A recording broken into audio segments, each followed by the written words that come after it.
Welcome on in, Pokemon Unite trainers. We are back after a short break for the new year, but we're better than ever. Underdunk number 69. Nice. No Husky tonight, but I brought in another wonderful member of the community back to help me bring in through the first few sets. And welcome back to Underdunk, Bob. Thank you. Yeah, I just love coming back. I had such a good time New Year's Day when I was here, and then I was like, man, I miss Kyle and the crew. So I'm going to come back and do this again, but it's always a pleasure to do this. I'm stepping out of my comfort zone a little bit, but I just enjoy yapping with you and just checking in on what's happening in the Underdunk world, and it's a lot of fun. It is always fun. This is the 69th version of Underdunk, so we've been at this for, I believe, our birthday was back in December. I believe it's like 2-3 years at this point. It's been a long time. It's been a long journey. It's been a long road. It's been really fun. It's gone from channel to channel, but we're almost at 70. Pretty soon we'll be at 75, and next thing you know, it will be all the way to 100. But either way, we're keeping some things the same tonight. All teams competing will be going in through a double elimination bracket, best of 3 on the top side, best of 1 on that bottom side, and I believe the final total was 19 teams competing tonight. And looking through the competitors, we have at least one league team, Lunex Gaming, alongside some other previous Underdunk champions, including the defending champs Exodia, as well as multiple crown champions Lunex Academy, not to be confused with Lunex Gaming. There's 2 of them now, so good luck if we get to see both of those teams square up against each other. But Bob, is there any particular team that you might have your eyes on tonight? You know, you mentioned Lunex, and I was really happy watching Lunex Gaming's performance last Underdunk. I think they did a great job. And I feel like looking at the bracket right now where we have them standing, I think we can see a similar performance from them, but I believe they may etch out to the finals this time around. So excited to see what they come out here with, and looking forward to a great competition this evening. I feel like it's just a team that has the target on their back, right? I mean, part of the league structure, everybody they might want a little bit of a shot to try to take them down and say that they were able to take down a league team.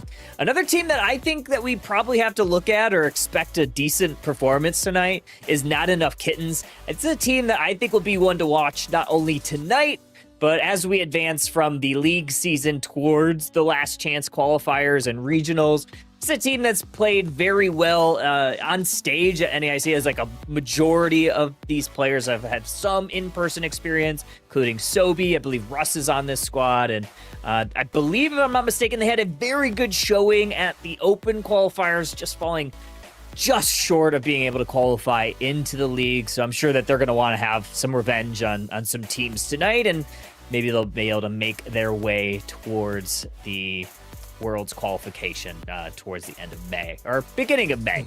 But either way, let's talk about bans tonight. There are no global bans tonight. Everything is on the table, including Meowth, which is the newest and perhaps one of the strongest on the roster. And speaking of the roster, Bob, we had a pretty decently sized patch last night. Some buffs, some nerfs. Are there any Pokemon in this patch that you're kind of thinking might get some play tonight? You know, I saw us a lot even during last week's gaming. I saw that Trevenant got a buff to their Woodhammer, and Trevenant has been a really great defender lately, being able to displace a lot of team members and set up some really awesome plays. I know Mewtwo X did get some nerfs to it, but I don't think it's going to be impactful enough, so I think Mewtwo X will still run rampant on that.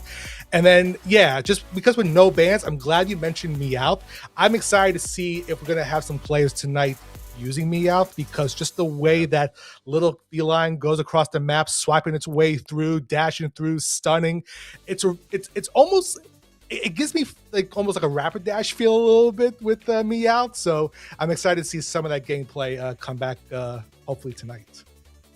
Yeah, it's pretty strong. Yeah, I had a decent amount of chance to play over the last few days. I got my way up to Masters after taking a couple weeks off because of all the bugs and crashes that were obviously very frustrating. Hopefully we have some sort of system resolved soon and we get draft back into ranked.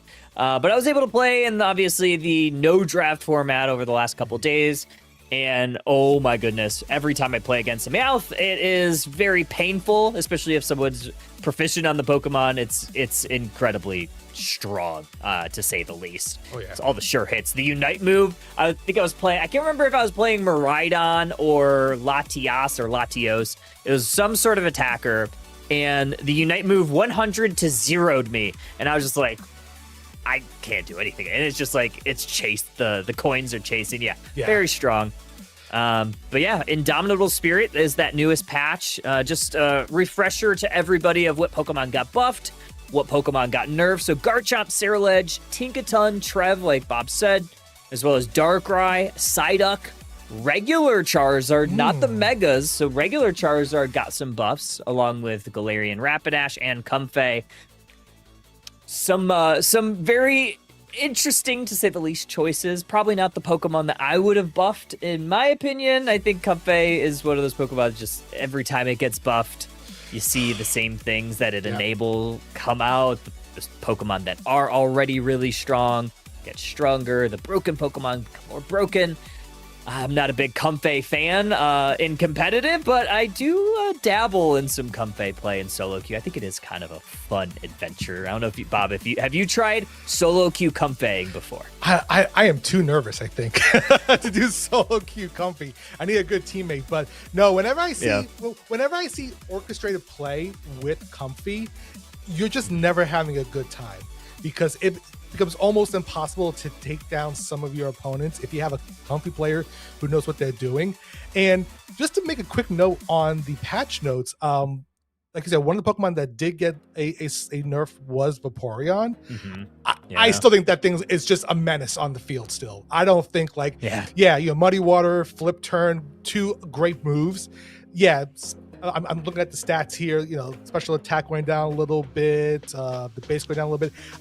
I think when we see it in actual gameplay, you're going to still see a lot of these prominent mons still be dominant. So don't think you see something that has a nerf, you're going to be like free from not experiencing it.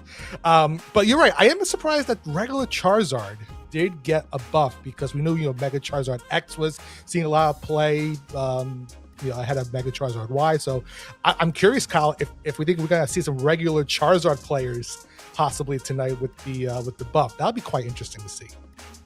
It would be interesting, and big shout out. Got a nice big sizable raid from Zugrug, #DigWin. Thank you, good friend, and hopefully for good luck for Dignitas over the next couple weeks. Obviously, incredible opening week for that squad. That's one of my favorite teams to watch for sure. But yes, thank you, Zugrug, for that. I'm with you though, Bob. I think there are definitely some Pokemon that are interesting choices. I am surprised to see Charizard buff after it kind of had a little bit of a buff before the Megas got released. I think the Unite move's still incredibly powerful. The one thing that I'm not looking forward to seeing is if we see 3 Charizards on the field at the same time. My head might explode. I was actually playing a solo queue game the other night, and I don't know if Ace is here, but Ace was on the opposite team. He was playing Charizard, and I got double Charizard United at Joker. It was just like, okay, up in the air, down, back up in the air. I'm just like, okay, I cannot play the game. So I hope we don't see double or triple Charizards in this tournament, or ever, for that matter. If I see triple Charizard, I will walk out of this room. I'm like, Kyle, you're on your own. I'm done. I'm not going to see triple Charizard duking it out. But no, that clip you showed, first of all, I felt bad for you getting double ulted by 2 Mega Charizards. It's like you thought one air travel ticket was not enough.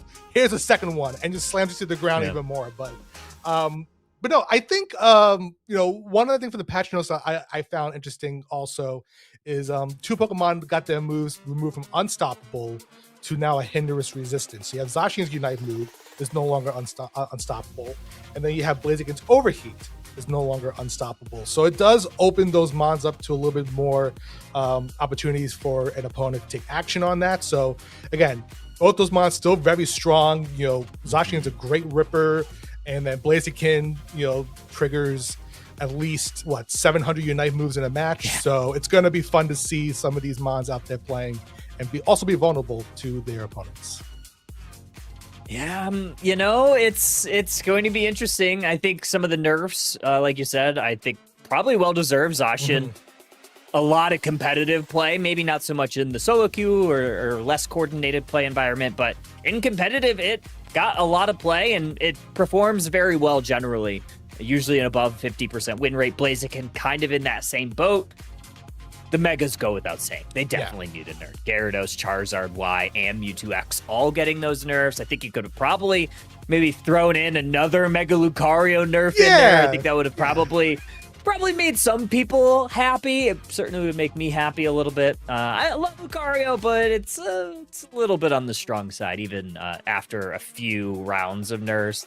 Glaceon, Scissor also on that list. And then the last one that we haven't talked about, Latias, which I think Latias is super fun because it is a Pokemon, especially with the EXP changes, that was seeing play in kind of this hybrid attacker, hybrid support role. You saw people that normally play damage play it, but you also saw some supporters play it. It'll be interesting to see if we still see some of those nerfed Pokemon. I think we probably will. And I think we talked about it before the show, but you're thinking Mewtwo X still might see some play tonight. I still think Mewtwo X. I think there's still a lot of potential having Mewtwo X on your side, especially when you're using its Unite move to get some good map coverage, do some stuns there. Your Future Sight wasn't one of the moves that got nerfed from Mewtwo X. It was the recovery move, right? So Mewtwo X using Future Sight is still going to be, an issue. But I think even in this meta, like with all the nerfs happening to a lot of the Mega Pokemon, it's still, I'm not going to be surprised if every team has at least one of these Megas on their team, and it's going to be utilizing in some form or fashion. I think it's nice. Like, yeah, I see Garchomp getting a nice buff here, getting a nice sustainability buff with HP, defense, and special defense. So that could be something too, if you want to have Garchomp going in on fights to be lasting a little bit longer with that sustainability and doing a lot more critical hits, because I think the critical hits also increased and jumped up between levels. So that could also be another option on the table if you want to go into those fights and start doing a lot of damage. But no, I think even with these buffs and nerfs, yeah, it was an okay patch, but I think we'll see a lot more variety in gameplay here, and excited to see. I was going to ask you, Kyle, because I think one Pokemon that I haven't played a lot lately, and that's Tinkaton. And Tinkaton did get a buff here. I'll fully admit, I've been a bad Unite player. I haven't played a little bit the last couple of days because I'm still recovering, but I haven't played Tinkaton yet, especially with the patch. Have you played it yet, or anytime recently? Not with the patch. One of my community, I see Ace in chat. That is illegal. That is the Charizard. He did bad things to me. But hi, Ace. Hope you're doing well. Banned. We have a game. We are going to see the Arctic Grookies in Thanksgiving. Arctic Grookies going to be on your purple side. Thanksgiving going to be on your orange side. But to answer your question, I haven't played Tinkaton in quite a bit. One of my community members, Rex, always tries to get me to play it, and I always have fun playing it. But it's been in such a weird spot over the last so long that it's hard to pick it in draft, and it does have some pretty notable counters, so potentially we could see that Pokemon later in draft, but I know there are some trainers that very much love playing that Pokemon. Absolutely, yeah, and we're looking at some of the bans here already. I see some of the bans that I'm not surprised with. You have Blissey, you have Blastoise, you have Miraidon, Darkrai got a big buff as well. So and then there's the me. So no Meowth in our first game. Vaporeon's also getting a ban. So again, not too surprised here seeing the bans from these teams yet, because they know that these Pokemon could cause trouble. So they're like, nope, you're not in this game. Get out of here. Yeah, there's a lot of different options on the table. I think this is very smart by the Arctic Rookies with that first pick, Mega Gyarados, since that was one of the few Megas that wasn't banned out, or I guess some of the Prio picks that has not been banned out. And right off the bat, Bob, we're seeing that Mewtwo X that we thought we would still probably see a little bit tonight, and even that Mega Lucario. So first three picks, all Mega Pokemon. Yeah, I said, listen, if those Megas are on the table, I think you definitely need to pick one of them up and put them on your team. So Mega Mewtwo X, Mega Lucario, really, really scary on the other side. And then looking at the Arctic Rookies, they're going to be responding with a Suicune, great pick, I would say here. And also the Mega Charizard Y coming in. So both teams now have two Megas on this side. Yeah, this is kind of what we imagine. We do see the Comfey come out for Thanksgiving. This is, again, another Pokemon that got buffed in this most recent patch, but the thing I'm seeing, leftovers, Mr. Mine. This also makes my heart very happy. We'll see if they actually leave those leftovers on, but I don't see why not. Arctic Rookies on those last two picks. We got a Slowbro looking to shut down one of those powerful picks with that Slow Beam, along with an Umbreon, which could go a number of different ways. And right there, look at there's that guard chop filling in the last slot from Thanksgiving. Like we mentioned before, a guard chop getting a great boost in their defense stats and HP, and also that critical hit. So looking like Thanksgiving wants to use some more attack power when it comes to ripping through some of their opponents. But yeah, I do like the side of Arctic Rookies here with their double defender, Umbreon, and the Slowbro. Slowbro still has one of the best unites in the game to slow down and immobilize your opponent. But looking at these two teams here, Kyle, I mean, it can go either way, but I am very happy to see Mime on the table again. I think Mime is really fun to play, really fun to watch. And then that Comfy, we talked about Comfy. If you know how to play Comfy in this, it can definitely cause some trouble. It really can. I mean, it's gotten some buff to Floral Healing, so I imagine these extra heals are going to be very beneficial on those all-rounders that really want to brawl with the team. I'm thinking that Mega Lucario is gonna set up that Mega Lucario for some pretty insane plays, especially around those big objectives. And we are gonna be on the Kyogre map. That was one thing that we did not cover yet. All three maps are gonna be in play. Thanks Gaming actually chose to go second pick, which means that Groupies had the opportunity to pick which map they wanted to play on, and they chose Kyogre. So we are gonna see the giant fish in the center area at 2. Yeah, you know, when it comes to Kyogre, I've been, the more I play it, the more powerful it seems to get over time. I was a big Groudon fan when it came out, but now with Kyogre, with the HP recovery and the quick scoring, honestly, it's a really powerful map to be on, so you have to keep an eye on that. But let's get into this first game, Kyle. We have Arctic Rookies on your purple side, Thanksgiving on the orange side, and I think bottom lane with that Suicune Slowbro, that's going to cause some trouble down there. Really is. Mime Comfey up top. That's going to be a very disgusting lane. Already early on, Thanks Gaming getting an early secure on that Bumblebee. Now going to try to contest this other one, but it is going to go to the side of Hermits on that Suicune, so a little bit of an advantage there. Mewtwo's going to try to push forward onto that Slowbro, but low HP bars. Thanks Gaming's going to retreat. Yeah, that Slowbro has one of the best secures in the game. Here comes Mr. Mime with the Comfy giving some support, and Thanksgiving here wants to make sure they don't give that effort gauge on that Magikarp too much, because if you get a Mega Gyarados early on in the game, you can cause some trouble here. A little skirmish up here. We have a 3v3 going up here. This looks like Thanksgiving needs to retreat a little bit, and that Comfy getting some healing back in that guard shot.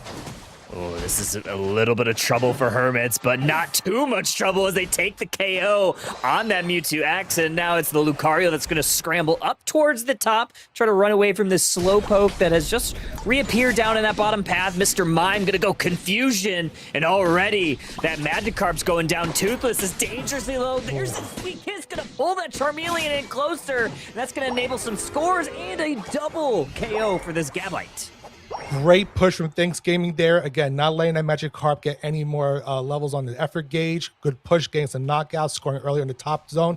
And this guard chomp, this Gabite right down here, trying to get some cheeky little farms in from the jungle here. And look at that, coming through, ripping through the Charmeleon and the Umbreon, taking them both down. And now it's going to be farming season for this little guard chomp. Oh, this is also an interesting pick here. This is so far looking like it's a ground chomp. So we're seeing that Dig Earthquake set here. A little bit more shielding, a little bit more survivability. And those big team fights are going to be very problematic when you have this guard chomp that has those extra shields and a Comfey pocket. So right now, early on, Thanks Gaming's looking fantastic. Yeah, it's going to set up some great plays in the middle. That Regidrago going to the side of Thanksgiving, giving some nice Belenki XP to the rest of the team here. And the Arctic Rookies making a nice little push up here on the tier 1, putting some points into the board and taking out that Mr. Mime. Exactly what they need. So they're scoring their first points of the game, and they're on the board. They are. So they found a little bit of a trade there. They knew that Thanks Gaming took the center area, so they're able to take a little bit of experience up towards that top side. Already this Mega Lucario level 8. Level 7 on this Mega Mewtwo has to retreat all the way back to pad. Otherwise, I think Suicune might have been able to take a KO there. Ooh, eject button burned by Lucario. Going to try to attack Slowbro. Is a 3-level advantage. And now you have 4 members from Thanks Gaming looking to engage here. Garchomp, Mewtwo, X, Lucario, all trying to go in that speed flux zone. Slowbro goes down, but so does Lucario. Yeah, wonderful play there. And as you can see, they're taking advantage of that tier 1 goal down there. Up on top, the Charizard is taking down the Regieleki, so that's going to the tier 1 goal, and it pops right in. But yeah, pushing into the flux zone was a good play on that part there. down here at the bottom. Reggie looks like the guard chop is going to take the Reggie Steel for a nice boost here. And here we go in the jungle area. The fight's still going on, and the Thanksgiving now having that special attack and attack boost thanks to the Reggie Steel. Trying to make some plays here. And here comes the Unite move from the Mega Mewtwo.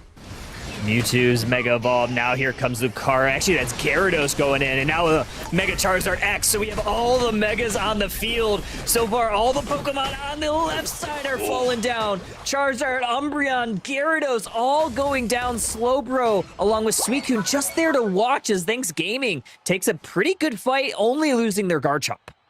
Yeah, I think getting that boost from the Reggie Steel down there definitely gave him a lot more firepower to use in that game. And as you can see on the level standings, with those knockouts, Thanksgiving have a little lead, not just in levels, but also the score as well. So looks like here, if I was Arctic Rookies, focusing on some leveling up here before the next fight will be crucial.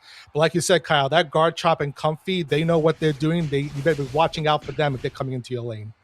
Yeah. You have to. Right now, yeah, not looking super great for the Arctic Rookies, but they still have some decent leveling. They are down a little bit, both in points and levels, but not all is lost. You still have that Mega Charizard Unite move. You have the Mega Gyarados, which did obviously receive some nerfs. Still pretty good, but we are going to have a top Regieleki spawning in the next 20 seconds, so teams are starting to form up there. Yeah, I think this is going to be a really good contestable goal here for both teams. So the question is, looks like right now Thanksgiving is prioritizing the Regieleki at the top. Most of the Arctic Rookies are down there trying to break that tier 1 and put some more points up on the board to bring that lead a little closer together. So Thanksgiving in position, ready to go to take down this Regieleki and walk it into the tier 2 of the top path. Yeah, Arctic Rookie's focusing on leveling right now. They're just going to attack the wild Pokemon on their side of the map, which I think is very wise. They were able to get a little bit of scores in that bottom side to try to even this up a little bit more. And there's going to be a basement Reggie Rock, but Thanksgiving is going to go for this T2 pad. Here comes some Unite moves already. Charizard Y taken to the sky, and 2 members of Arctic Rookies go down, just losing the Mewtwo X, and Regieleki finds its home in the T2, and that is a broken T2. Thanksgiving takes full advantage. This was just like the fight that we saw maybe a few minutes ago. Thanksgiving just being ferocious on there, dropping all the Unites, Mega Evolving at the right time, and pushing that in. That Comfy is putting in a lot of work, keeping their teammates up and running with the recovery there. So really great play for Thanksgiving. Arctic Rookies did what they could to try to beat them and try to push them back, but unfortunately just a little too powerful for Thanksgiving side. 350 on the clock, and it's 299, 159 advantage Thanksgiving, and there's still this basement Regirock that neither team has really positioned for. However, now you're starting to see these teams group up. 4 members for Thanksgiving. Garchomp lagging a little bit behind. Mean look onto Lucario, keep them a little bit farther away. Nice little pull there from Mewtwo, sending the Umbreon a little bit backwards, scrambling, gonna wish heal itself up, and now it's Arctic Rookies vacating that bottom path, and Thanksgiving's gonna take full advantage. Yeah, I think Arctic Rookies here going for the Regidrago in the middle makes a lot of sense here because they are still behind on that XP, so they really need to get as much as possible. But here comes Thanksgiving trying to come here. Lego Lucario taking down the Regidrago, stealing that XP away from the Arctic Rookies, and they're pushing into the center lane here. Here comes that Suicune, freezing them, taking 2 knockouts on the Mega Mewtwo and the Mega Lucario. That is exactly what Arctic Rookies needed. Great play from the Suicune.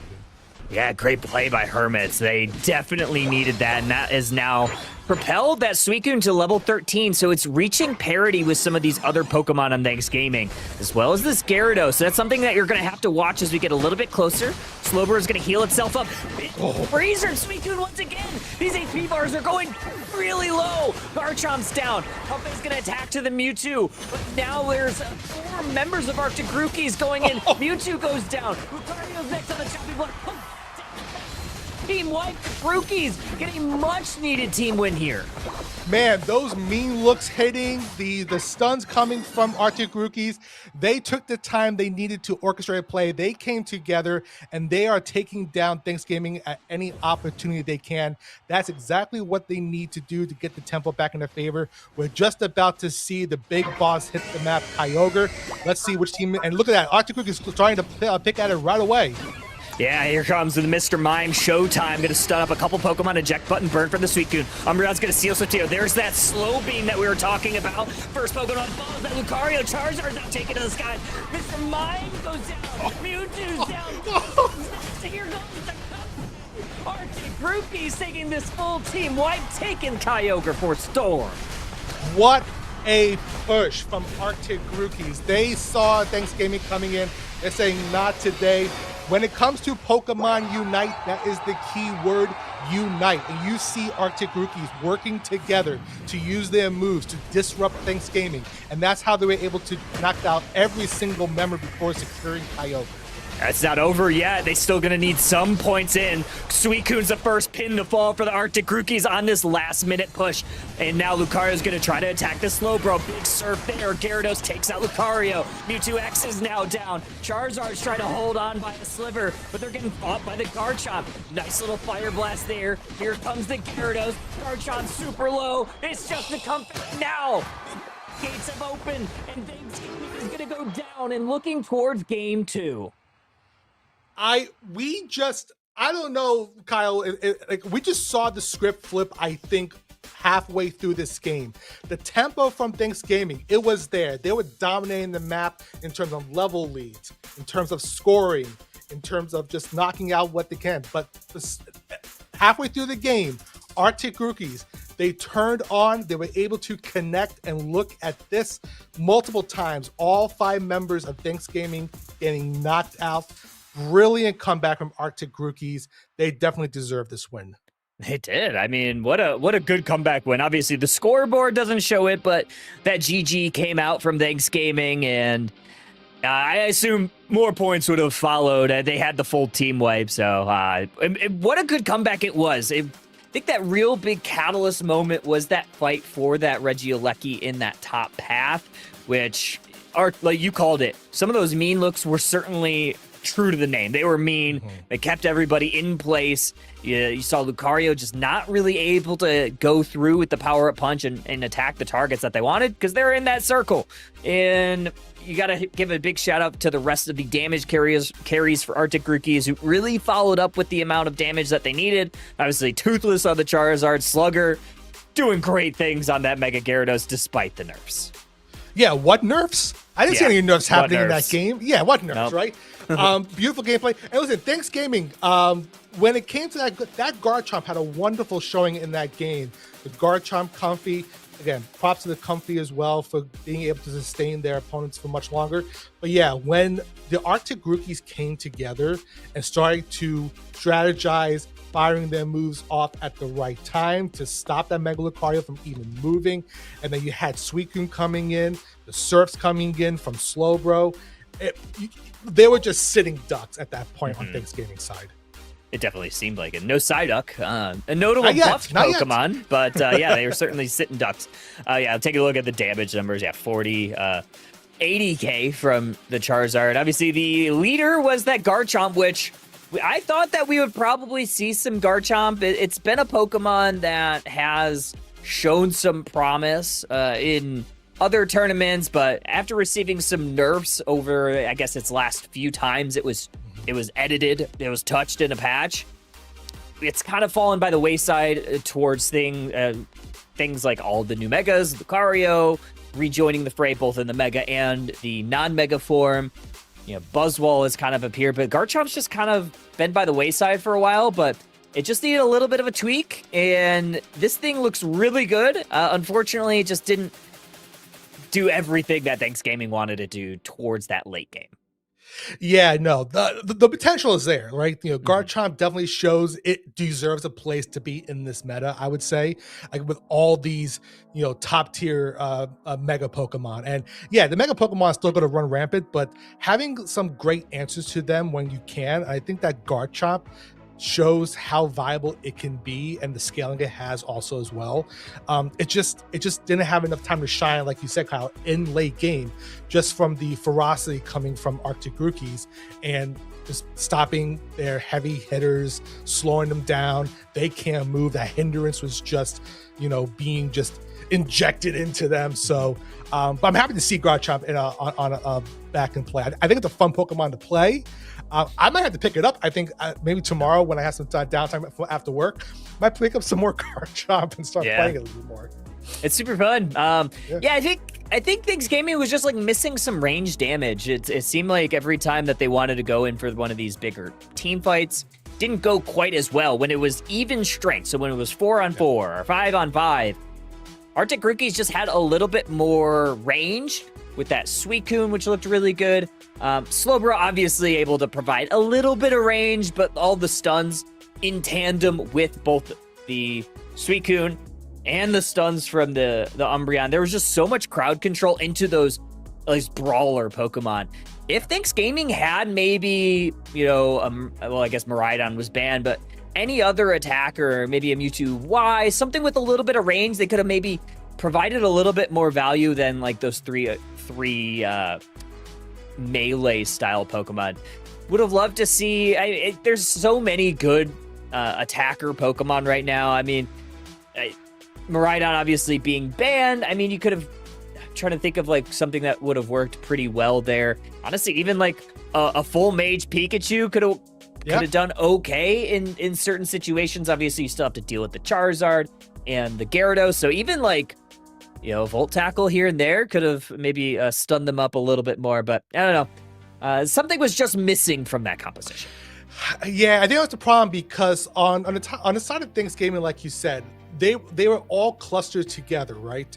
So when you don't have that range to work with, you find yourselves kind of just becoming glued together a lot during a team fight. So if you're in a cluster together, you're just going to get rained on by any move that's going to slow you down, any crowd control.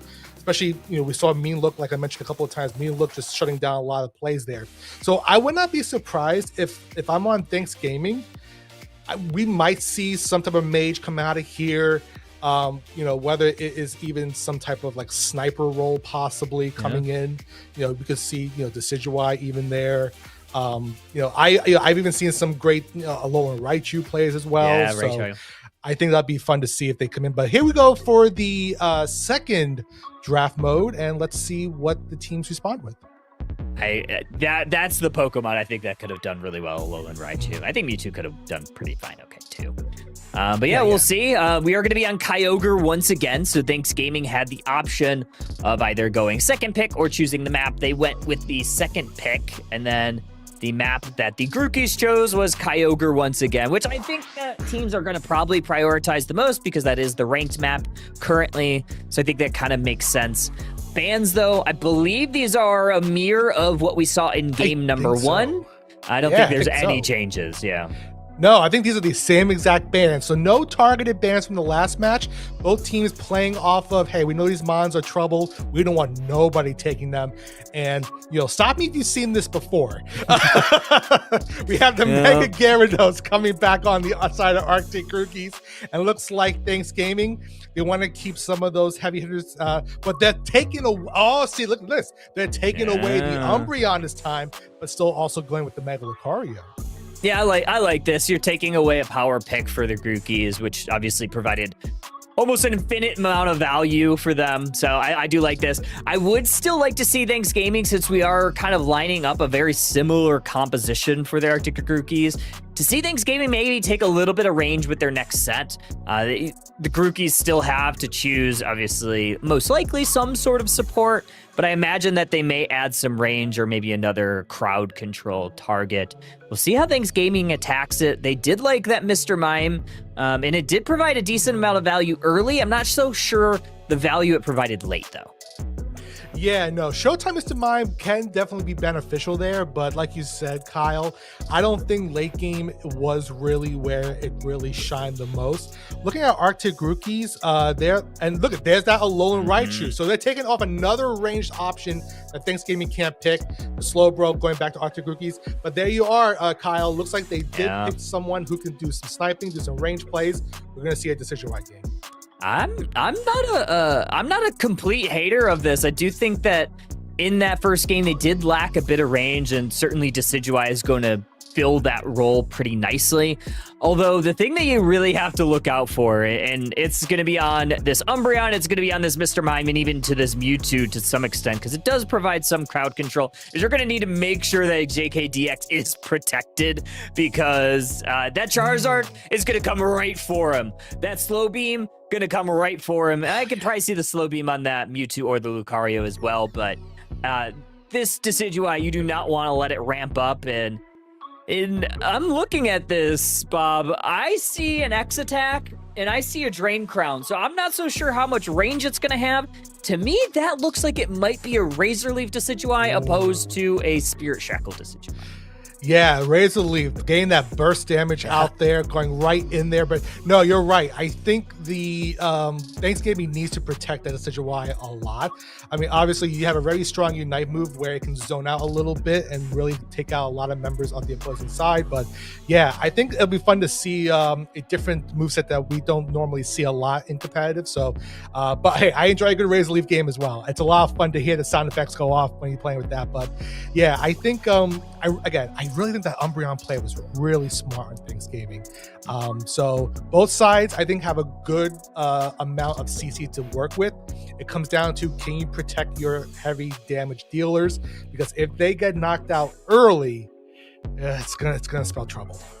It is. This would be interesting. We do have a crash, which is to be expected in the draft mode. Cool. So bear with us while that additional player gets back into the lobby. So it'll be getting on with game number 2 in just a moment. As you know, the draft mode still, as we all know and love, this game and the Switch, not super stable. So it is what it is. Appreciate everybody's patience, and then also appreciate the players' patience and making sure that if you're on broadcast and you have one of our observers in the admin lobby, make sure to call on them through Start GG. Make sure you do the mod call so they know to pause for you. Appreciate that. But yeah, crash. Again, with the compositions though, we're kind of talking through this Decidueye, not something that we see a ton of, but if I'm not mistaken, not this most recent patch, the patch before that, I believe it did receive some sort of buff. So maybe this is going to be something that teams are going to have to prep for. Yeah, excited to see here. We look in this bottom lane. We have the Alolan Raichu and the Slowbro going down there. Top lane is the Suicune and Magikarp, and yeah, I've got a Mime up here as well. So we're gonna see if we have any early stories to tell with these plays here. Looks like Thanksgiving stealing some early XP from there and putting the first points of the game in. And they're going to try to just capture all these wild Pokemon on the bottom side. Make sure that they're able to capture as much experience early on as possible. You definitely want to get that level 5 on the Lucario. So Alolan Raichu would also love to get that level 5 evolve, and already off to a pretty decent start. Yeah, and look at the top lane here. Thanks for that picture-in-picture from the production side.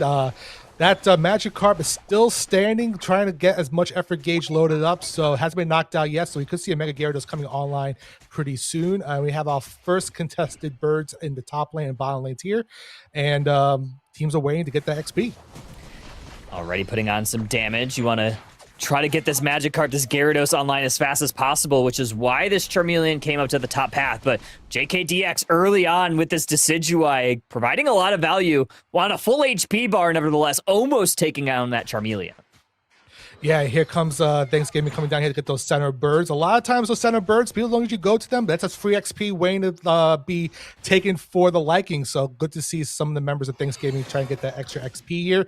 Again, nothing too crazy so far in the opening hours here, but let's see this. Here comes the Mega Gyarados is online, coming in, trying to take down members of Thanksgiving here, but the Mime is getting away just enough for Umbreon. Trying to put in a little bit more scores here, but getting pulled back from the Mega Gyarados, and Mime trying to come in to help out their teammate here, but looks like the Umbreon getting away just in time and not getting that knockout. Not yet, but there we finally do get it. Suicune's able to take out that Mr. Mime, and it is a Razor Leaf, and already starting to shine early with all this damage. Gyarados is immediately going to try to make a beeline towards it. Does not want to let this thing ramp up, but so far it's looking like it was going to find something. Unfortunately, it does eventually go down. Slugger living on 1 HP, just able to escape. Great play there from the Arctic Rookies, taking advantage of that. Now they're going to set their eyes here on this Regidrago to get some more XP for their team.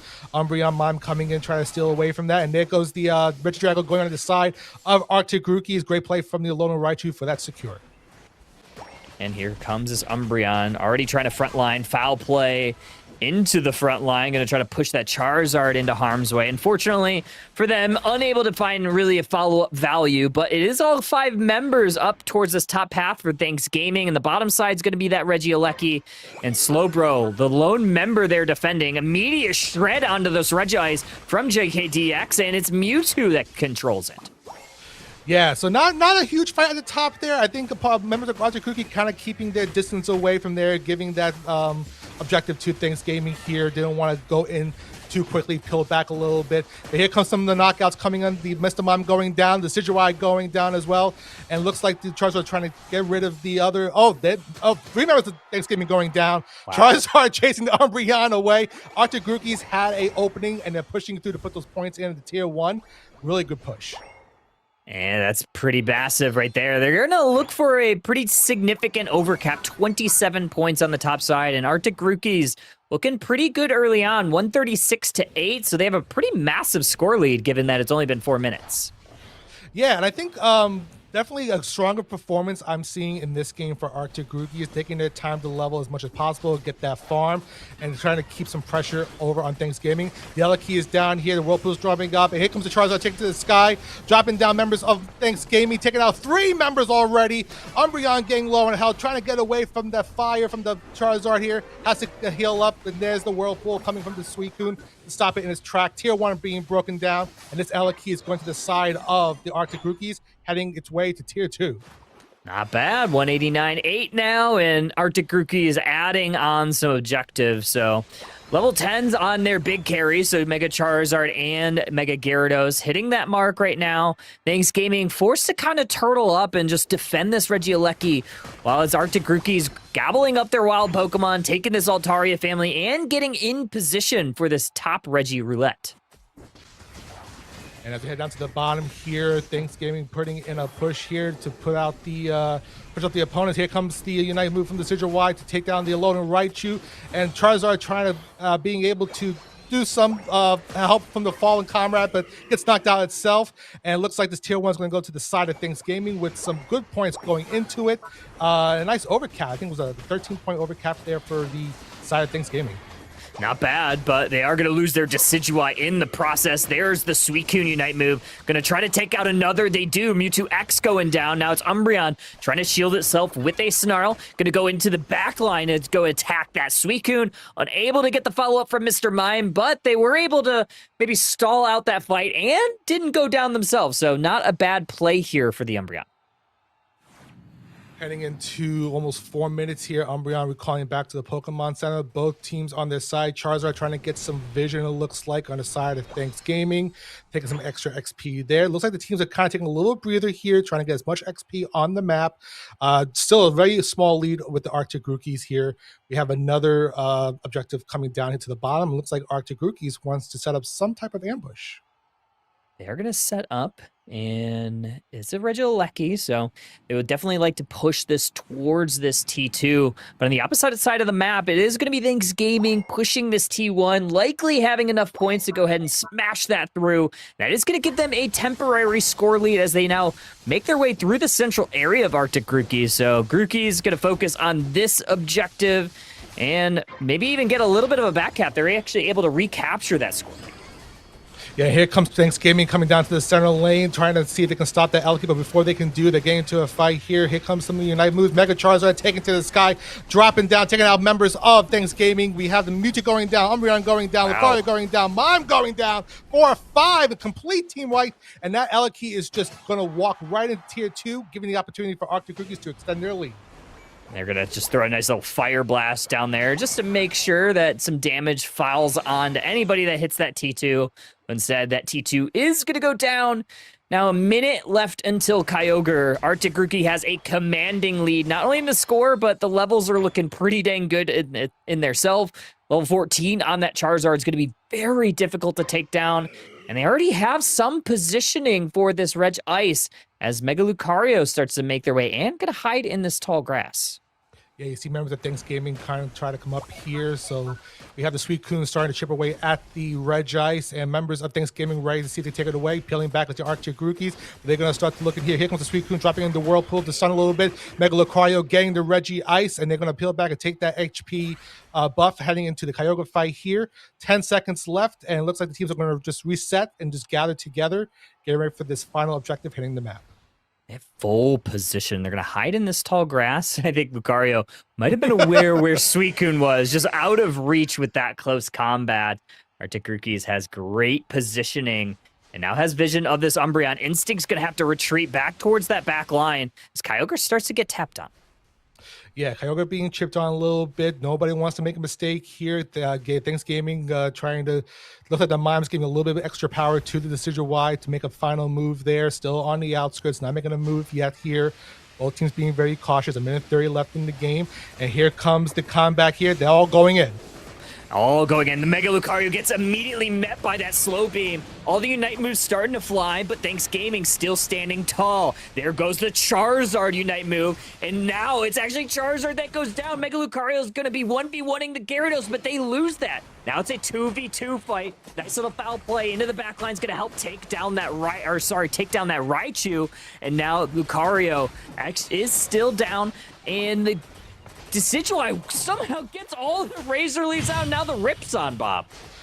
Yeah, those Razor Leaves came at a good time. That Mega Gyarados losing its Mega Power, going back to regular, plain old Gyarados, and capitalizing up on that knockout. There goes the Kyogre on the side of Thanksgiving. It is not over yet. 43 seconds left. Thanksgiving needs to make their ways toward the goals. Looks like Arctic Rookies are going to be there waiting for them. Oh, 3 members still down for the Grookies, so they're just going to need 2 full pocket dunks or 1 pocket dunk, and then maybe a little bit extra. They're going to target this T2 goal zone. Charizard's going to lay down a Fire Blast. No Unite moves available. JKDX taking to the sky, taking the Razor Leafs through the Arctic Rookies and full ram power. They're going to need 1 more score, but it's just this Charizard alone to defend. There's the GGs, and we go to a game 3. Wow, what a great push there from Thanksgiving. Yeah, they had the points in their pocket. Members of Arctic Rookies, they just weren't coming back in time for those fights. But I do want to say, applaud to the Arctic Rookies there for taking a chance to stop them as much as possible. But the points were there. The goals were vulnerable. They didn't get the extra buffs because of Kyogre's ability there. So it just gave Thanksgiving an easy path to win there. And yeah, I have to say, Kyle, Razor Leaf Decidueye in this game, definitely showing that you have to be afraid of it, right? I think a lot of great effort with that pick there, having also the ability to use that Umbreon to make some great plays. The Mr. Mime also powering up the opponents. I think Thanksgiving definitely deserved this win. Yeah, I mean, they came back. It was a little bit of a tough go during that Kyogre fight. I was about to say Groudon fight. During the Kyogre fight, I thought Toothless for sure was going to take a KO, but just enough damage on that Charizard, and that might have been kind of the linchpin for Thanksgiving to take that fight. And not only that, but this Razor Leaf Decidueye put in a massive amount of work. I think there were a couple of moments where I believe it was that Drain Crown that really did a lot of the heavy lifting, keeping them just upright. I think there were a couple moments where they were on like 1 HP and they hit enough boosted autos to ensure that those HP bars were staying refreshed. And man, that KO on that Gyarados, that full team wipe, hey, what can you say? Good fight. Good fight indeed. And yeah, we have some replays here to take a look at that final fight here. The Umbreon trying to go in here. Here comes that Decidueye trying to start using this Unite move to peel to attack the side of Arctic Rookies here. And yeah, I think this was a great play here from the side of Thanksgiving, keeping their distance there. The Charizard going up there, raining it down. And yeah, a lot of great opportunities from the side of Thanksgiving to honestly just to stay standing, right? Because if any of them started to go down, you look at all their HP bars there, they're like less than half most of the time. And right here, I thought for sure that this mine was a Garner, which got knocked out, that the Decidueye was still low on health. But as soon as the Mega Evolution expired on that Gyarados, then the Decidueye just came in and finished it off. So really well done. Insane work. But we get a game 3. So these are kind of like 2 tales of the same game, but very different. In game number 1, Thanks Gaming got off to that crazy fast start, and then it was the Arctic Rookies that had an incredible Kyogre fight to recapture the lead towards the end. Good comeback there. Game number 2, it was the opposite. Arctic Rookies got off to that crazy fast start, broke a lot of goal zones, and Thanks Gaming comes from behind to takes the win. So, like, two very different stories. Like, if either one of those teams could close out their already significant lead, we'll see. But if story stays the same, we're going to see some team get off to a really good lead and then flip the script at Kyogre, which I think is super fun. We'll see if we are going to stay on that Kyogre map. I believe we are going to switch sides. So it does look like the Arctic Rookies is going to take that second.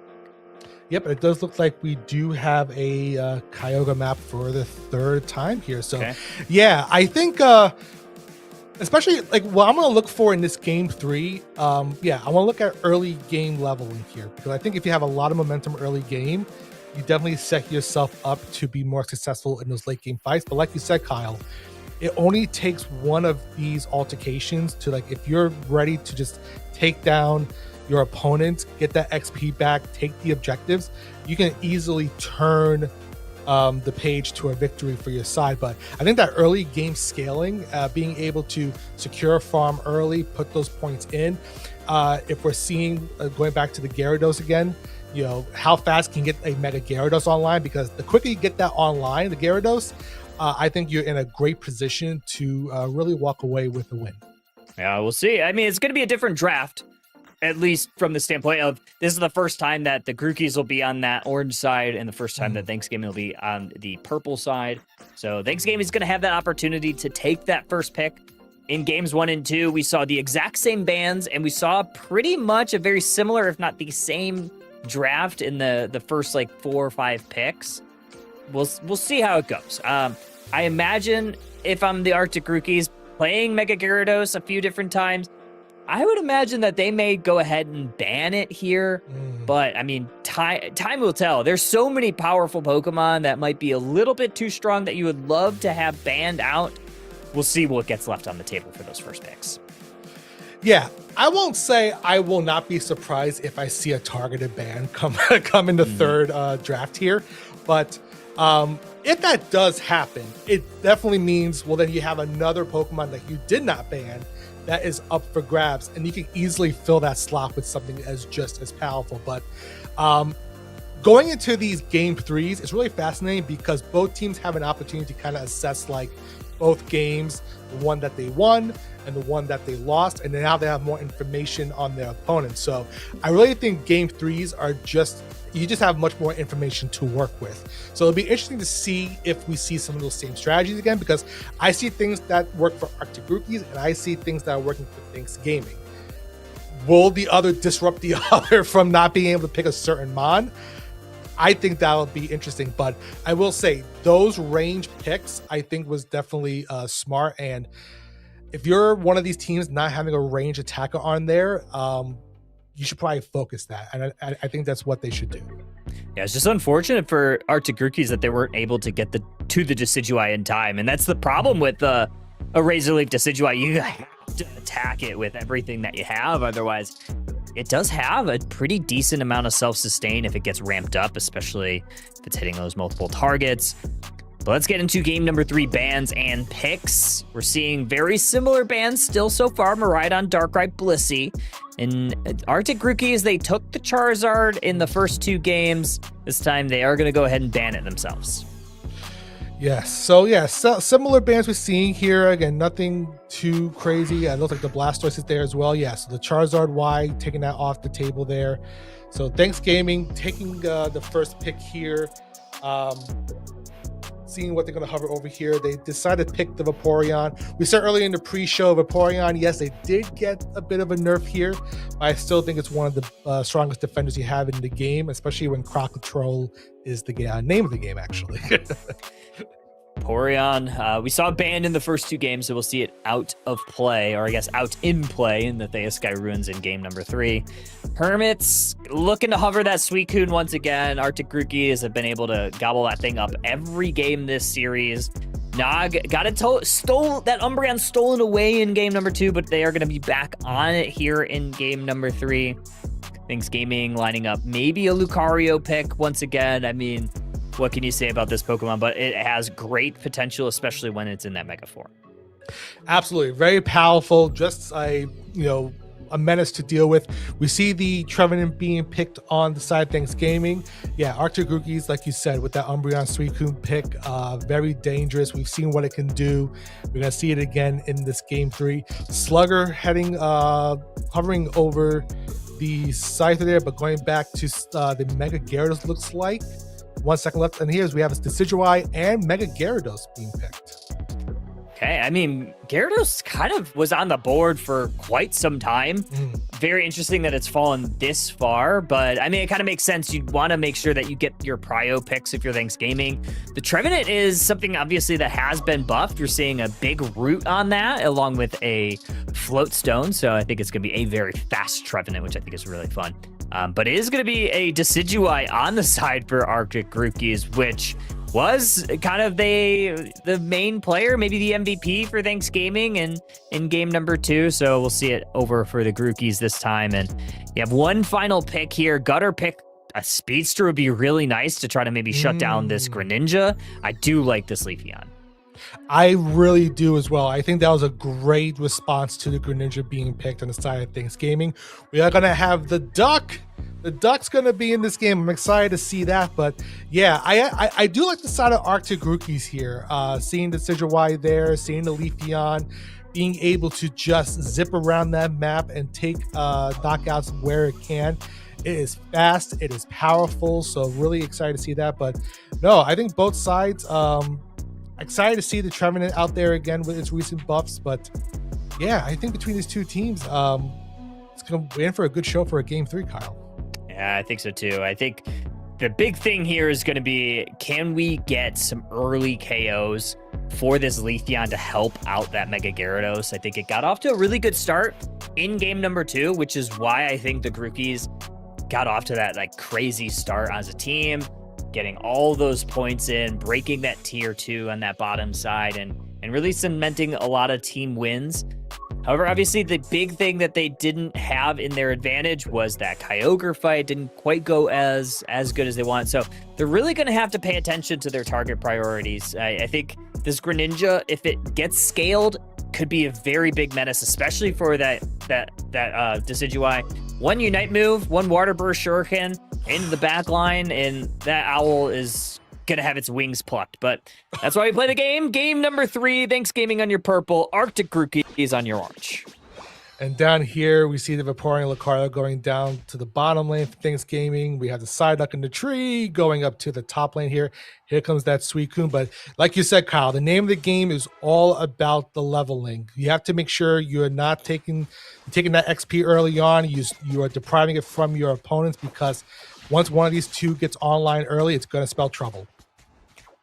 Hermit's already off to a pretty good start here, holding that A button down, making sure that Lucario is unable to advance to their own side of the map. And the top side, it's actually going okay for this Magikarp, who almost gets a KO on the Trevenant, if not for probably that focus band.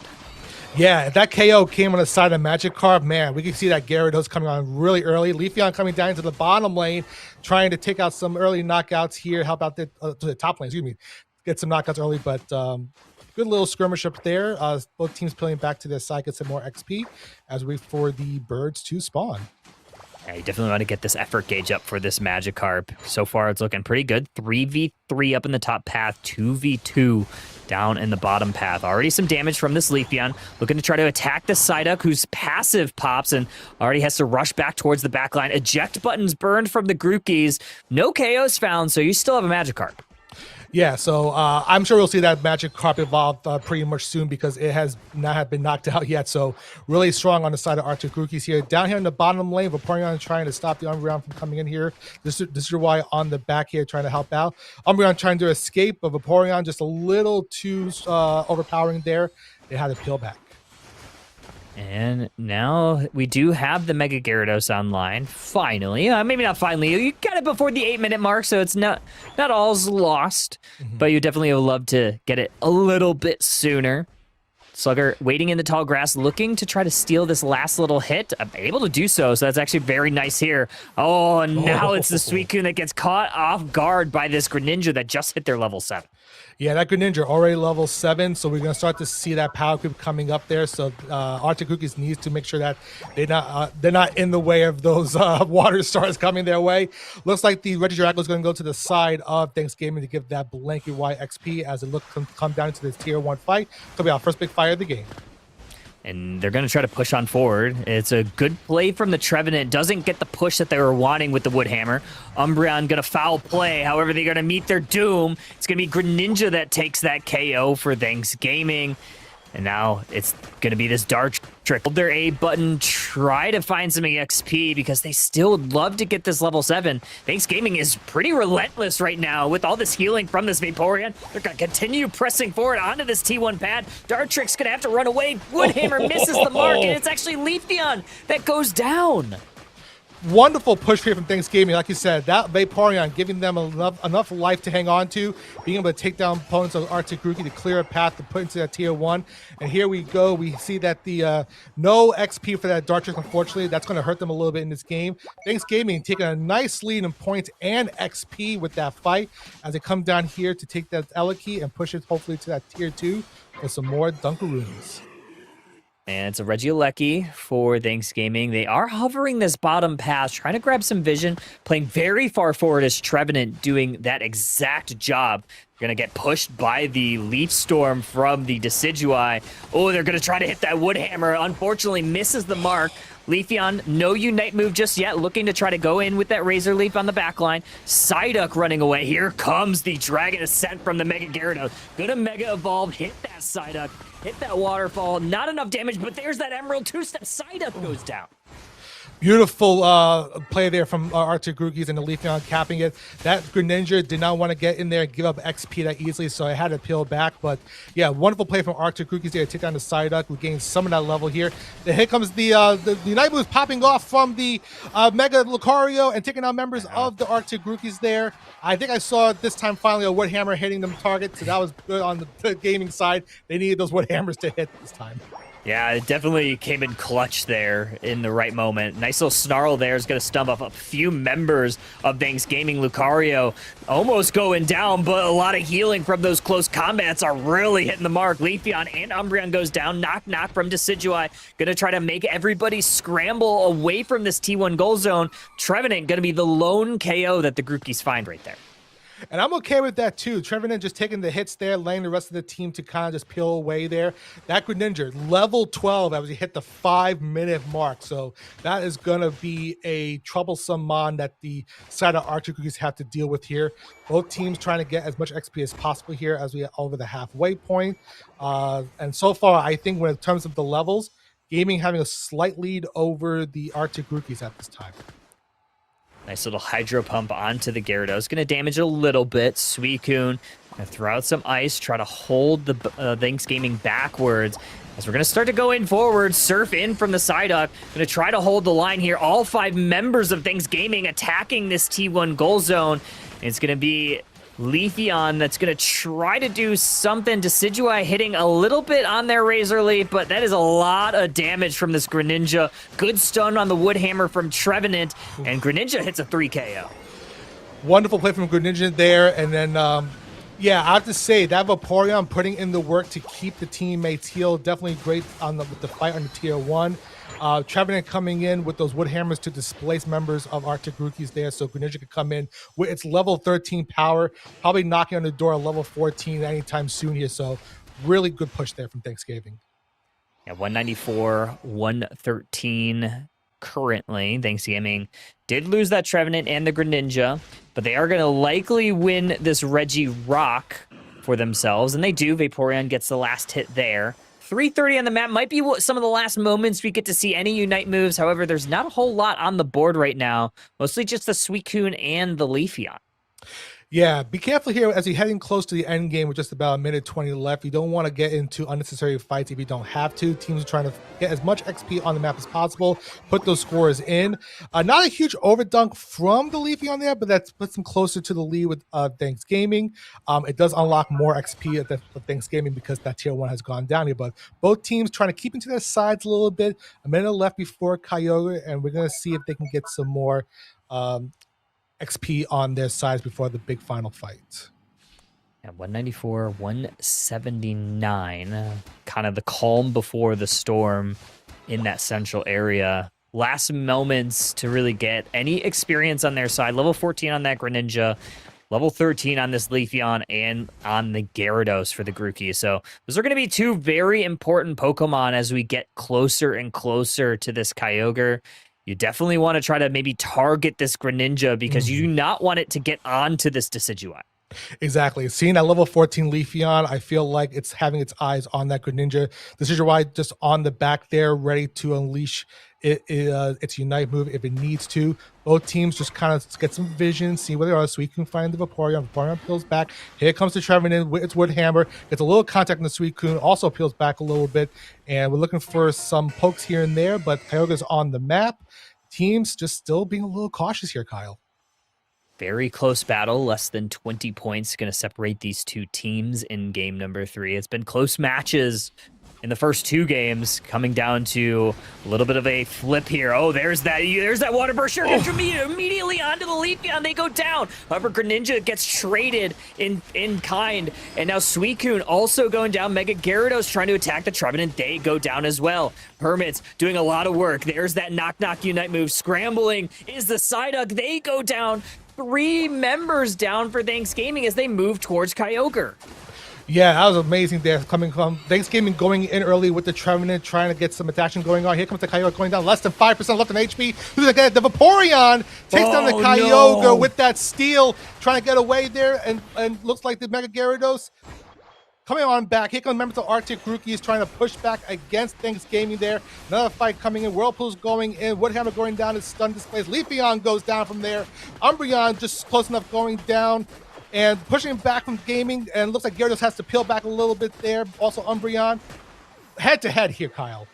Yeah, it really is. You still have some Kyogre shields on the side of Arctic Grookey, so not all is lost. They just need 1 score if they could get it. Thanks Gaming might have to counter push on the back end, but they are going to try to stop this push from the Grookeys. Here comes Lucario. There's that big close combat. They're going to knock out a couple of Pokemon. Gyarados sent scrambling backwards, 25 seconds, but Gyarados actually going to start making their way maybe towards this top T2. Yeah, they're going to do a cheeky score here, put a Hundelberg. You look at the Greninja staying on the pad here. On the side of Thanks Gaming, they're trying to score in this tier 2 to counter out that score. We have 10 seconds left. Gyarados is being attacked by the top 2.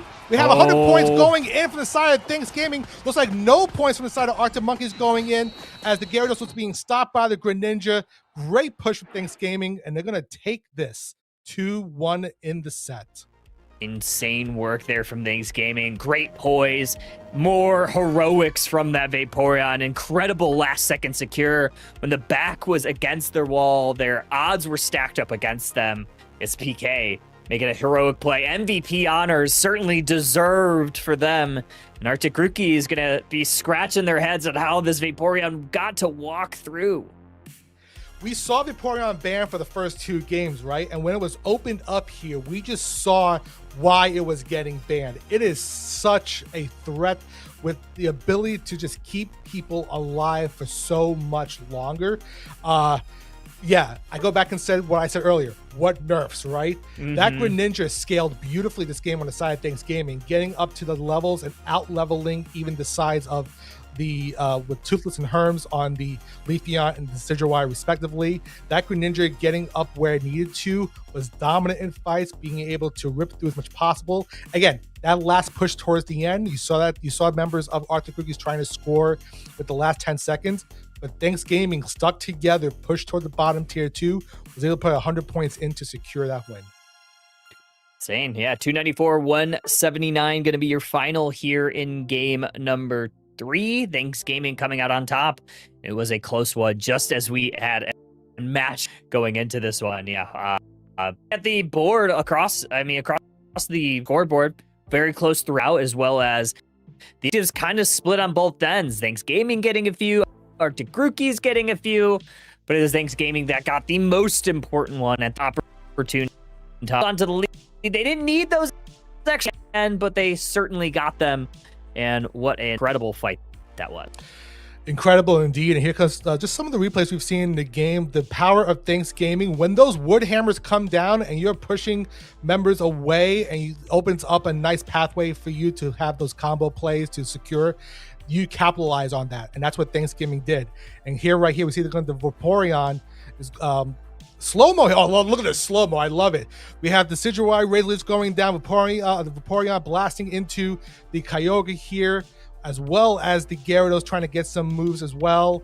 Umbreon on the outside couldn't get any attacks in, but as we get down here, Vaporeon just it could have gone any way, but the Vaporeon was just with the sustain able to secure that capture.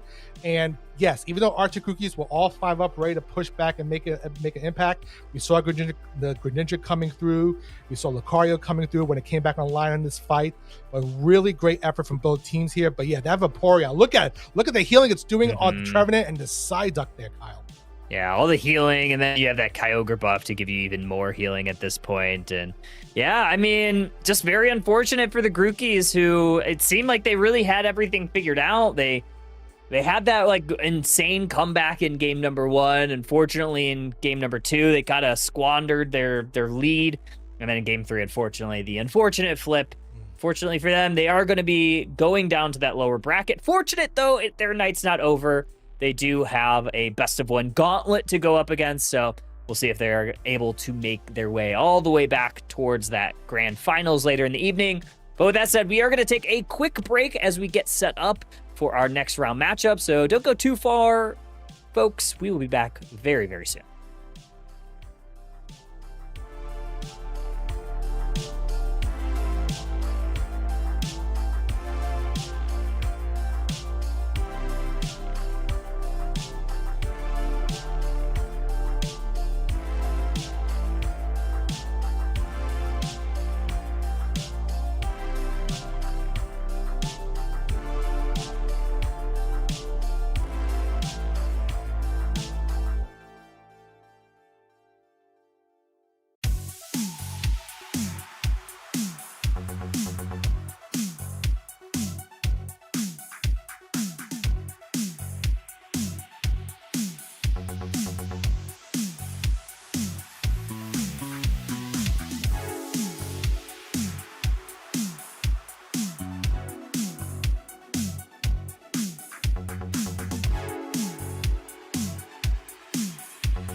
Welcome back, trainers. We have a next round matchup. I'm not even going to try to pronounce what this team's name is. We're just going to call them the T Squad.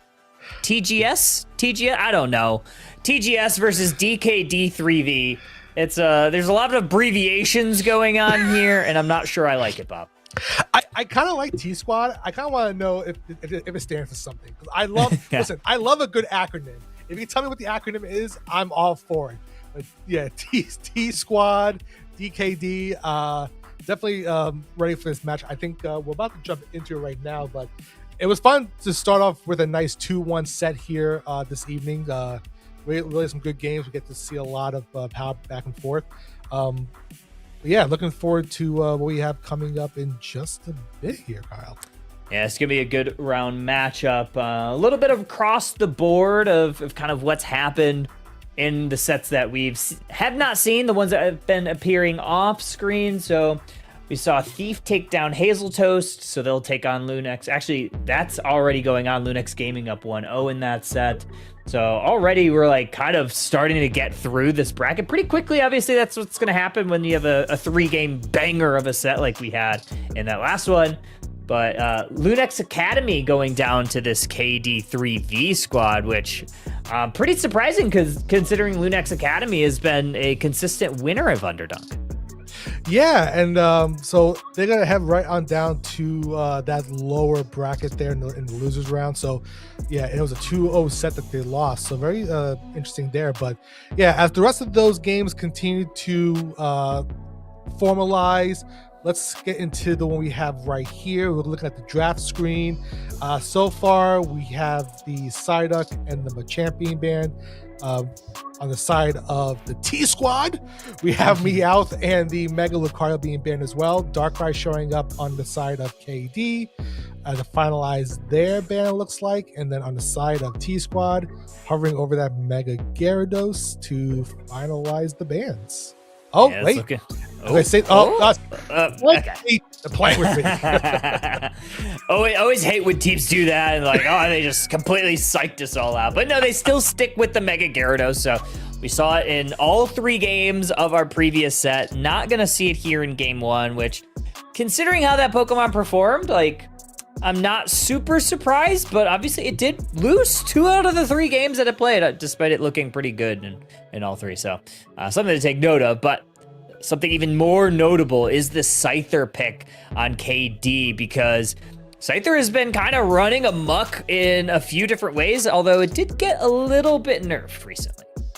It did. But it is definitely something that can rip through pretty quickly if you don't take care of it early on. T-Squad opting to open up with a very strong defender in Vaporeon, that Mega Charizard Y. And we get to see our very first Miraidon game tonight. Miraidon was being banned multiple times on broadcast in our last set. So we get to see Miraidon being played with the Slowbro. Again, Miraidon so powerful in lane with those range attacks. Slowbro, a great mon for those secures. So not too disappointed with what KD's trying to cook here. Yeah, Miraidon, we saw banned in all 3 games of our first set, so we're finally seeing this Pokemon released, and honestly, I think this Pokemon is incredibly powerful, maybe one of the best ones currently. So I'm not so sure, like, if we let this Pokemon through. We'll see how it plays against TGS, but I'm also taking a look at what they are lining up. Obviously, they have the Vaporeon, they have the Mega Charizard Y. Now they have this buffed Garchomp that has looked good when we've seen it. Yeah, and listen, we saw Garchomp with Comfy earlier. We know how that mod just can't go down. You're mixing Garchomp with Vaporeon now. I think Garchomp's got a lot more sustainability there. And then finishing out on the side of T-Squad, hovering over that Galarian Rapidash, which did get a buff as well recently. Oh no, going in for the Mew. See, again, trying to suck me out. I would love to see Galarian Rapidash, don't get me wrong. But I think Mew is also a great move there, a little bit more range on their side. And on the side of KD, rounding out with the Blissey and the Blaziken. Muse is always a good pick. But yeah, the Galarian Rapidash just screams this squad. This TGS team is kind of like a mixture of like new slash old pocket rockets, and they do love playing with a lot of tempo and playing disruptors, and Galarian Rapidash would have fit right in, but I think that's going to be criminal on this Garchomp. I wouldn't be super surprised if we see a little bit of an invade early on, so something for sure to take note of if you're KD3V. Early on, though, I mean, I think advantage might be towards KD3V. You have a couple earlier evolving Pokemon. Obviously, the one thing that you have to pay attention to is going to be the scaling on this Blaziken. You're going to need to get that thing up and running very quickly. Otherwise, you might run up into some problems. Yeah, and then looking again at the Scyther as well, coming on quickly. Scyther showing a lot of dominant performance in the league recently. And then having that Blissey also on the side, just for extra more healing with those Bliss assists coming in late game, and then being able to help out their teammates when they need it the most. So we're going to see a lot of skirmishes taking place.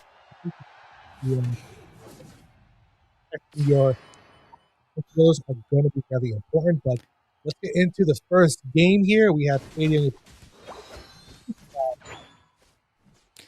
Miraidon Slowpoke heading down towards this bottom path. And Miraidon obviously has great last hitting potential early on with that Thunder Shock. So, I mean, it's definitely something that you're going to have to watch out for. We talked about a potential invade going on, and it is going to be an invade. Snorlax making a beeline, trying to slow down this Scyther, as you see in the picture-in-picture. So far, doing a pretty good job slowing the Scyther's clearing path, and down on the bottom path, Mew doing a good job getting last hits. Yeah, I love that Snorlax play, trying to slow down the progress of the Scyther, and it's still that blue buff, which is great. Yeah. And yeah, having two great secures being able in the form of Miraidon and Slowpoke. As you can see, members of KD trying to take down that trying to take down that Snorlax before it causes any more trouble. But there's that secure of the Miraidon trying to take care of business with that Mew. Gibble getting very low. That's a focus band that pops, so they are going to stay safe for the time being. Charizard Y making it towards this top path and making sure that this Torchic unable to advance any further, but Scyther making their way towards them, and it's going to be a retreat for the T-Squad as they try to regather for this Altaria family. They do get a little bit of it, allowing Vaporeon to get online. Yeah, it looks like that Scyther did steal the buff from the Snorlax with the knockout, as you can see. So Scyther being able to pull back a little bit was good. 4 members of KD going into this tier 1. Here comes the Snorlax trying to pounce on them, but Scyther going in saying, nope, you can't come here. We're going to be scoring some points. The Vaporeon trying to do some muddy water action to slow them down a little bit, but there goes the Gibble going down with the Scyther. As we're saying, it is putting those thunks in. Already a level 6, knocking on the door to level 7. Yeah, they're looking pretty good early on, and this is what I talked about. You definitely want to get these Pokemon online early. Allowing Blaziken, well, still Combuskin, to get their level 5 this early. Definitely very beneficial for them. However, you did yield at least a little bit down in that bottom path. That Mew looking very strong down there, even by their lonesome, level 6. So it was able to do a lot of that, or find a lot of value with their last hitting away from the screen. Yeah, look at the levels. And Miraidon's at 5, Mew's at 6. So you're exactly right, Kyle. That Mew is securing those last hits beautifully down there, trying to keep the tempo along that Miraidon. We see that members of KD trying to get the Regidrago in the center there with the picture-in-picture. But there goes the Blissey going down with the hands of the goodbye. And then here comes the Miraidon coming in, trying to clean sweep that Vaporeon out there. Muddy Waters popping up to slay down. Here comes that Fire Blast trying to burn the opponents, but wonderful knockout from the Scyther there, taking down the Charizard, a threat that needs to be taken care of really early on. Oh, and that Miraidon almost was able to take out that Vaporeon in the tall grass. They did kind of scope out exactly where it was hiding.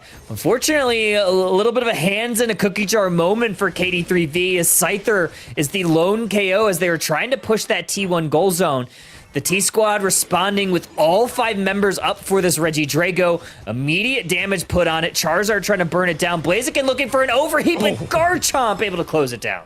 Garchomp with a wonderful secure there. Kudos to that Blaziken trying to get it, but it wasn't enough there. Scyther taking another knockout on the Snorlax, going into that Charizard to take it down as well. This Elheek is going to walk into tier 1, and that is totally fine on my book there. That's Scyther putting in a lot of work with these early game KOs, Kyle. And they're looking to try to break this T1 goal zone. So far, they're able to find at least a couple of KOs. Blaziken, though, able to get a little bit of revenge, taking out that Guy Bite. Snorlax looking to try to close this goal zone out with a 4-point overcap. They do break it, and they're going to fight to live to fight another day. Yeah, and like you said, as that action was going down the top, looks like in the bottom, Scyther Miraidon putting in more points in that tier 1 here. A nice overcap from the Blaziken, 29 points to push him more in the lead with 161 to 122. We have a Regice on the bottom here for some HP and XP potential here. Charizard using its Unite move, going up there, taking down the Scyther. Scyther has to move away, but gets caught from the Mega Charizard Y. Regice going to the side of the T-Squad. T-Squad looking to hit a push here for this tier 1 and put some more points in. Snorlax pounding down to make sure that they don't come in and disrupt their gameplays here, but the blocks going in. More Miraidon trying to zone out here with the moves, but looks like with the Garchomp swiping on in, and looks like the T-Squad here is making some good plays here and trying to disrupt as much as possible.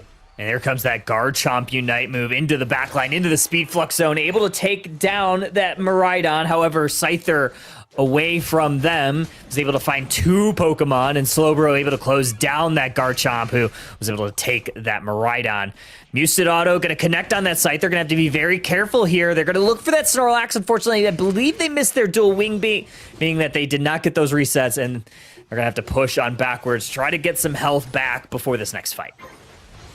Yeah, definitely a scary moment there, but both teams realized that they needed to peel back a little bit there. Didn't want to give any more XP over to the other side there. We have the Eliki at the top here, spawn members of T-Squad getting ready. Here comes the Muddy Water being popped off. There's some vision from the side of KD. Blaziken going in to start hitting the Eliki. Charizard, Vaporeon looking to take to the sky there. Another Unite move there, blowing down the fire here, and looks like that they're taking the disadvantage and taking this Eliki for themselves. Lucky is going to move towards this T2 goal zone. Meanwhile, there's a little bit of a fight in this central area. Charizard Y still up in the sky. Slow Beam's going to try to slow them down. Unfortunately, you really can't slow them down as 4 members of KD3V go down. Regieleki being defended by this Blaziken, but T-Squad now making their move forward. Dragon Rush combo is going to enable Regieleki to walk in, and this goal zone is down and broken. That was a beautiful Dragon Rush combo there. Bliss Assist comes out here to give the Miraidon a little bit more sustain here. But yeah, you saw from that Mega Charizard, that area of the Fire Burst when it's Mega Evolved, you get trapped in there, you're burning, you're losing HP. Definitely gave T-Squad enough energy to push through, take some knockouts, and break that tier 2. And we look down here, Regirock up for the grabs at the bottom. We're going to start moving towards the bottom, and there is this Regirock that's getting shredded through by this Garchomp. Pretty easy work, especially with the Mew to try to help it out a little bit. A lot of experience over there. So Mega Charizard level 14, Garchomp nearing level 13. You're going to certainly want to get that as we get closer and closer to Kyogre. But either way, 275, 161. This is a pretty significant lead here for T-Squad. It's going to get even bigger with another 44 from Mew. Yeah, exactly there. So the lead just grows more. The Snorlax trying to take as much more experience as possible, but the Scyther is there to take it down. Katie just trying to see if they can get any more knockouts here before we head into the final boss here. Blaziken just blasting out there, had to peel back a little bit. Garchomp getting out just in time. Same with the Charizard. Vaporeon just trying to use some of those healing as much as possible. But also the Mew trying to stand back. It's caught right by the Blaziken at the last second. That's exactly what you needed here for KD. They're also going to look for this Vaporeon, but they don't want to go too far forward. Only 20 seconds left until Kyogre. Teams getting ready to position themselves here for the fight. Blaziken doing a little poking here. Here comes the Fire Blast from the Charizard. Vaporeon going in. Snorlax coming down with the pound. Bliss Assist comes out for the team. The fight is starting early here. Kyogre's not even on the map here. Charizard takes to the sky. Here comes the beam from the Miraidon. We have 2 members going down on the side of KD. 3, the Scyther goes down. 4, the Blaziken goes down. And T-Squad is going to capitalize on this push and take down the Kyogre. Insane work. Charizard was able to cancel that slow beam because they were able to pick them up with their own Unite move, leaving this Garchomp to be able to stay alive, and that is going to be the GG. T-Squad's going to win game number 1 in an exciting Kyogre fight. I have to say, a lot of MVPs on the side of T-Squad. That final play with the Charizard breaking that slow bro and to disrupt it really was just the key to unlock that victory. Mew just showing that it can zone perfectly, get some great hits in there. And even just having Snorlax coming in, doing that cheeky little invade early on to slow down the progression of the Scyther. Really great gameplay from the side of T-Squad. And KD, yeah, they definitely have some great opportunities there with the Miraidon putting in the work. Blaziken getting some great knockouts too. But at the end of the day, T-Squad was able to just disrupt just a bit more to shut down those high plays and just capitalize on the knockouts and just move in and score and just take the rest of the game home with them. That's the one thing that you just have to watch out for if you're playing Slowbro is, do I have any opponents that can cancel my Unite move? It's one of the most important Unite moves in the game, and just unfortunately, it was Charizard with the heads-up play, making sure that they were able to keep Criminal alive on that Garchomp, and that was really the changing point of the game, because I think if KD was able to follow up with a little bit more damage, maybe you flip that one around. Maybe you get the slow beam on the Charizard instead, but there's just so many targets that you really want to try to lock down, and just unfortunate there in this game number one. Yeah, look at the scoring here. It was pretty much neck and neck throughout most of the game here. Went back and forth a couple of times. Both teams being strategic and making sure they get enough experience. But you see at that fight right around the Reggie Rock moment, right before even Kyogre hit the map, they just went all out and was able to take down members of KD one by one by one. But you're exactly right. Especially with Mega Charizard Y, when it's in the sky, it is just, you can't really deal with it. It is in the sky, raining down fire all over the field, and if you get caught in that, it just sets up for some amazing plays. But yeah, great job from T-Squad. They lead in the set 1-0, and want to see if KD needs to go back to the drawing board here and figure out if they want to do some strategic banning here, or might be able to have some more heavy hitters on the side. I don't know. I think it worked out for the most part for them. I think maybe just some fine tuning, because there were definitely some moments in a lot of those team fights where they were able to get some big wins. I think the Scissor, or sorry, not the Scissor, but the Scyther looked really good for them, especially in a lot of those big moments. The Blaziken had some pretty big moments in itself, and that Blissey Unite move was really good. Just unfortunately, yeah, it's just things started to crumble down towards the end of that Kyogre fight, and I think it was the T-Squad that was just ready to pull the trigger on some of their Unite moves a little bit. Well, maybe not a little bit faster, but they had better priority there, and it's sometimes that's just the way the cookie crumbles for these Kyogre fights when it can be pretty volatile. There's so many different ways to go about the fight. The slow beam, just again, it's so tough. It's such a good Unite move. It is. But if it goes on the wrong target and it gets canceled, I mean, that's just so unfortunate. So we'll look to maybe switch things up. I think you're right about maybe figuring out, maybe do we ban something different? Do we ban that Charizard Y? We've seen it, I believe, in almost every game, if not every game so far tonight. Yeah. Maybe it's time to go ahead and, even though it got nerfed, ban the Char Y. Yeah, take it offline possibly. We're going to be waiting for the teams to come back soon. But yeah, it hurts, especially because I still think, like you said, Slowbro has one of the best Unites in the game, but it's just very fragile. Yes, we say this it's a tanky Pokemon. It can have a lot of disruption, a lot of CC, but it's very fragile with the Unite move, because one misclick, a lot of Unite moves, you can maybe get lucky if you're able to, especially in these team fights. But if you are not able to time it correctly, not get the right target even on it, it's almost like a wasted opportunity, and it could just be what you need to win the fight. But I will give credit to some of those Bliss assists came in at just the right time. Yeah, I think we saw some especially on the Miraidon as well, as it was doing its charge beam and getting out there to attack the other side there. But no, I think Mega Charizard Y is starting to show that it is just very oppressive out there. So I would not be surprised if I do see that coming up, but at the end of the day, yeah, it has to come down to the timing. I did like the approach of slowing down the Scyther from leveling up early on, but we saw quickly how a Scyther can come back got those buffs back from taking out the Snorlax early on in the game. It scaled beautifully, and it can start to just rip through objectives and opponents really quickly. So I wouldn't be surprised if they keep that strategy and keep it back on their side. All right, and we're going to get right on into game number 2. I did start a guess the energy prediction in chat because I thought we were going to be waiting a little bit longer because the teams needed 1 or 2 minutes. So feel free. Guess what energy I'm going to pull in my Journey Together pack. We'll open it at some point over the next, set or two. So go ahead and use your channel points. Guess what energy I'm going to pull in this one. But teams are back. Game is already underway. Well, the draft is underway. And just like we thought, Bob, Charizard Y going up into the banned section. It is there. Meowth, not a surprise too, because hopefully one day I get the cat game. But if you notice, we are doing a Rayquaza map right now for this match. So we're going to have a rip it moment possibly at the end of the game. It's probably going to get intense with Rayquaza. So I'm looking forward to that. Bans falling into place here as we get the last ban in from the side of T-Squad. Mega Charizard wide, Machamp, Darkrai. Not too surprised there.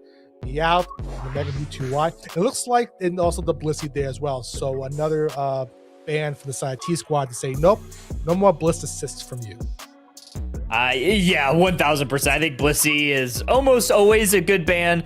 I don't know if we talked about it in the first game, but we had a Machamp ban, and this is very much a targeted ban against T-Squad because they have a very disruptive style that they love to play. I think I kind of hinted at it, but that is a Pokemon that we see all the time from Criminal specifically. I believe that is Pooty.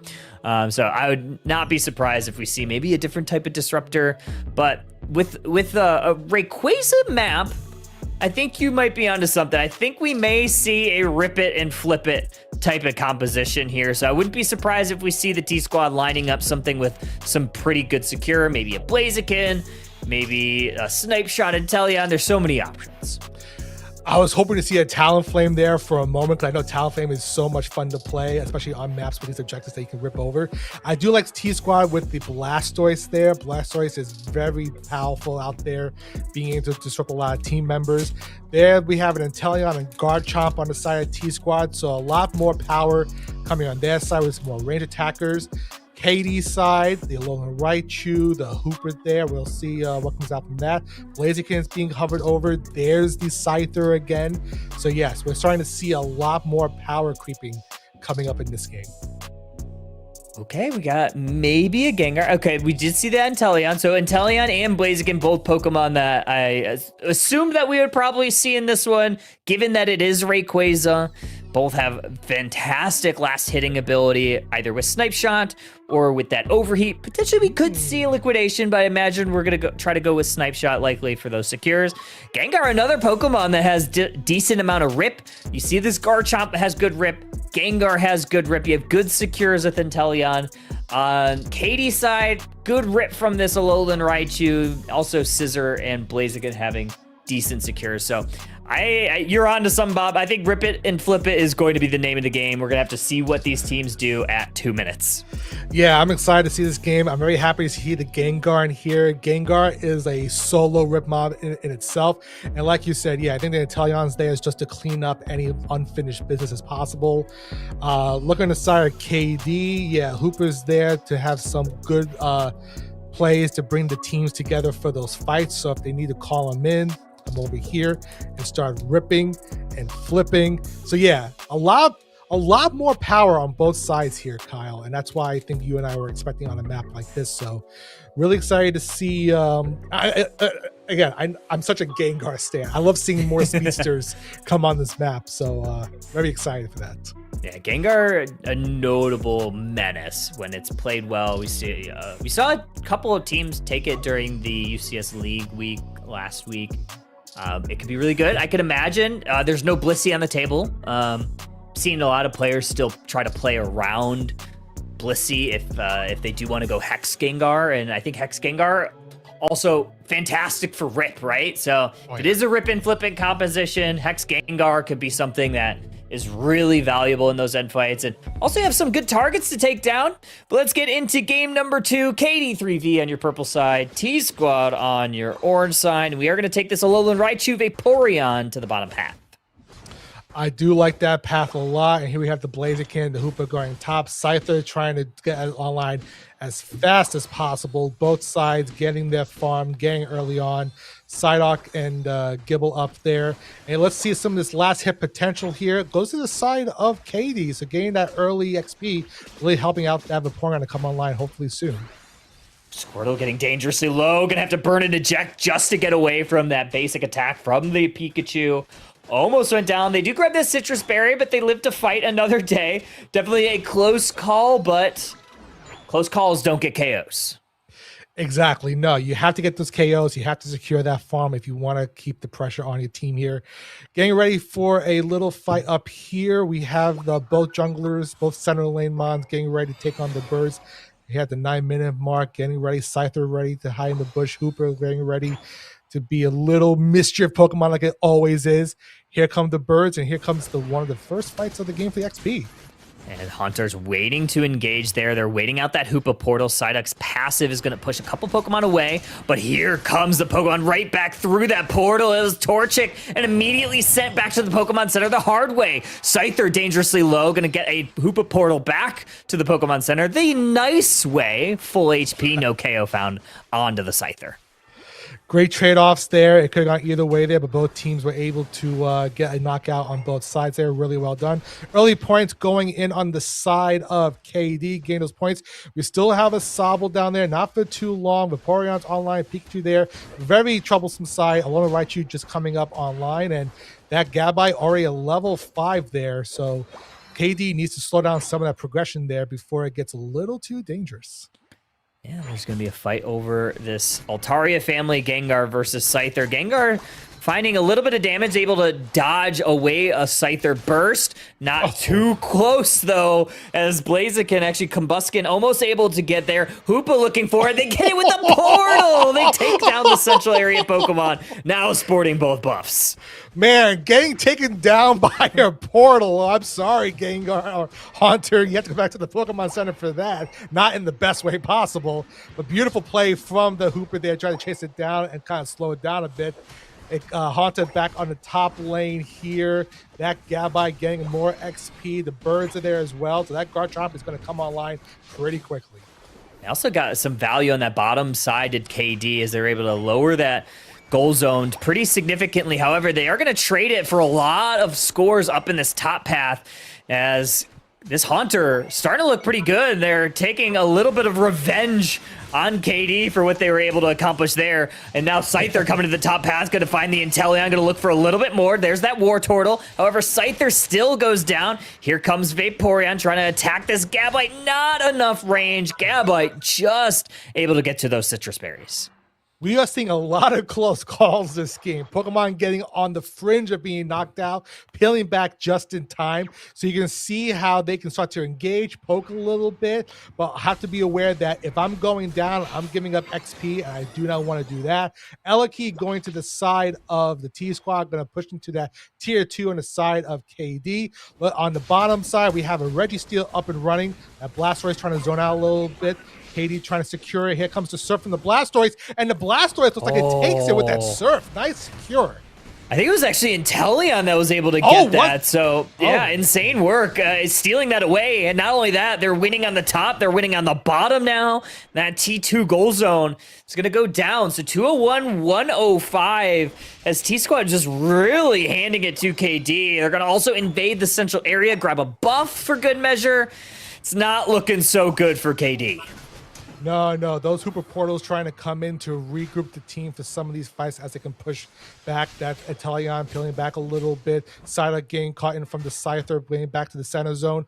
You see the snipe shots trying to hit there from the side of Inteleon. Little hit there. Psyduck about to go down to the Vaporeon as well. Gengar being caught in, taking down the Alolan Raichu, but then not before getting taken out by the Vaporeon. And Vaporeon's looking to try to get back to the Pokemon Center with one of those Hoopers just in time before the Garchomp could have just sliced and diced it. Yeah, they almost lifted him up out of that Hoopa portal. That could have been a very big play for the T-Squad, who definitely doesn't need it at this point in the game. KD able to get a little bit of value from this Blaziken, just able to go. There's that big scoop that we were looking for. This time, Blaziken meeting its doom. Hoopa shortly falling to the Inteleon with a masterful snipe there, and it's not looking good here for KD as T-Squad is really taking him to him on both sides of the map. Still scores are pouring in for the side of T-Squad here. Blaziken trying to come in here, disrupt them a little bit. Psyduck using its headache gauge to get out of there a little bit. More surfing from the Blastoise, using the Unite move to disperse them a little bit more. Garchomp trying to make a call in here, trying to take down the Hooper there. Using its Unite move and being able to have the Blaziken come in just in time to take out the Blastoise there. And these guys, here comes the Garchomp with his Unite move trying to take down the Alolan Raichu, but Alolan Raichu just gets out just in time. Great play from this Garchomp. Good scoop. Better Unite move. And better shout out for Bina, our camera operator, for capturing the close-up of the Garchomp as it was Unite moving. Just the good anticipation, knowing it was coming, and the better execution from the Garchomp. 5 points in. It's going to break this T1 goal zone, close that one out, and now Hoopa has kind of been nerfed from the lack of goal zones being able to transport the team up and down. Exactly. So now a lot of opportunities to travel. So Hooper has to start to use those Hooper portals to heal the team, bring it back to base, and be there to ready to position themselves in fights where they can bring the teams through their Unite move and to take down their opponents here. Elakey being poked at here. Inteleon trying to find some members with their snipe shot, trying to connect there. Here comes the Surf from Blastoise. Here comes the Blaziken. Another Hydro Typhoon from the Blastoise, taking down more members on the side of KD. Oh, what a call there from Blastoise and the Gengar. Perfect follow-up. The stun into the Gengar Unite move and the Hex combination. Just perfectly executed to find a couple of KOs at an opportune time. And that Regieleki, it did go to KD. Unfortunately, though, they didn't really get a whole lot of value, losing a couple of members of their own right in that moment. But right now, it's a matter of just maybe farming up some experience, capturing some wild Pokemon, and hoping to fight for Kyogre and hoping that you don't go down here. Yeah, if I'm looking at the XP side, we're heading to the 2.5 minute mark here. T-Squad, I think, has an advantage here. This Garchomp is dangerously powerful, being able to rip through what it can do. Hex Gengar at the top lane, trying to steal some XP away. Blaziken trying to capture a little bit here. We're heading into the top lane. 2:20 left to go. Team starting to peel back a little bit here, and looks like they're going to reposition themselves before the final fight where Rayquaza hits the map. Vaporeon gets met by a snipe shot. Also a Hoopa portal, so no harm, no foul. Gonna get a full HP bar. Alolan Raichu poking and prodding, trying to find some damage for this Vaporeon's vision. There's a muddy water there to try to separate T-Squad up, but they're all playing very grouped together right now. Yeah, I think that's what you need to do here, because you want to stay together as a team and you want to poke a little bit as much as possible to see if you can trigger a fight from one of the other sides. But I think T-Squad's doing the right thing. The Inteleon trying to use their snipe shots to see if they can pull out some of the opponents here. Hooper Portal is going to the Vaporeon. Another snipe shot hitting the Scyther there. Here comes the Hooper Portal to bring everyone down here. Peeling back, Vaporeon is trying to get Muddy Water to disperse. The Unite move on the Inteleon, getting some of those critical hits there, being caught by the Vaporeon. Very low on health. The Garchomp goes down, Gengar goes down, and Inteleon goes down as well in that skirmish. Oh, Blastoise gonna hit a massive surf there and find a KO. Overheat, though, is gonna meet a little bit of revenge. 4 members down for T-Squad as Gamma Lego on the Blaziken. Now gonna make their move towards Rayquaza. No rip and flip yet. Psyduck gonna try to separate them with a surf. There's a nice little headache gauge burst. They're gonna heal up a little bit, try to stun him out. Here comes Hoopa, though, taking the Psyduck down with a boosted auto. T-Squad not very close to this Rayquaza. They're gonna have to defend. I was waiting to see that Inteleon was coming back and snipe shot it away a little bit, but it didn't do it. 40 seconds left. They got Rayquaza, but now they have to put those points in. Looks like members of T-Squad trying to protect these goals here. Gengar ready to come in here to rip him through. The healing on side of KD. And wow, just going back to the Pokemon Center. The Blastoise going down. And here comes KD pushing into the home goal, dropping the Hundo Burgers into these goals with the time ticking down. It looks like the KD is going to take this and tie it up. Yeah, they are. Points raining down, 685 with a couple extra for good measure. They got the Rayquaza. They had some massive KOs there. Gotta give it to this Vaporeon. That Unite move, the Aquamarine Soiree or whatever, I can't remember the second part of the Unite move, but either way, they ended up going up into the air, dodging a snipe shot from the Inteleon, and then landing a two-person knockup, including the Inteleon, which was already pretty low, finding the KO on them, sending another one to the Pokemon Center via, I believe, the follow-up was from Gamma Lego on the Blaziken. So they're able to send a couple of big Pokemon all the way back, and that really enabled them to take that Rayquaza, because I think at that moment it was just Reggie on the Psyduck on extremely low HP, trying to make their way and maybe stall out the fight and so that the T-Squad could maybe get back in there, but it was just too much to handle. Yeah, no, props to Reggie in that, with the headache gauge working, Psyduck being able to stay a little longer to kind of like slow down the progression of the Rayquaza. And like I said, I could have sworn I saw the Inteleon getting ready to just come in and just snipe it away. That would have been absolutely insane. But no, I think at the end of the day, some of those plays from the Vaporeon was intense. Scyther coming in there. Blaziken had some great moments. But definitely, when it comes to T-Squad, the Garchomp was a menace. The Blastoise was setting up some amazing plays as well with the dispersion of using their Unite move and using Surf. Gengar was a threat as well. It really could have gone either way here, Kyle. But at the end of the day, Katie took advantage of that, and using the Aquamarine, they made a splash. That was the word. There it is. Okay, that was the word. They definitely made a splash there and took this to a game 3. I'm usually pretty good at remembering all the Unite move names. Some of the new ones I just don't say a ton because they're so long. Like, they are. like I don't have time to say Aquamarine Splash in the middle of the fight. I don't have time to say Zip Zap Full Charge Spark or whatever Pawmots is. They're so long at this point. Sometimes you just gotta throw the Unite move. But either way, yeah, insane work here from Katie to come back in that one. It looked like the T-Squad was going to really take it to them. They had the levels, they had the positional advantage, but they did a really good job. I think the big thing that I saw in that fight that didn't go the T-Squad's way was Blastoise had a perfect engage into the backline, pushing KD into their own central area. However, the T-Squad just didn't have the follow-up damage. And a good engage isn't a good engage if you don't have the follow-up damage. So if they had just a couple of Pokemon that were able to play a little bit more forward and follow that Blastoise, we might have a different story. But yeah, I think Blastoise were able to push them. They hit a big Surf. They hit a massive Hydro Typhoon. I think like three Pokemon, maybe 4 were in that Hydro Typhoon. But yeah, just not enough follow-up damage to really get any value out of it. You know what? You said it perfectly. Like, Blastoise is just as powerful as the rest of the teammates. Blastoise there is for the first part of the setup, and then you just need to capitalize on it, because when you're able to pop those Hydro Typhoons to pop everybody in the air, and you can have somebody just come in and just start sweeping and taking knockout after knockout after knockout. Blastoise did its job. You just need someone just to come on third shift to clean up afterwards.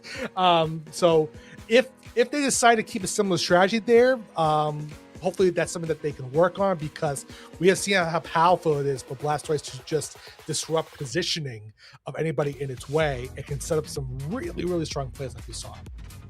Yeah, we'll see. We'll see what we get in game number 3. Everything's on the table. Maybe we'll see another Machamp ban. Maybe we'll see something completely different. Who's to say at this point? I want to see a Meowth. I want to see a Meowth just come in here just randomly, just start to cause chaos. Yeah. Dropping money all over the place, throwing coins at people. Yeah. But I will say, I do love seeing a lot more of those range attackers come in, like the Long Raichu, the Inteleon. Really great to see them come in, because like we said earlier tonight, we have that range available. They can kind of just stay on the back lines a little bit, kind of scope out, kind of zone a little bit, and be able to get some good knockouts, especially if you're a sniper with the Citrawire and Inteleon, being able to just find where someone's hiding, find them out, and just come in and just start to clean the house a little bit. So it looks like we are almost getting ready for our next game, and we're going to see, I think this is our first Groudon. Yeah, it is. Of the night. Yeah, we've seen everything now. We've seen mostly Kyogre for the first 4 matches of the night. Just saw Rayquaza, our first maps of the night. We just saw Rayquaza in this last one, and now we're going to get to see Groudon. So yeah, this, I believe, if I'm not mistaken, obviously production correct us if we're wrong, but yeah, I believe this is going to be the first Groudon of the evening. And it's going to be KD on the first pick side. So the T-Squad, I believe, at least with how I'm understanding, they decided since they lost this last game, they had the option to either pick the map or pick which side selection that they wanted. They wanted to go with the map. They wanted to go with Groudon. Yeah, and for those like with Groudon, getting Groudon, you get a nice boost on your attack there, and you also get that nice temporary shield to start off with. So I think we're going to see more heavy hitters in this match, especially with the Groudon on the map here getting pushed through. So the best thing about Groudon, which I really like, is you can have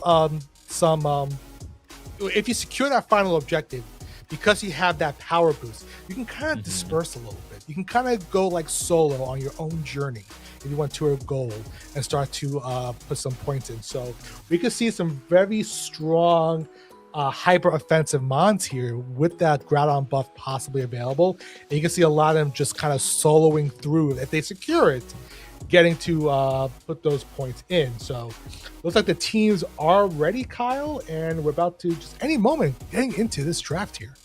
Yeah, teams are ready. We're going to get started in game number 3. This is going to be the last match of this winner's quarterfinals. Well, at least the last match of this particular team's winners quarterfinals. And Katie's going to be again on your purple side. We are going to see Groudon. T-Squad going to be on your orange side once again. I believe all 3 times. This is going to be the orange side selection for them. I'm very interested to see if we're going to see any of these bands stay the same. I imagine, yeah, Mega Charizard Y, Meowth. I would be very surprised if we see Meowth at all this evening. Machamp, maybe we'll see it, just not against this T-Squad who not in this one. They just really do not want to let Pooty play this Pokemon. Yeah, I think wishing for the cat was a little too much for me, so that's okay. Maybe another time, right? Darkrai, not a surprise there. Mega Lucario getting a ban. Mega Lucario has been having some pretty impressive showings this evening, and it looks like Blissey is going to be the last one there. Again, no surprise. First pick going to the side of KD. Let's see what they're going to lock in here. And it looks like they're hovering over that Vaporeon. I think that's a very solid first choice. Vaporeon, always a good first pick, it seems. Even though it got a little bit of a nerf, I believe it's still quite bulky and provides plenty of value. We still have a couple options here. Suicune, we saw last round get picked a lot. Psyduck, we saw a ton. We saw a ton of Psyduck this past weekend, and then it got buffed. So I am not super surprised that we're seeing a lot of Psyduck tonight. I'll be interested to see like how it's performing in like the win column, but it certainly looks like it's providing a lot of value. Surf's obviously fantastic. And then Psychic, obviously the ability to push and pull teammates, reposition them into some harm's way, a very valuable tool. We are going to see Mimikyu, one of your favorite picks. Oh, I love Mimikyu so much. A great way to kind of catch off guard anyone who's trying to hide. Of course, I'm a fan of the Shadow Sneak, Shadow Claw, being able to reset that cooldown if you get a hit some Pokemon that gets targeted by you. I think that's a lot of fun to play. Garchomp, again, very powerful, no question there. Side of T-Squared here, T-Squad, I should say. Mega Mewtwo X, very powerful, and then the Trevenant as well to round it out. KD locking in the Hooper and a little bit more range in the Alolan Raichu. Yeah, I mean, we're seeing a lot of Alolan Raichu. I'm not surprised. It's a pretty good A-presser. It also has a lot of great abilities to maybe set up some ambushes with the Electro Ball. So I still love Alolan Raichu. It doesn't necessarily need, a ton of experience. It doesn't need to like scale to level 9 to find value. You could find some value right immediately off the gate, or even once it hits level 5, because it does have pretty decent A press all around.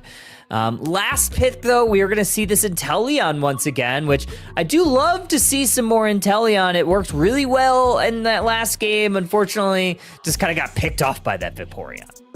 Yeah, and I'm not going to say we're going to see a repeat there, but if I'm on the side of T-Squad, I think that Inteleon needs to be careful because, yeah, Vaporeon can pick it off. The Mimikyu can easily pick it off just as fine. If KD can keep a lot of their portals, a lot of the zones intact, and be able to travel. Oh, we have the pack coming. I'm going to guess water. I'm guessing water. You're going to guess water? I'm guessing water. All right. I can't remember. I didn't see, like, who guessed what. But we are going to see. Usually we have someone guess Steel Energy.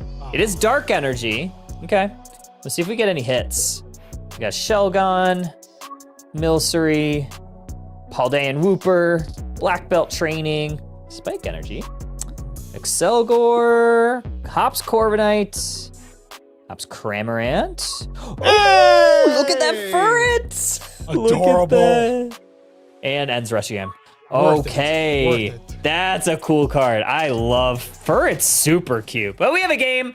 Let's get into game number 3 here. KD on your purple side, TG on your orange side. We are going to take the Vaporeon along with the Alolan Raichu down to that bottom path. Furret for Unite when? I will be an advocate for that eventually. Mimikyu taking the jungle, I really do like that because that can scale really nicely. Get to that level 5, it becomes a menace. Down here, you have that great secure in the Sobble waiting to see Pikachu trying to take it down. Sobble in trouble trying to escape the Eevee there, but Eevee's putting the points in as well. Pikachu putting the points in as well, trying to say, nope, we want to score early on and get that level lead there as much as possible. And the Trevenant, or even just the little tree as it is right now, trying to get away.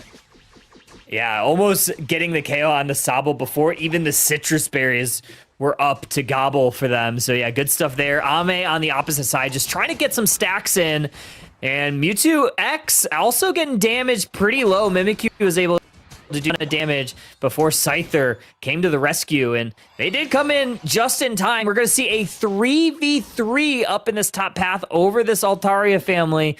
We do have Scyther a little bit low. Hoopa also a little bit low. Going to put a portal immediately there. A lot of that XP did go over to the T-Squad, though. Yeah, T-Squad definitely making sure that poor little Gibble starting with the XP. Still a baby Gibble. Mimikyu going back to the jungle to get some more XP. But here comes the Scyther trying to steal some of that experience away. Shadow of the Claw is hitting the Scyther. Scyther now being double teamed by the Mimikyu and the Vaporeon. Psyduck here trying to save their comrade. Able to do so.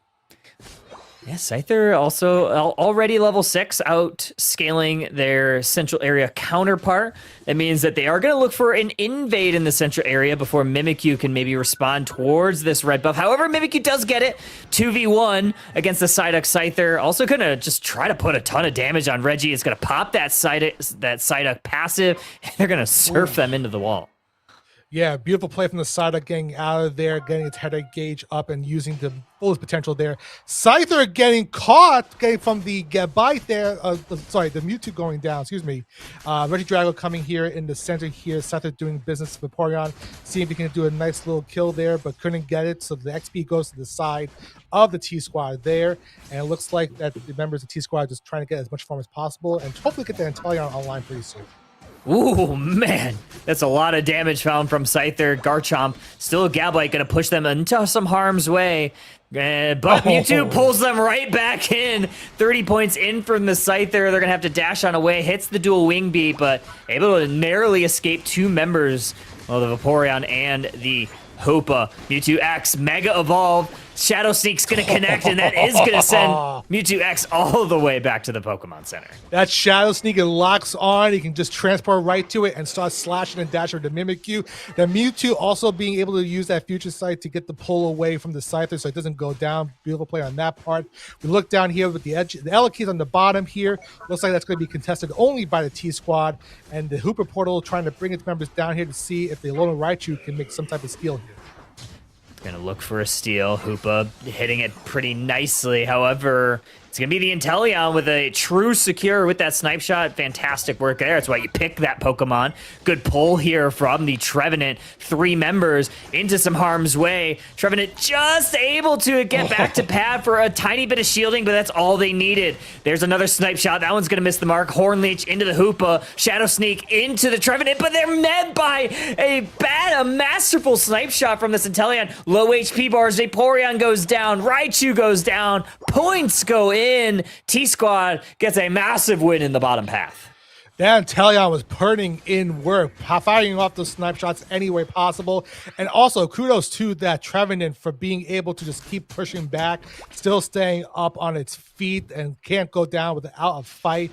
Here is the Psyduck trying to see if he can do some disruption, but getting pushed away from the Vaporeon here. Mega Mewtwo picking up some more Natus with some XP. And the Garchomp coming in to see if he can take out the Mewtwo, but Mewtwo gets out just in time, as well as the Psyduck Surf. Great Psyduck play. I guess that's why you picked the Psyduck. It's really a good engage or a good counter to some of these melee Pokemon. Falls on, and you get that passive to be able to push away a couple Pokemon. So you saw that working out very well. Working out even better, though, is going to be this Mimikyu is finding a lot of damage on this Mewtwo. They're going to try to teleport away, but the Shadow Claw is going to hit. Shadow Sneak going to connect one more time into the Flux Zone. Going to send that Mewtwo back the hard way. Psyduck going to surf away once more. Mimikyu unable to get this KO. Yeah, Mimikyu was able to capitalize on getting its Shadow Sneak cooldown reset with those hits when it has a marked target, being able to take down the Scythe and the Mewtwo. Beautiful play there. Teams now getting ready for the next Eliki to pop up, or the next Reggie, excuse me, to pop up here. Let's see who it's going to be. It's going to be a Regice.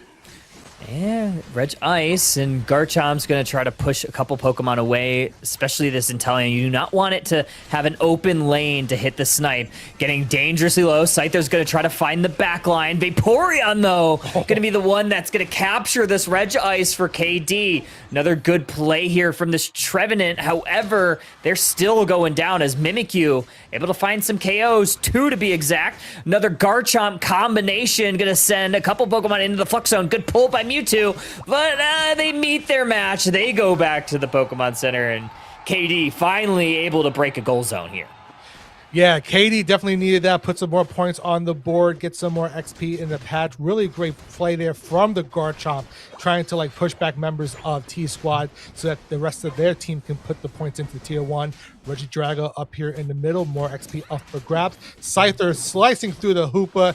Now the Garchomp is being targeted by the Psyduck as it surfs its way through, giving more opportunity for T-Squad to take down this Drago here. But looks like, nope, they want to go and score some points in this Tier 1. Nice overcap opportunity here with plus 25 points. Yeah, they definitely wanted to take the opportunity to slow down this Hoopa, especially as we get closer and closer to the end game. You don't want it to be able to transport up and down, left and right.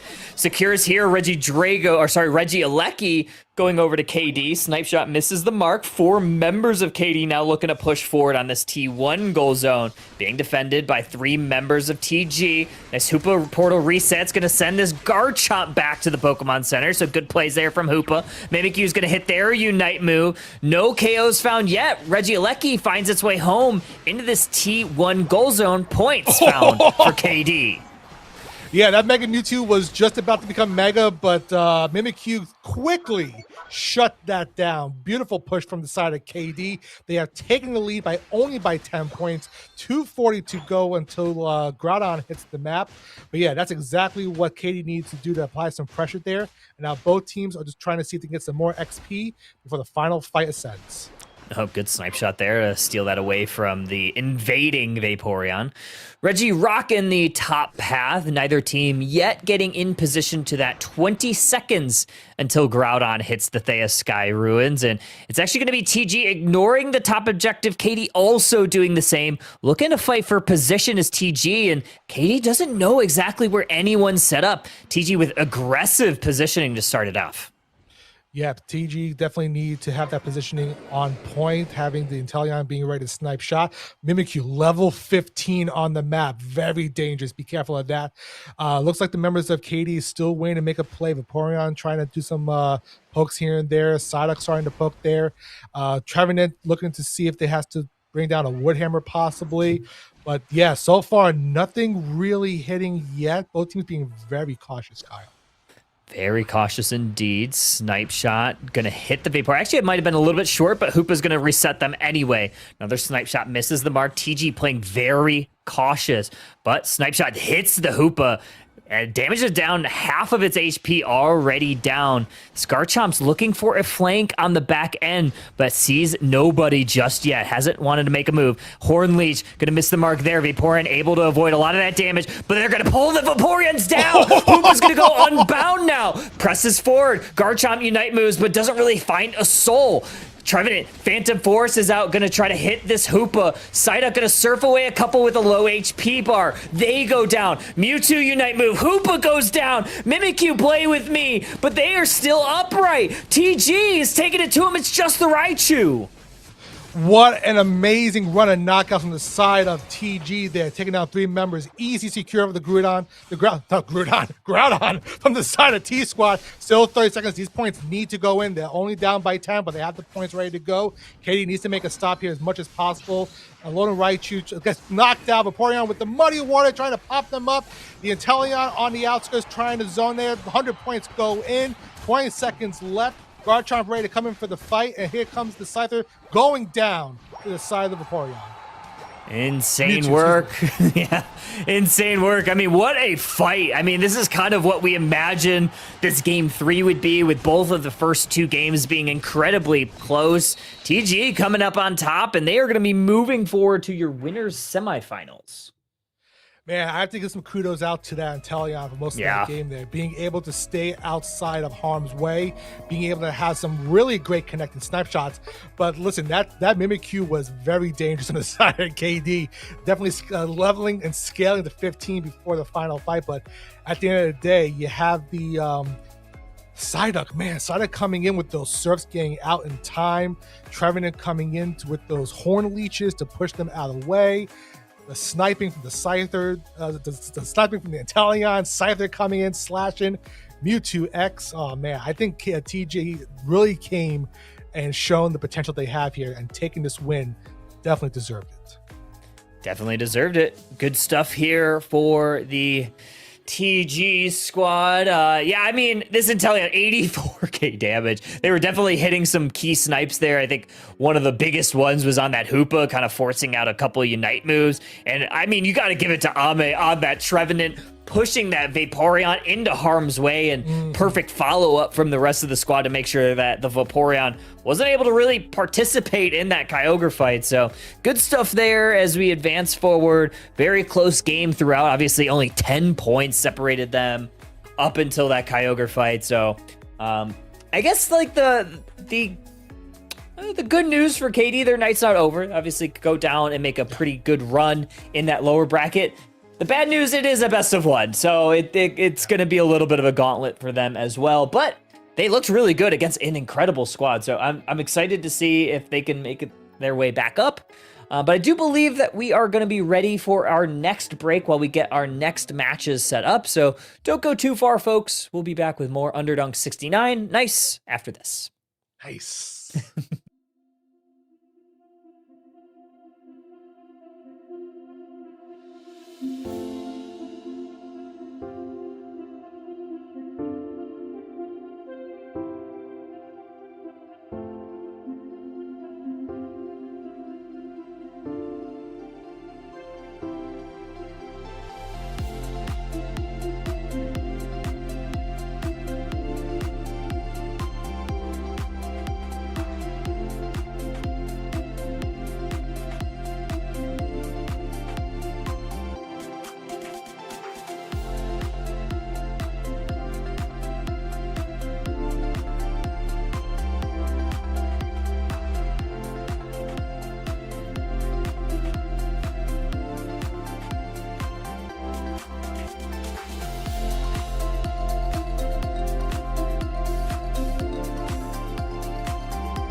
What? No, sorry.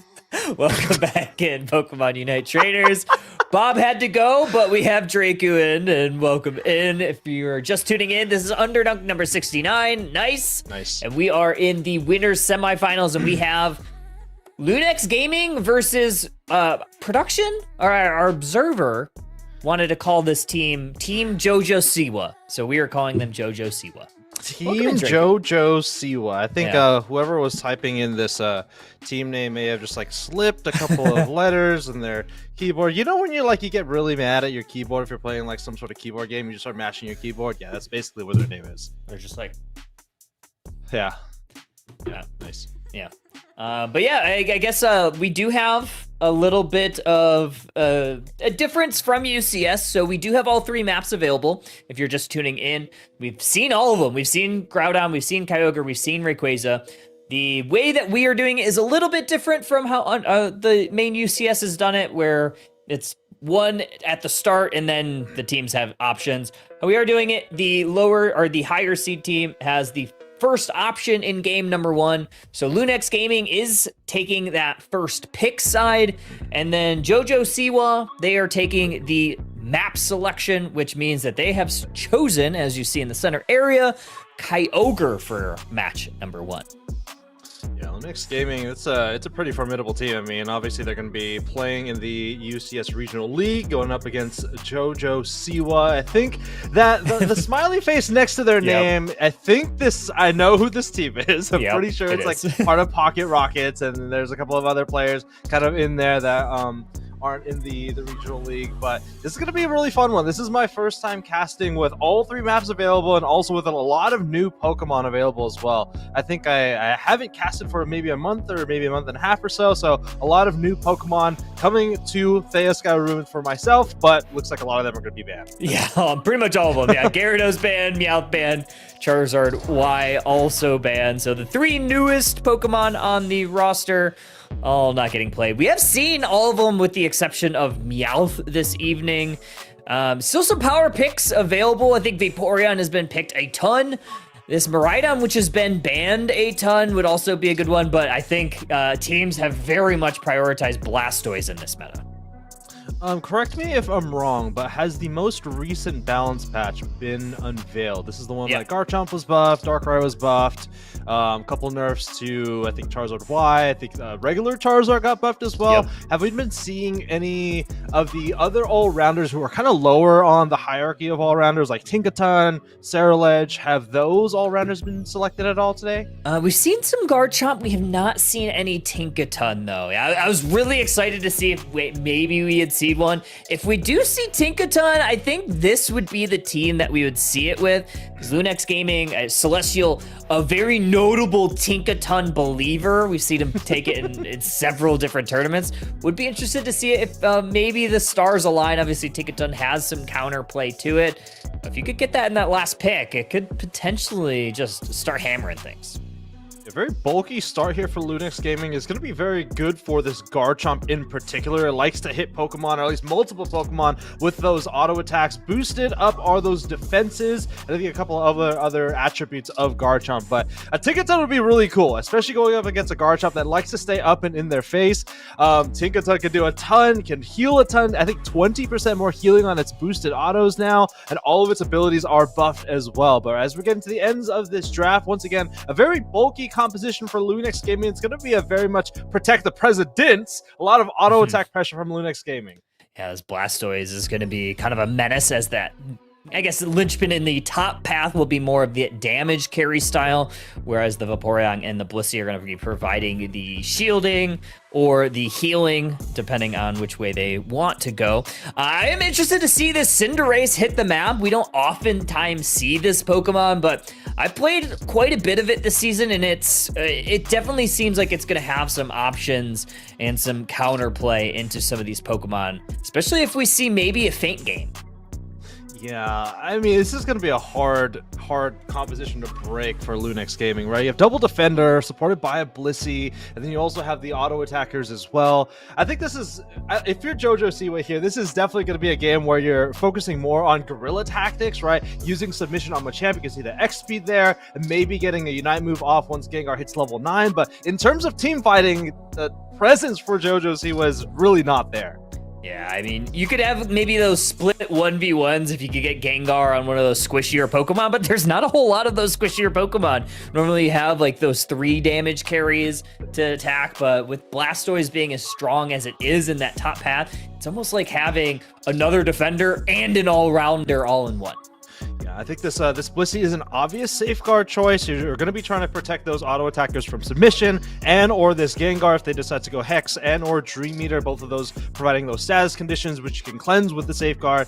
That's really the only crowd control you have to worry about on the side of Jojo Siwa, right? So Lunex Gaming, as long as they keep those 2 auto attackers alive, you can get those Blaze passive procs off, you can get your Mewtwo Y into Mega Evolution. That's how they win the game. But honestly, once again, a very bulky composition, and it's all going to be about if they can KO those 2 auto attackers. Yeah, it's going to be a big if. That is a large if. Blissey going to be probably one of the best things going for Lunex Gaming. I'm very interested to see Tie-Dye go for it. Going to be Lunex Gaming on your purple side, Jojo Siwa, I don't know. I know that's not the real name, but they are going to be on your orange side, and we are going to see that Blissey up in that top path with Lumiar. One thing that maybe Siwa has here is they have pretty good early game, right? Cinderace not very good in the early game. We have a, I'm guessing that's Pooty, heading into the central area with that submission Machamp, and is easily going to be snuffed out by the 2 auto attackers. Getting that KO in the early game for Lunex is going to be pivotal as they scale into the late game. It's almost like they knew that was going to happen, and sure as it was bound to happen eventually. I think we did see this team in the previous set, and their opponent ended up banning Machamp all 3 games. So this is the first time we're really getting to see this one out. Yeah, I know IMAX is a part of that group as well. That played with them a ton over the last UCS season, so should have a lot of experience playing against a team like Pocket Rockets 2.0, basically, we have here. Level 5 on the Haunter, heading up to the top path. Both auto attackers in the central area, taking those Natus. They might be a little late for this rotation, though. A little bit late. Surf from Psyduck is going to start the party, and Jojo Siwa going to take all of the Altaria family, but 4 members up here for Lunex Gaming as they tried to respond, but like you said, just a little bit too late. Yeah, it's going to be a Hex Gengar, so we're going to wait for that Sludge Bomb to be available at level 7. You provide that status condition, and then unlimited, or at least unlimited resets on the Hex as long as you have a status condition. But once again, that Blissey is going to be very handy at cleansing any sort of status conditions. Once again, either Sludge Bomb and or this submission Machamp is going to be going for. A presses onto the Machamp, but it's going to be Mew that gets the last laugh on the Vaporeon. Submission onto this Mega Evolved Mewtwo, going to try to hit that Side Strike, able to escape, but not for long enough as Mew hits that double KO. So Jojo Siwa getting massive value in the bottom path. Yeah, Tie-Dye here for the defense, ending with IMAX as well.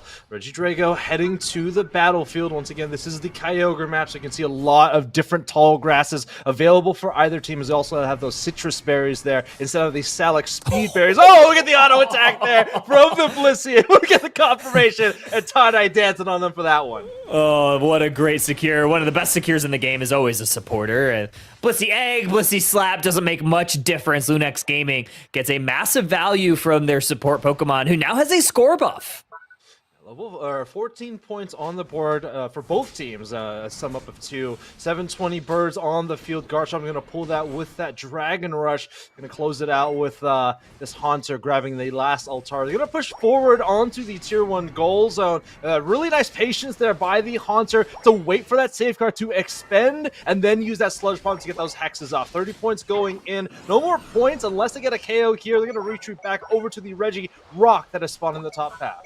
Now they're going to go ahead and burn this down. They have plenty of rip with this Hex Gengar along with the Gabite. And just as I say that, it is fully taken down. So Jojo Siwa able to get value up in the top path, able to find a little bit of salvage in the bottom path too. Going to go ahead and break this with this Haunter, getting them ever close to Gengar, and that is just enough. 68 to 91 as we head to the halfway point of the game. Lunix Gaming just 1 point away from the ever Underdunk 69. Nice number there. Nice. As we head down to the bottom path, or as we take a look at the picture-in-picture there, we can see the Cinderace and a couple more pushing on forward. Psyduck is going to get a knockout on the Mega Mewtwo Y as they rotate down to the bottom path. And no Blissey means they could have those resets for free. So Blissey was down in this bottom path defending this T1 because no one else was really there. Now Regieleki getting burned again. A lot of rip ability. You have to watch out for Mewtwo. Oh, gets it! From downtown, they call in the orbital air strike. We saw that over the last weekend. A particular team got a confirmation of an objective, and it's going to go in, crashing into the Tier 1 goal zone. Not the greatest overcap. I think it was the Regieleki that was able to break that Tier 1 goal zone, but they're pushing on forward. Lunix Gaming trying to get some more points in. Here comes the Unite move from the Garchomp, finding the Cinderace. Going to be forced to use the Unite move themselves. Hydro Typhoon keeps on a couple. Here comes the Astral Dive, finds the Cinderace, gets a KO there, but trays themselves in the process. Barrage Blow hits a couple, but not enough to close the deal. Machamp now going to go for the submission on the Blastoise, but closed out by the Gengar instead. Mewtwo going to teleport backwards to hold this T1 goal zone as Vaporeon meets its maker, Gengar, with a triple KO. And now Jojo Siwa looking to push a little bit forward, but the Cavalry has returned to this T1. 3 points separates the two as both teams come to parity, losing their Tier 1 goals on the top path. Lunix Gaming, Siwa on the bottom path. They will lose their Psyduck as well. Ame is going to take a look in the central area. They will find the Cinderace. They are only level 9 at this point. No Unite move available to them. Level 11 on Celestia will have faster auto attack speed and their first plus ability available to them. Gengar able to take that Registeel. And now it's going to be a very close game. 3 points separating these two teams. Machamp making kind of its way into the central area. Also going to try to find some scores. Blastoise gets the serve. Oh, and just gets an auto attack in time. Good Blaze Kick there is going to close out this Machamp and save all those points from going in.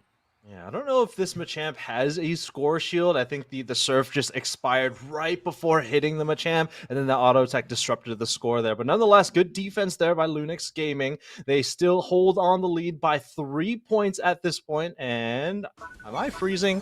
I was freezing too. Okay. Well, Regieleki in the bottom path is going to get worked on here. Machamp, no Unite move available to them. They're going to try to hug the Regieleki. Can they get it here? But they cannot. Cinderace will get the KO, and the confirmation the Regieleki will go over to the Tier 2. And they're going to try to walk this in. 4 members here. Also, Blastoise joining. So this is going to be all 5 looking to push this T2.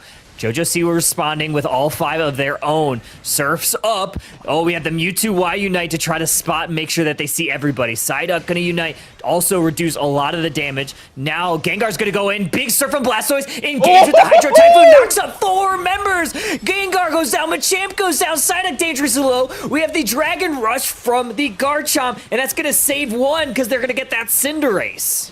Yeah, Garchomp still holding on, but they're going to be pushed off the goal zone by the serve. Blastoise having such a push here on the Tier 2 goal zone, knocking up multiple members with the Hydro Typhoon, getting the offense off by pushing that Garchomp away, and they're able to get away, Kyle. Yeah, what an incredible play here. Lunix Gaming now taking a pretty big lead into this late game. They're starting to scale up, level 13 on the Cinderace. What do you think that Jojo Siwa needs to do to get back in this game? Yeah, I mean, it's still the same game plan, right? The Machamp needs to find the Cinderace. The Garchomp, it's going to be tough for that Pokemon in particular to hold the line against 2 defenders. But again, more lifesteal from those auto attacks, so they should be able to brawl pretty well. It's really going to be up to this Gengar that's going to be taken out here by Lunix Gaming. If they can get them, then that's how they win the game. But it's a lot easier said than done when you're basically lacking a defender. Blissey's trying to get this 40 points, eventually going to expire to the Machamp, and that's going to set a pretty decent KO timer. They're not going to be here right at Kyogre, but good spot out. Psyduck going to have to force to go down towards that bottom path with that Surf. Psystrike's going to connect on them. A little bit of a stun, but they're going to get healed up. Vaporeon with that Aqua Ring is going to heal up a majority of the squad. Gengar, Phantom Ambush looking, submission looking to go on it, but they go down. Cinderace gets a massive Blaze Kick there. Here's that Hydro Typhoon. Kyogre dangerously low, and it's going over to Lunix. Yeah, I mean, it's going to be tough when your Machamp goes down so early there. Here's a Livid Outrage coming out from the Garchomp. They are on the Mewtwo, unfortunately missing out on that one. Mewtwo might be going into Mega Evolution pretty soon, but it doesn't even matter as... Is that the orange team? Oh, the Hero Team wins. Looks like JoJo Siwa is going to toss up that white flag. Lunex Gaming taking game 1. Yeah, wow.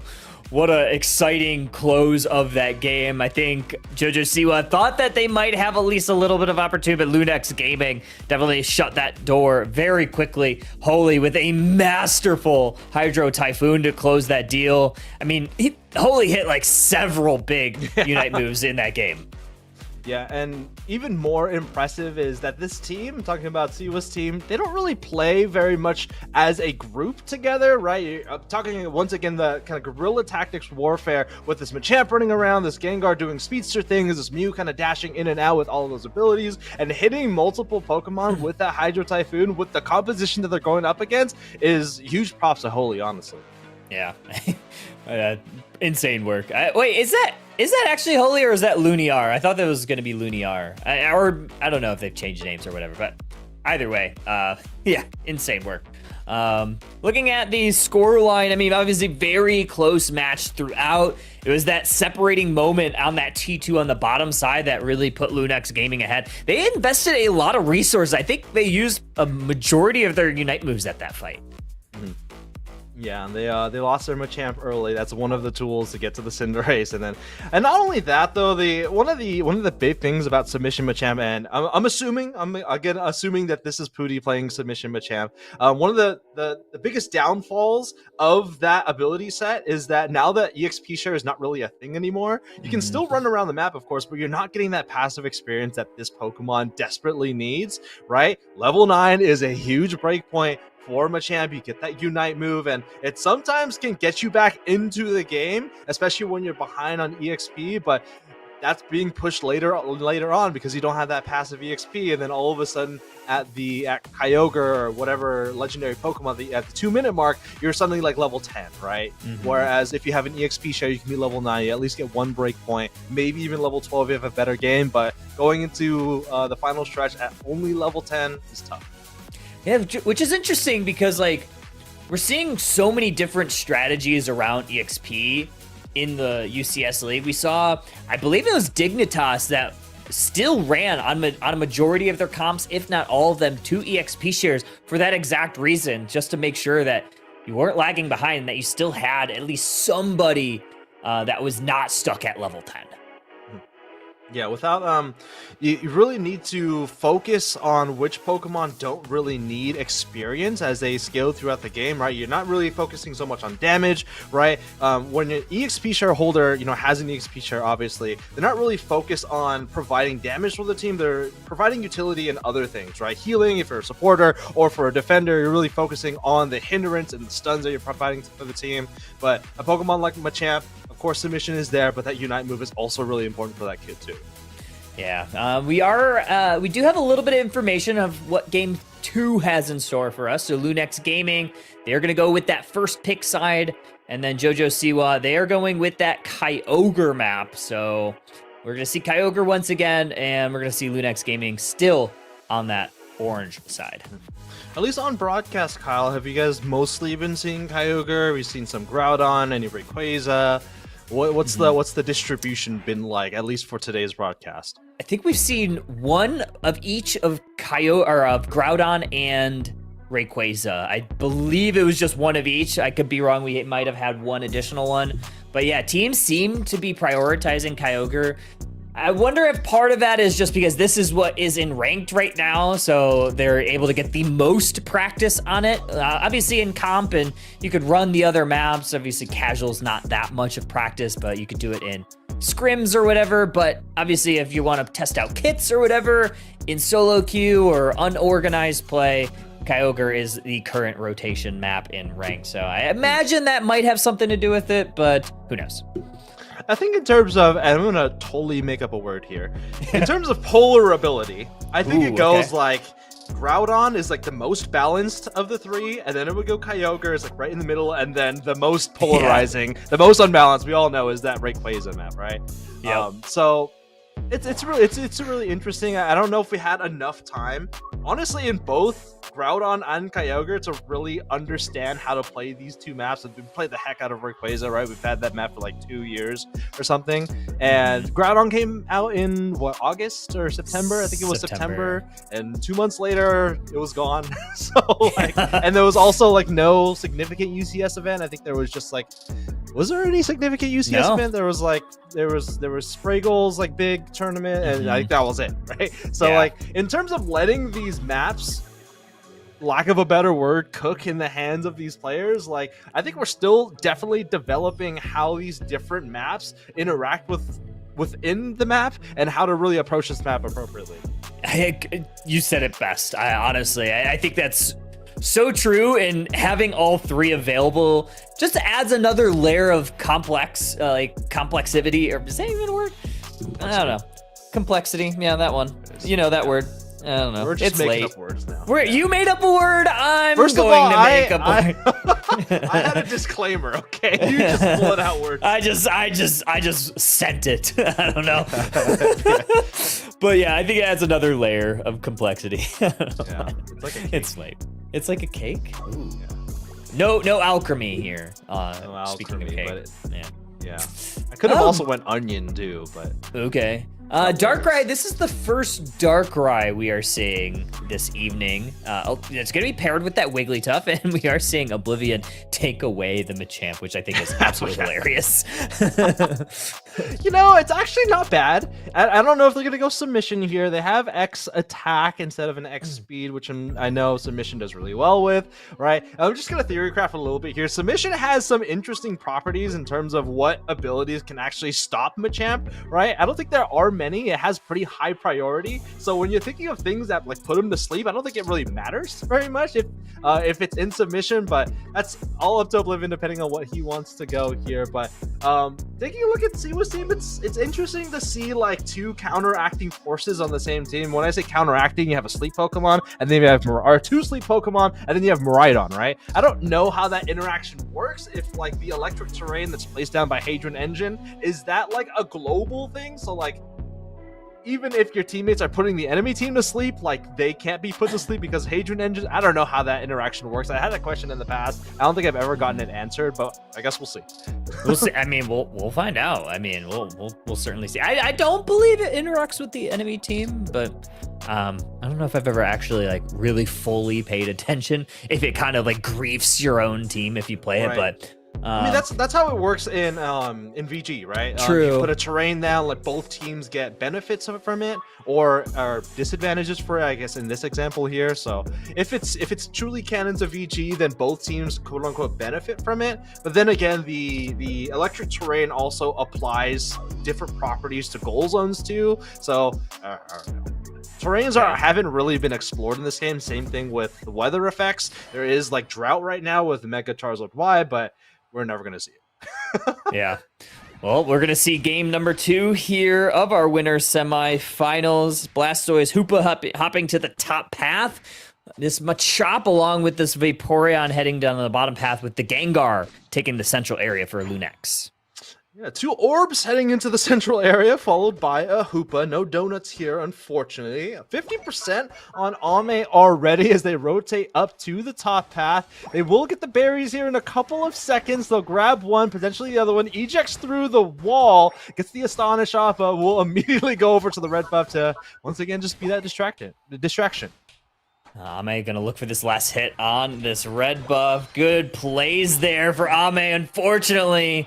Good priorities for this Hoopa to make sure that they were helping their Gengar get their levels, because that was crucial to stopping that Jigglypuff. Darkrai coming up to the top path. No Mega Evolution for this Pokemon, even if it does have a new one. 12 points on the board for Lunex Gaming. Looks like this Gibble's still sitting at level 4, pretty far from level 5. Let's see what happens here. Psyduck hiding in the tall grass. A lot of damage found from Lunex Gaming, able to take a lot of that EXP. Psyduck's passive is going to pop, push a couple Pokemon away. Full heal is going to prevent that Haunter, able to send that Duck back to the pond. Yeah. I forgot about this Pokemon that puts other Pokemon to sleep. You got that Dream Eater interacting with that Psyduck. The headache was just too much there, heading back over to the Pokemon Center.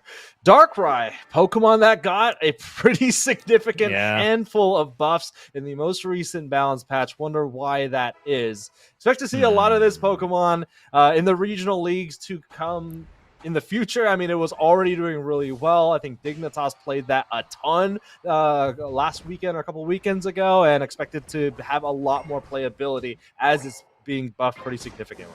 It's a rollout Wiggly too. I love it. I love rollout Wiggly. Gonna set up some pretty fun plays if they could catch some people napping in the tall grass. So thought we'd see a Sing paired with that Darkrai, but instead we are gonna go rollout. Regidrago met in the middle, and we have immediate damage falling onto this Vaporeon. IMAX trying to poke and prod at it. Last hit though, going over to the Hoopa for Lunex. Tie-dye, nice confirmation there. I think it was the Blissey in the last game that got the confirmation on the Regidrago, the first one in the last game as well. So two Regidragos over to Tie-dye here. Here comes the Machamp, or at least the Machoke at this point, gets a really nice dynamic punch onto the Darkrai, forcing back them over to the right side of the field. Yeah, almost taking them down, just living on a sliver of HP. Gonna gobble up a Citrus Berry just to make sure that they can re-enter the fight in the next one and have a little bit more HP to pack a punch. 3 members of Lunex Gaming down on this bottom path. We had the Reggie spawning. Regirock gonna be the one in the bottom path. A little bit slow to the party. It's gonna be 3v3 down here. Darkrai lagging a little bit behind. Still level 8 on the Darkrai, does not have that worst Nightmare Unite move available to them just yet, going immediately into that Dark Pulse. I think they also have Shadow Claw as well, both of those ability sets being buffed in the most recent balance patch, and the Darkrai getting the confirmation and that level 9 as well. Livid Outrage from this Garchomp in the top path just to defend. Haunter going down. In the bottom path, we see the side of Jojo Siwa just kind of scrambling back towards this middle area. Blastoise v Garchomp over this Regieleki in the top path. We're finally going to get up there. We're going to see Darkrai making its way up there too. Blastoise going to spin to win, try to find a secure. Regieleki dangerously low. Dragon Combo going to be the tool of choice, getting the Regieleki. Yeah, another best confirmation tool there for the Hydro Pump and Spin Blastoise. It's 1 point going in. Unfortunately, it's going to be the worst kind of break there for Siwa as they break the tier 1 goals on the top path. As we head into the halfway point of the game, at least 50 seconds till, 101 to 88, and a fight breaking out here in the central area. Miraidon gonna hit an enhanced charge beam on this Vaporeon. Oblivion hiding with this Machamp in the tall grass, making sure that Wigglytuff and Miraidon cannot advance any further. Healing them up with the Aqua Ring, making sure that they're able to self-sustain. Another charge beam, another enhanced one. IMAX getting dangerously low, but able to sustain with that Aqua Ring just enough. Yeah, that Aqua Ring does so much healing, especially in a pile or a group of Pokemon, but I anticipate this Miraidon has a cursed item, so at least dispersing that cursed incense anti-healing across multiple Pokemon. They're going to take a look at the tier 2 goal zone, potentially go for a push there, maybe more so just getting vision, and to see what's team able to at least pull out an eject button as they make their way over to the left side. A little bit of a swing and a miss there. Machamp missed the eject play with the barrage blow. Now in a blender of trouble.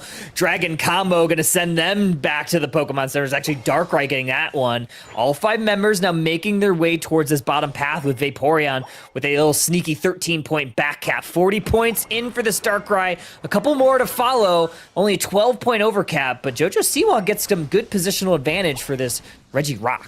Yeah, I think Tie-Dye was desperately trying to get their Unite move. I think taking the Baltoy in the central area to get level 9. Unfortunately, you just couldn't get a piece of wild Pokemon and also get down to the bottom path to bring everyone down there to defend. And doesn't bring them the lead, but a lot closer to it. 198 to 173 as we just eclipse the halfway point. And we have a Regieleki once again up in this top path. Only 11 points on HP for that T1 goal zone, but a fight in the central area. Gengar able to take down the attacker, the Miraidon. Another 4 points in. And now they're going to try to go for this Darkrai. Dream Eater combo. Darkrai able to avoid a little bit and then get away to safety with that Dark Pulse. Yeah, here comes everyone up to the top path. They will take this Regieleki to the tier 1 goal zone. As we take a look at the goal zone, 11 points on it. They can break it here, but a lot of resistance here for Siwa. Regieleki knocking on the door, but a lot of team members here to defend. Unite move coming in from IMAX is unfortunately going to be pushed away. And Siwa, at least, good defense. They're going to lose their tier 1 goal zone, but in terms of experience, is going over to their team as they're able to get a KO.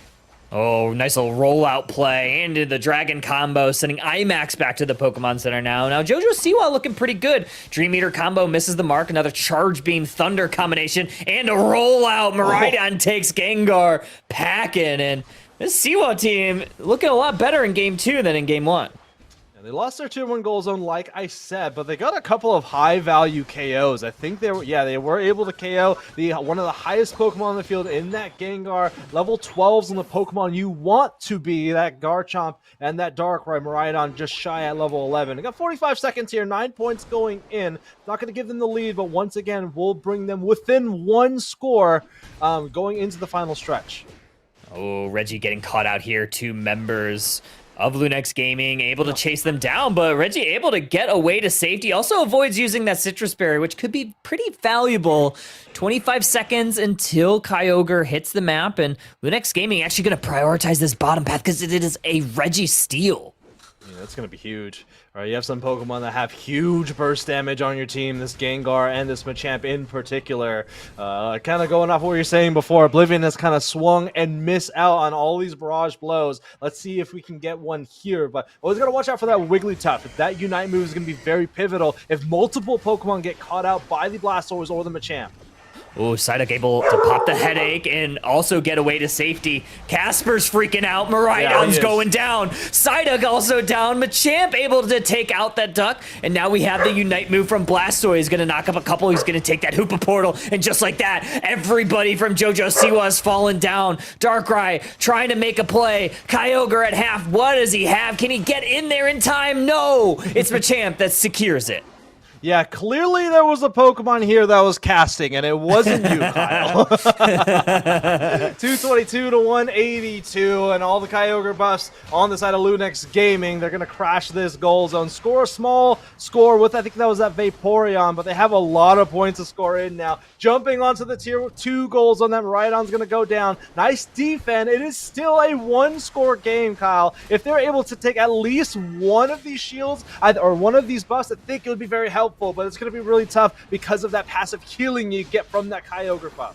Especially with the Vaporeon healing it on top of that. That's Garchomp down. They did get the Gengar in return, but now you have 2 members down. If Machamp could get this Psyduck, it might be all but over. They do. Wigglytuff, Darkrai, the only one standing, and a more than 200-point deficit means that this is going to be Lunex's game. 30 seconds remaining, basically 100% HP on the Pokemon that are at least standing at this point. Hoopa will most likely bring in, the Gengar from the main base. Will come on in. They haven't lost a Pokemon yet, and that Kyogre buff in dividends is getting so much healing. Here comes the Hydro Typhoon. Gets a big old shield. Garchomp is going to pull them back over to the main base, but it doesn't even matter. Gengar's going to go down again. Wow. Doesn't even matter. Lunex Gaming going up 2-0 in our semifinal set, and they're going to be moving on to the winners final. Yeah, impressive stuff from a team that you kind of expected this from, standing poised in the face of, I don't even call it adversity, but this JoJo Siwa team looked pretty good at moments. There were some moments there towards the end, closer to Kyogre. I thought they might have a chance if they're able to get 1 or 2 picks. Maybe picking off Celestial could have been pretty big, but unfortunately just weren't able to get it. A great engage from Celestial to really single out Reggie on the Psyduck and kind of force that fight away from where JoJo Siwa wanted to. It's kind of an interesting thing, right? For this Darkrai, you have Dark Pulse, you go into the ground, you cannot be hit while you're in that ability, but it allowed Lunex Gaming to kind of pick off everybody else, right? And then all of a sudden Darkrai was just by themselves. I think there was a Pokemon that went down fairly early in that fight too. I think Jacob was sitting at level 12 going into the Kyogre fight. And I think one thing that's even more apparent, losing the EXP share, kind of picking up that conversation earlier, is that even Pokemon that you anticipate to be level 13 going into the final stretch, it's a little more difficult for them to get there, right? Because you no longer have a Pokemon basically creating experience out of thin air from that EXP share. Even if you do get the last hit, you're still only relegated to like 65% or something like that. I don't know the actual numbers there, but getting these carry Pokemon to level 13, the breakpoint you want to hit going into the 2-minute mark, is a lot. I wouldn't say a lot more difficult, but it's more difficult than it was before. Yeah, 1000% nail on the head right there. Because we definitely see it. So you kind of have to find your value through KOs. So we are seeing, like, in these matches where there's lack of EXP shares, like a lot more scrapping, a lot more like off lane looking for those picks, and really just like forcing the issue when you do have an EXP lead. So good stuff here though. Lunex Gaming 658, 182 the final. You look at the objectives, pretty much all of them going over to Lunex Gaming, exception to a couple of Regirocks and a Regieleki later on.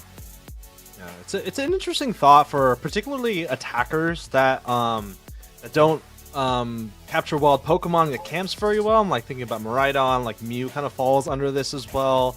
Mewtwo Y sometimes, like these Pokemon that provide a lot of utility kind of as a support attacker, but you're kind of putting them into the carry attacker role. Like you can see here, like Miraidon at 88,000 damage. Like that's a really good number to hit. But a Pokemon like Miraidon, a Pokemon like Mew, a Pokemon like Mewtwo Y, you do a lot of damage on the field, but you're not getting that experience getting last hits and knockouts where some other attackers will shine more in, right? So, yeah, I mean, Miraidon kind of struggled in levels there, and I think that's one of the big detriments for this team. But it's a cool look for Darkrai. I think it's going to be a really strong Pokemon if it has a team that can really hold their ground while Darkrai's doing its thing, kind of like how speedsters tend to do. Expect to see a lot of this Pokemon in the future. Indeed. Well, with that said, that is the end of this match of the winners semifinals. We are going to hit a very quick break because we're going to try to grab the second match of the other winners semifinal match, which is Aaron Mac Attack versus Exodia. So we'll try to grab that one before we head to the winners final. Obviously, winner of that set going to be taking on Lunex Gaming. But before that, we're going to take that quick break, so don't go too far, trainers. More Underdunk 69. Nice. We'll be back very, very soon. Nice shirt. Thank you.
Whoa. Production, I said okay, we're so back. Hello, everybody. Welcome back to Underdunk 69, featuring Mr. Crop Top and Drake-san. Oh yeah, I have to show everybody my crop top. Wait, yeah, I gotta show everyone your fit. Should I just like crop my shirt? One second. Like, I have to take my sweater headphones right off, so I don't know what you're saying. Oh. But we have the Dang! Whoa. Wait, keep turning around. we have the this is from NAIC. I don't think from he hears me. NAIC 2023. I don't think you heard me, but I didn't hear you. Okay, I promised I would show you. I guess we're going to be showing everybody, but for some preference, I was talking to Kyle in the green room, and Facebook Marketplace Fiend over here. I was looking a couple of days ago, and someone was making custom-made 3D Pokeballs, 3D printed Pokeballs, and I was surprised they had this on the menu. They had this. Ooh, oh!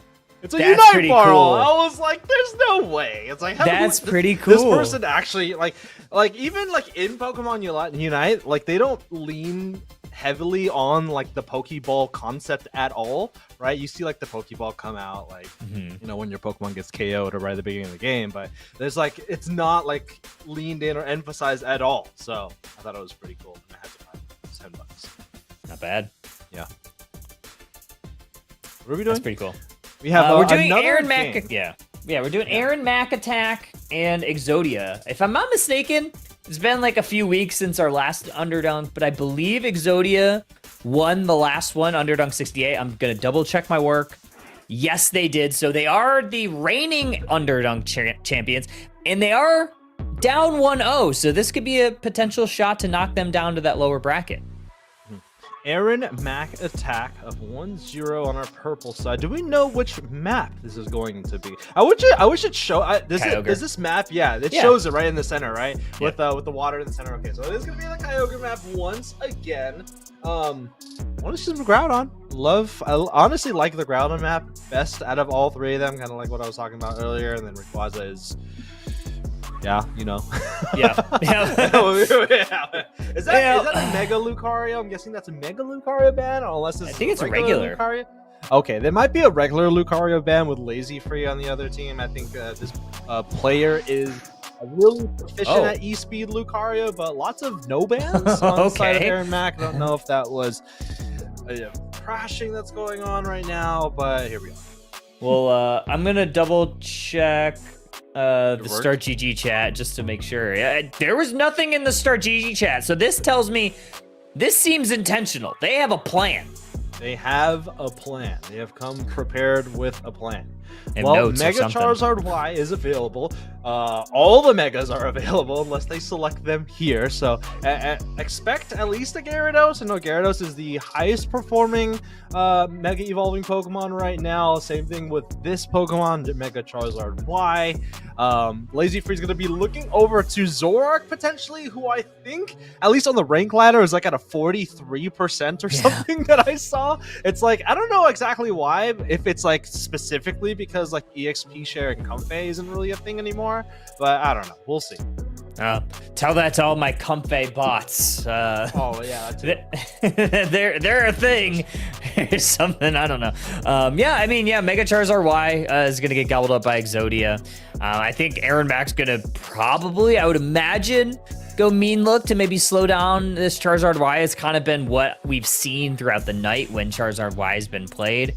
Mewtwo Y is still available. Mewtwo Y is really powerful, and a lot of teams are prioritizing this thing. I really like this Pokemon. I think it's super fun to play right now. But it's also really strong because it's the A-pluses are going crazy. Not only that, I think strangely, and well, not strangely enough, but like as an attacker, Mewtwo Y actually does fairly well into speedsters. I think except for like maybe Talonflame or something, because you can avoid all of that stuff. But like Future Sight, it's like really difficult to play into both Mewtwo's as a Dodrio. I'm pretty sure it kind of messes up your inputs when you're using all of your combos with Zoroark at the same time. On the flip side of that, playing Psy Strike is also kind of annoying to play Zoroark into. I don't play a lot of Zoroark, but I anticipate this Mewtwo Y to do pretty well in this set. Yeah, I do too. And this is actually also the first time that we are seeing Ceruledge tonight. So another one of those buffed Pokemon in this most recent patch. getting a little bit of love. No Vaporeon, because that is banned. I was like, where's Vaporeon? But no Mega Gyarados is the one that I'm like kind of scratching my head of why we're leaving on the table. Yeah, I think in terms of Mega evolving Pokemon, it's strange to say that like Mega Charizard X is kind of down the list now. But it is still a very powerful all-rounder in the role that it plays. I don't think it's a first pick Pokemon at all. I think like a lot of other all-rounders, it's more of an adaptive pick, as in like you normally pick it towards the end of your draft when you know what the enemy team has, right? So a lot of different tools to deal with speedster type Pokemon, Zoroark, but also the Ceruledge as well. I say Ceruledge too because Ceruledge has a lot of attributes of a speedster. It has an incredible Unite move. It may not have as much HP as some of the other all-rounders. You typically kind of wait in tall grass, get that Unite move off onto multiple Pokemon, and then you kind of go from there, right? But when you look at Exodia's team, they have a lot of anti-speedster type Pokemon, so it's really going to be like a speedster versus an anti-speedster composition I see here. Yep. We'll see. I mean, we'll see how this one goes. Zoroark has been a Pokemon that's been so volatile and hasn't really performed amazing as of late, but I could definitely see some value here, especially in competitive. It always seems to find a way to be good. Getting down into game number 2. Obviously, we didn't get to see game number 1, but Aaron Mack attack up 1-0. They are sending the Zoroark along with the Milcery up to the top path. Yeah, also we see some EXP shares, not on this one. There was some EXP shares on the 2 supporters in the top path. I think one of the unfortunate things about Zoroark is as cool as this Pokemon is, even in the highest level of play, I'm talking about like Worlds level play last year, you only really saw this Pokemon with a Comfey. Right, and that Comfey is definitely like it's symbiotic in its relationship, but it's gonna also be like parasitic as well, because if you don't have an EXP share on that Pokemon, we already had the conversation about how EXP share interacts now. It's difficult for this Pokemon to play because you don't have that Comfey safety net anymore. We're also going to see Media KO, this Electro Drift Miraidon, finding some value right away, taking out that Clefairy, but giving that value right back to that Mega Charizard. I believe that's the X variety. You could see it by that level indicator. X on the side of Aaron Mack and Mega Charizard Y. Oh, so they have both of them on the same side. They're on the same side. Okay. Well, they both have different Hollow-Air. Like one of them has like the Space Suit. I think it's a Space Suit, or is it the street, like the street style, yeah, the Neo Street style, and then the other. Okay, it's really hard to see when the right X. It's so hard. Oh, please, Timmy, give us that after you fix draft. Milcery might be going down here as Zoroark. Zorua already has gone down. Is Miraidon Blush already responding to the top? Nice little fire punch there. Gonna separate. Also stop and give a little bit of shielding this Charizard. Just enough to survive and not go down during this fight. We're gonna have a Regidrago in the central area soon. I think the Y variations of both the Pokemon that are on Exodia, they have like the Dark Lord. I think that's what it's called, Hollow-Air. Both the, you can see like the little dark cape that this Charmeleon has. Same thing with the Mewtwo Y in the central area there. So at least when you're looking at them for face value and not like the icons on the right and left sides, you can kind of tell the difference. Mm-hmm. And it is going to be the Regidrago over for Exodia. I saw Mewtwo Y pop that X attack, the X attack, just to make sure that it's able to help secure and rip that thing down. Good push here from Aaron Mack attack, but it might have been ill-advised as they're going to be going very dangerously low. Nice little mean look there is going to put a lot of Pokemon, or at least one, into harm's way. Charizard's getting a double KO. Now going to take to the sky, get a triple KO. It is the X Charizard. Well, not X Charizard. Mega Charizard X taking it, and there's too many Charizards on one team. Not only are there a lot of Charizards, there's a lot of Mega Stones on one team. There are 3 of them on the side of Exodia versus 0 on the side of Aaron Mack. Level 8 on the Zoroark. It's a Knight/Zoroark, by the way. That at least makes Celestial happy for that one. It's not an E-Speed, Lucario, but I mean, it's kind of there, right? Regirock in the top path. Watch out for those rock throws coming in from the Regirock. We'll get the confirmation there. They do not have level 9, so you know Unite move coming in. Psyduck doing a very good job healing for the Charizard and pulls it back with the Psychic. It gets the confirmation on the KO. Yeah, that's why you pick Psyduck, right? Just to be able to pull some Pokemon in some harm's way. Another Unite move, this time the Charizard Y, but it's Miraidon finding some value. They're able to take out the X counterpart. And some points going on in, and this Miraidon might be in harm's way, met with a blender of 4 Pokemon, but good play here for Zoroark, because they're gonna get 2! Oh, huge! Massive there for the Zoroark. We'll get 2 KOs, but is that a whole lot of value? I mean, they KO'd both of the supporters, not able to KO any of the Charizards while the Zoroark was on the field. Here comes the Mega Charizard X, gonna be there for the defense. 29 points on the goal zone as we about eclipse the halfway point, 131 to 177. Here comes the Unite move, it's gonna find its way onto the Psyduck. They're gonna shave that one off as they continue to push on forward. They're gonna keep trying. Some low HP bars. There is the Infinite Psyburn from the Mewtwo Y. 2 members go down for Aaron Macattack. A Ceruledge tries to get to a Citrus Berry, cannot. Some points going on in. Clefable wanted to get another stack in. Unfortunately, they just went for the break, and they're able to do so. In the central area, Mega Charizard Y this time gonna pick up Zoroark and send them immediately back to the Pokemon Center.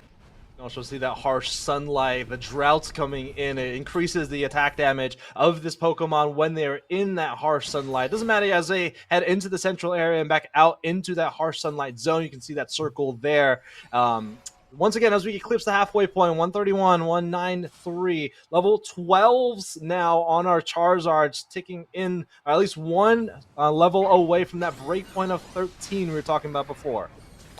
They're gonna try to rip down this Regieleki now. Lazy free on the Zoroark, diving into the back line. Unite move from Clefable just to give a little bit extra shielding. Zoroark's able to take down the Clefable. Psyduck's gonna reduce some of the damage coming in. Alchemy's topping off these HP bars with some whipped cream, and they're able to secure that Regieleki for Aaron Macattack. Moving towards this T2 goal zone. 1v1 in the top side. Mega Charizard X getting the best of the Ceruledge. Electro Drift going in deep. They might be able to pull them back with the Psychic. They will put someone into a mean look as they retreat back over to the left side of the field. And kind of like we were talking about before, Zoroark kind of struggling in levels at this point. Same thing with the Ceruledge. I think there's a lot of Speedster-esque Pokemon on the side of Aaron Mac's team, right? We were talking about both the Ceruledge and the Zoroark, but also with the Electro Drift Miraidon as well. It's another Pokemon that can kind of flex into a different role depending on what moveset you use. With Electro Drift, very much like a Speedster, very much like HP Lucario and Zoroark in a way. So it's once again an interesting composition, and I feel like again Codia's team does really well into those Speedster type. Unite move once again, Mega Stone coming online once again. Unite move coming in from not a Unite move but Electro Drift will able to get the KO there. Psyduck will get the confirmation as they retreat or move down to the bottom path. They're going to look to push this T2 goal zone. Might be ill-advised if they stay a little bit too long. Nice little pull there from Psyduck, but Lazy Free has enough dashes in that Zoroark's kit to get over to safety. Nice little play there to try to steal away that Baltoy. Able to secure it was Exodia, though. And we're going to refight, or I guess we're going to maybe capture some wild Pokemon. There's a lot of available Pokemon on the side of Exodia. 14 on your Miraidon. I think that was your central area Pokemon as well. We have about 1 minute left. Psyduck is going to go down here. They have the passive ability proc. I think that was the Focus Band proc as well. They will get the knockout and a Unite move coming in from Lazy Free. Don't know if that was the best choice there. They're definitely not going to have it. They need to play a little more passively, and there's another Charizard on the field with the illusion as they go down to the bottom path. They will most likely lose this Pokemon here as well. It's their Miraidon. I'm not sure what's going on here for Aaron Mac's team. They lost their Zoroark's Unite move. I think they got KO'd as well, and then they also lose their level 14 Miraidon. That's a big whoopsie for Aaron Mac's team.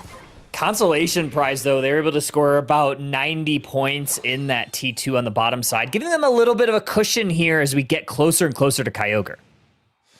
Yeah, a couple of seconds before the final stretch, but take a look at those Unite moves on the side of Exodia. Dude does really well into Speedster-type Pokemon. It's also fairly easy to land as well. They're going to pull the Alchemy with a Psychic in danger. Here comes the Fluffy Cream. Supreme doesn't even matter. Lights it up and immediately going into the Mega Charizard X. That Mega Stone coming in bright. Take a look at that Electro Drift as well. Here comes the next Charizard Unite move and lights the field up with that Drought.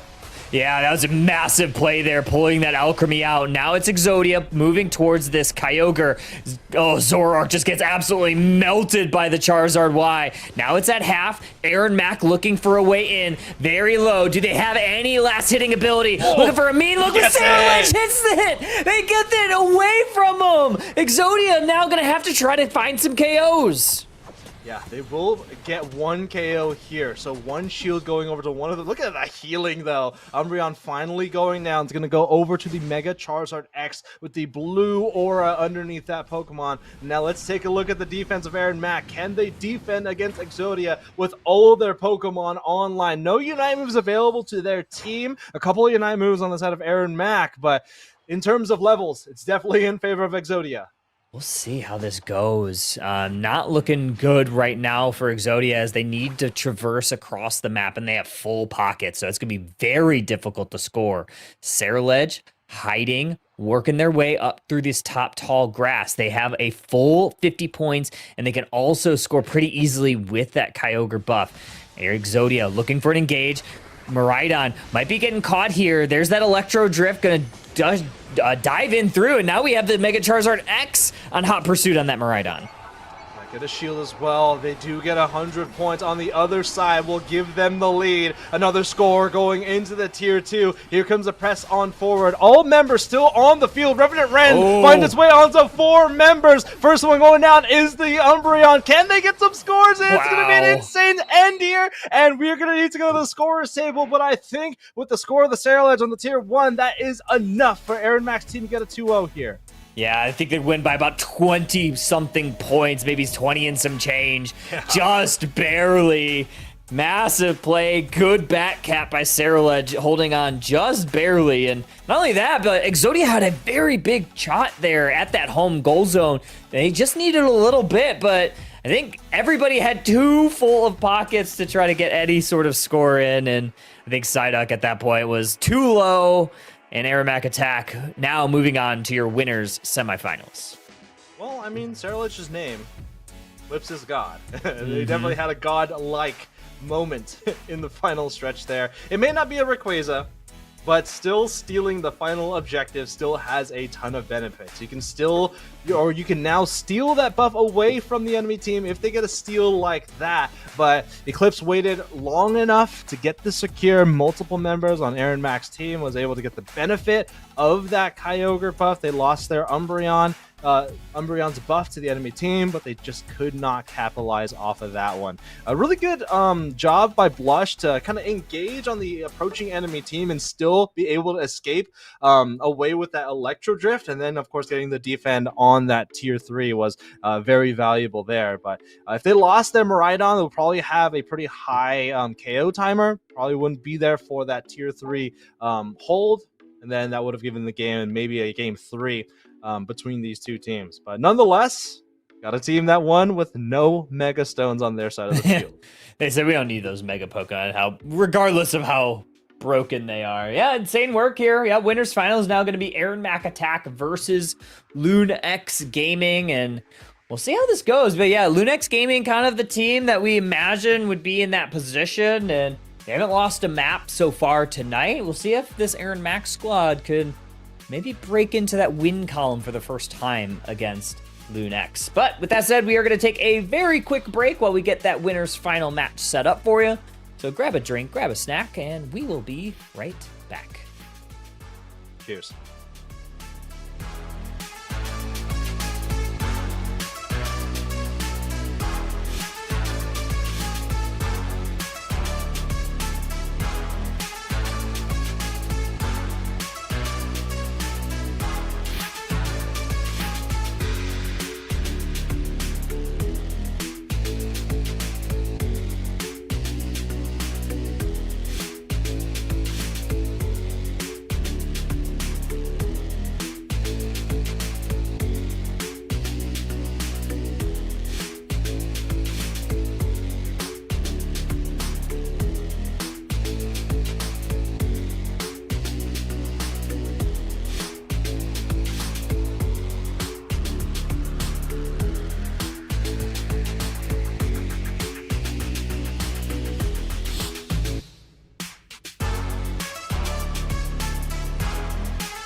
Hi.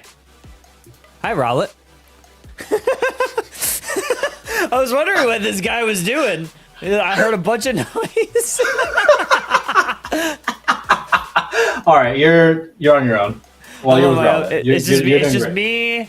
It's just me and Rowlet going into game. Mag Attack versus Lunex Gaming. Did he even count us in? No, he didn't even count us down. I was looking at my other screen and I just see the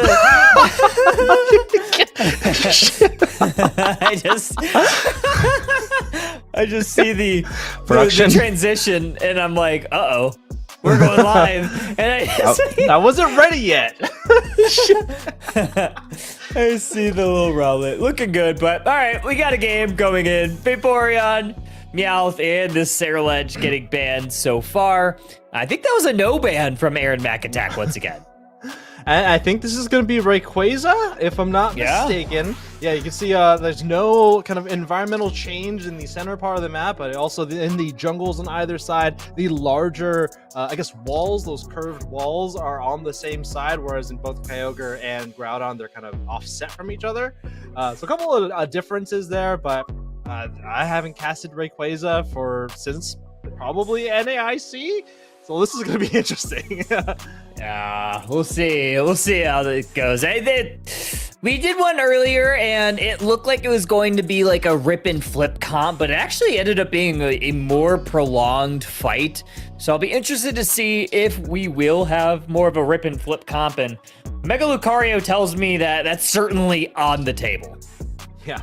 So we got both types of Lucario here, so we'll have some interesting icon displays on either side. At least one of the Charizards are banned. The regular Walmart Charizard still available. I think it's a Target Charizard now because like it got a little bit of buffs in the most recent balance patch, so no longer a Walmart Charizard, and it looks like Oblivion is going to be picking that up. Sans the Mega Stone. Yeah, we'll see. We'll see what this is shaken out to be. There's obviously also the Charizard X, which we saw in the last game that looked pretty good until it didn't. Did we? Yeah, we did. Okay. Until it got KO'd and such. All right, we're gonna see Cinderace once again though. We saw it earlier in the evening. I believe it was actually Celestial that was playing it, and obviously Lunex Gaming hasn't lost a game this tournament so far, so it obviously did win. We'll see what they line up with this last spot. I imagine we're gonna see Charizard and Inteleon switch hands, just given those players' roles, but you never know.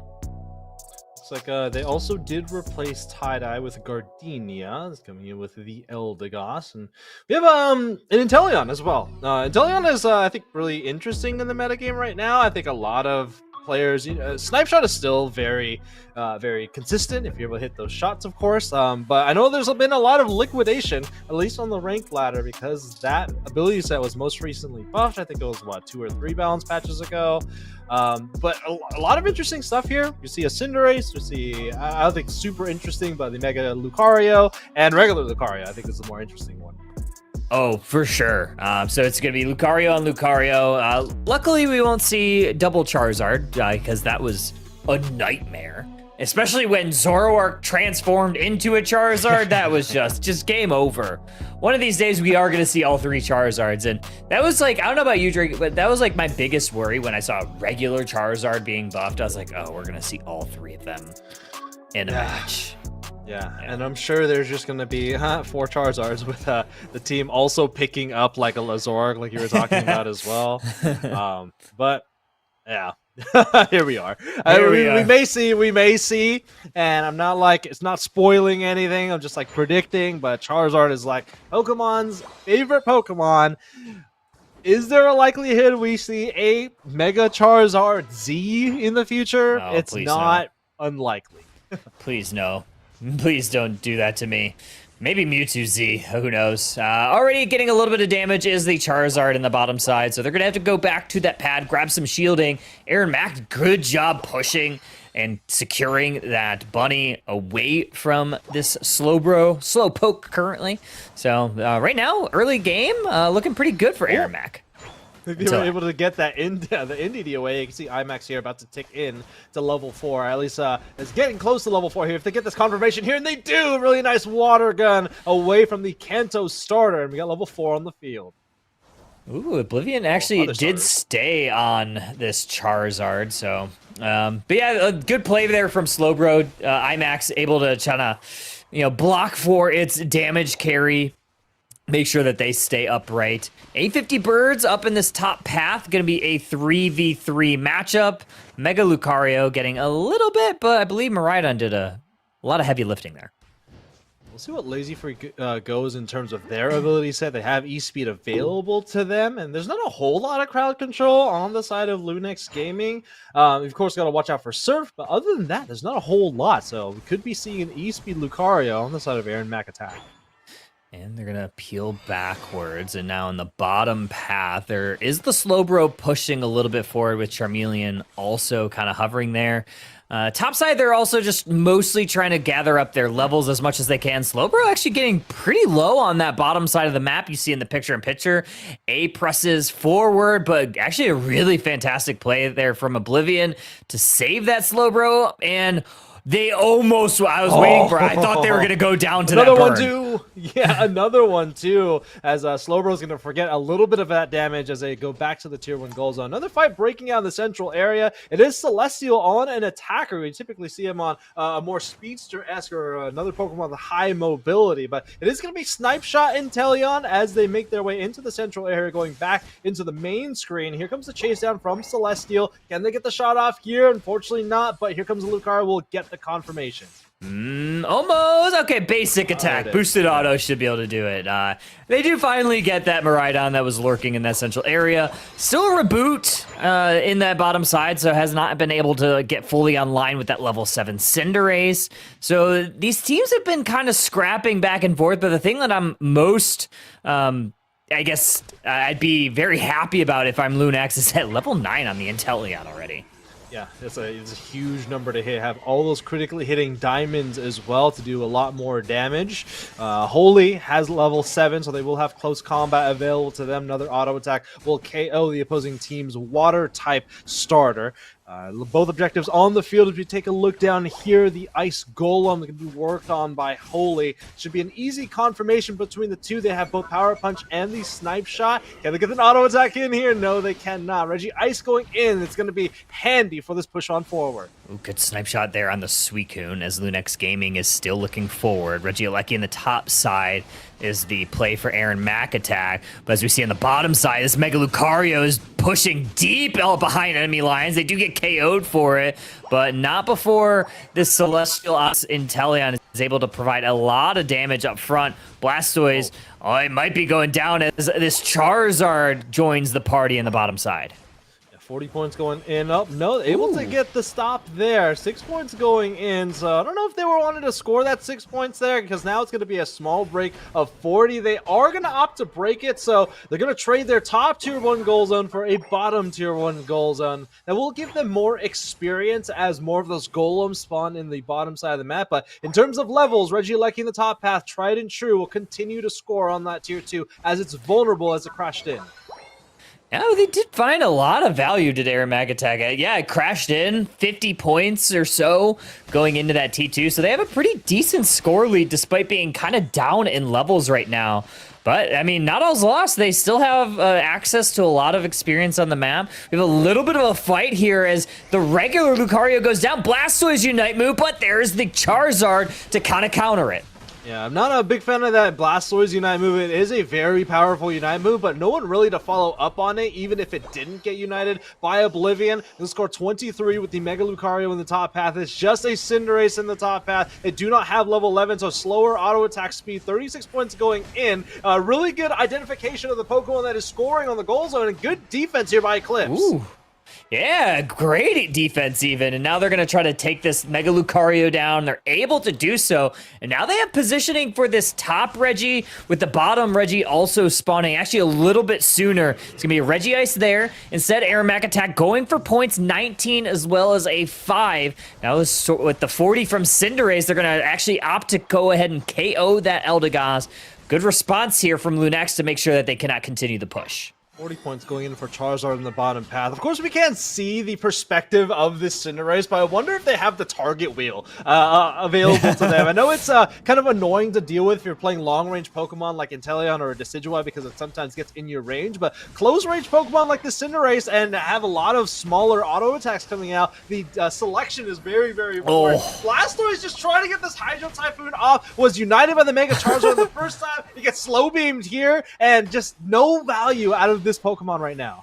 Yeah, they're trying so hard to get this Unite move off, and every time Ludex is perfectly countering. They have a couple Pokemon that can just full counter it, so you definitely have to be wary of that as we get closer and closer to the end of this game. Regieleki trying, though, to find its way home. Unite move from Miraidon. Regieleki does walk in, and it doesn't break. They hit it too much. Yeah, really interesting property there for the Regieleki. If you damage Regieleki, the amount of points it applies to a goal zone if it crashes in gets less than 20. I think it was sitting at 50% or so. Instead of breaking the 19-point goal, it left at around 3, and now a huge overcap here for Aaron Mack attack. They will get a 1v1 here. Here comes the rest of the cavalry as the Miraidon is kind of caught on an island. Here comes the enhanced variation. It's nobody. We'll get the parabolic charge with the shield, but we'll go down finally.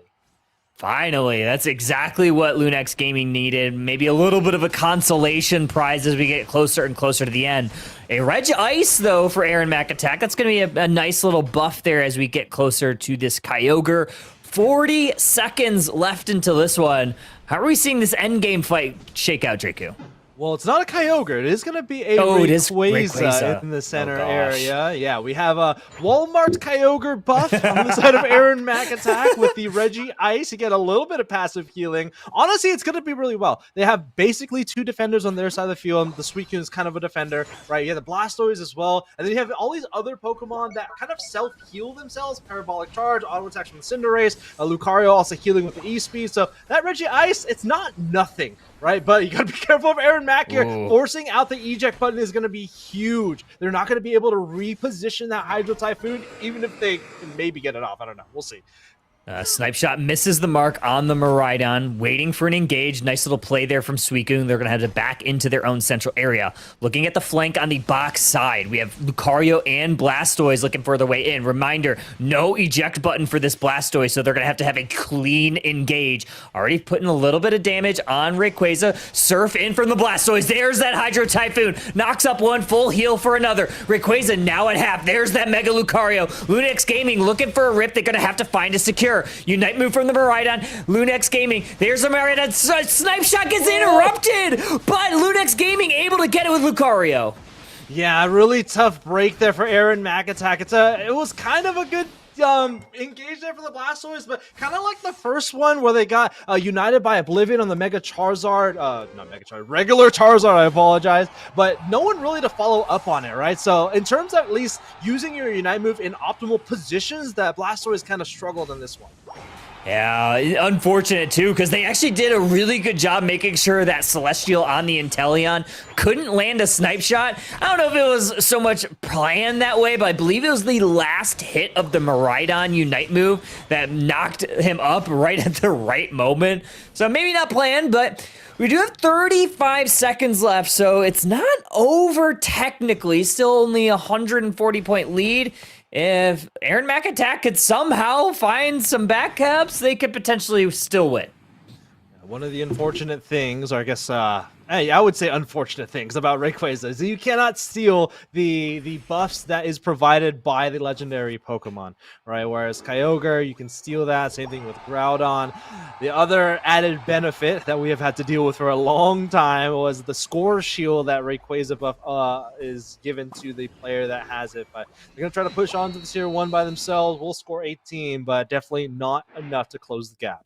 Yeah, not enough. But probably one of the best, if not the best, games against this Lunex Gaming squad that we've seen on the night. They definitely had Lunex Gaming on their back heels for a good portion of that game. 327, 533 going to be your final.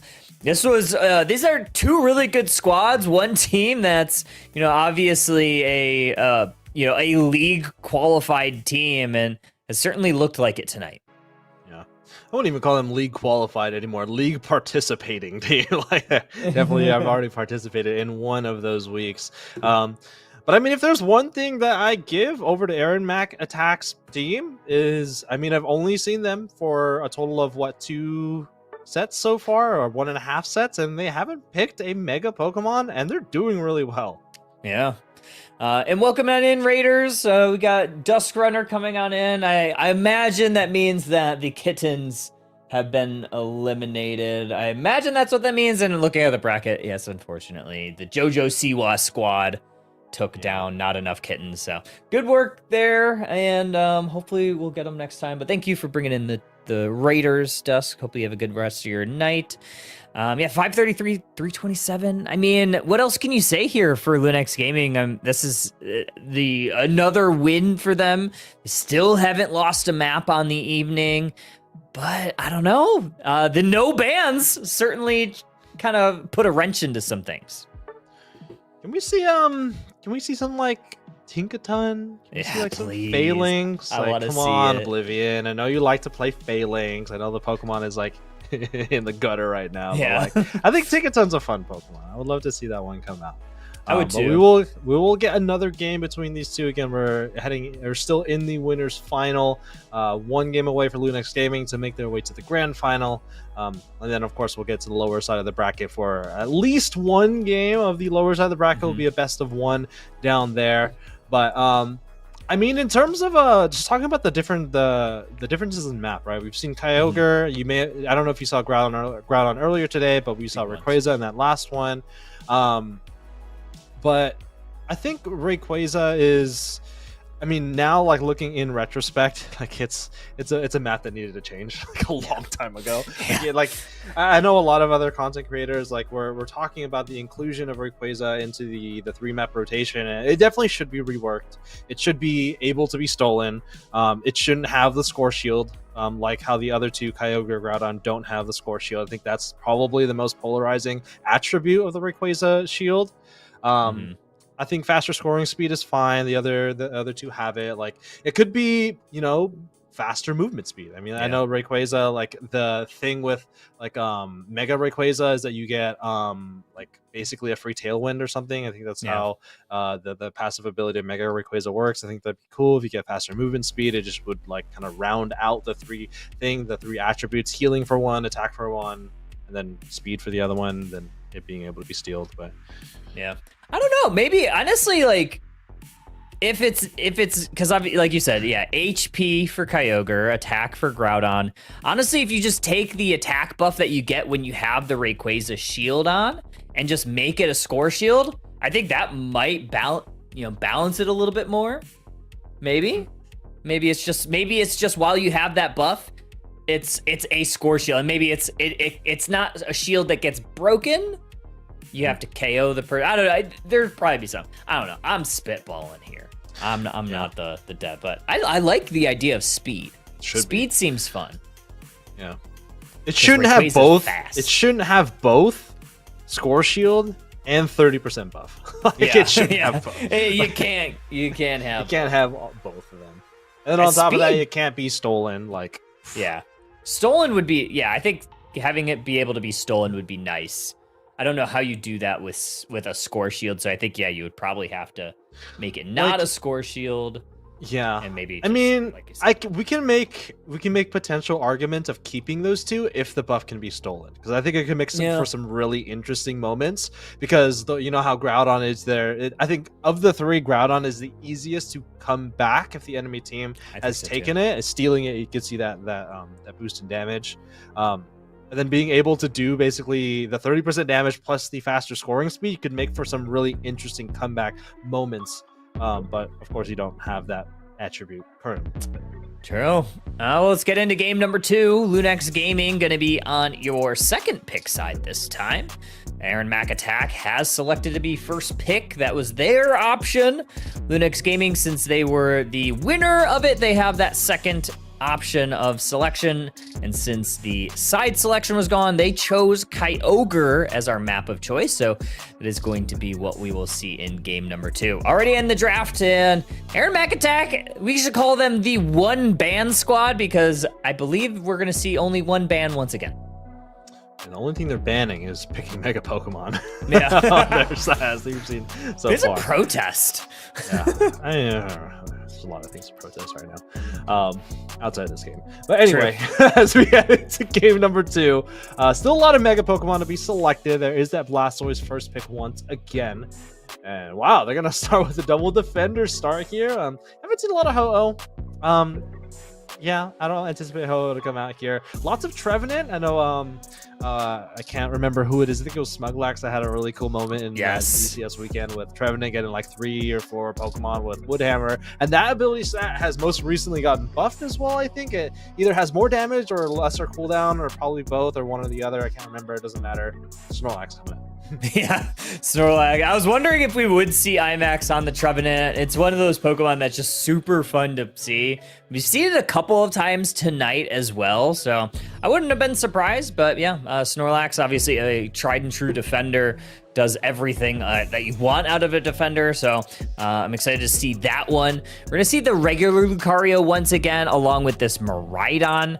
I'm trying to think what else is still on the table. Mega Gyarados is still there, but it seems like some squads aren't putting a ton of priority on that thing anymore.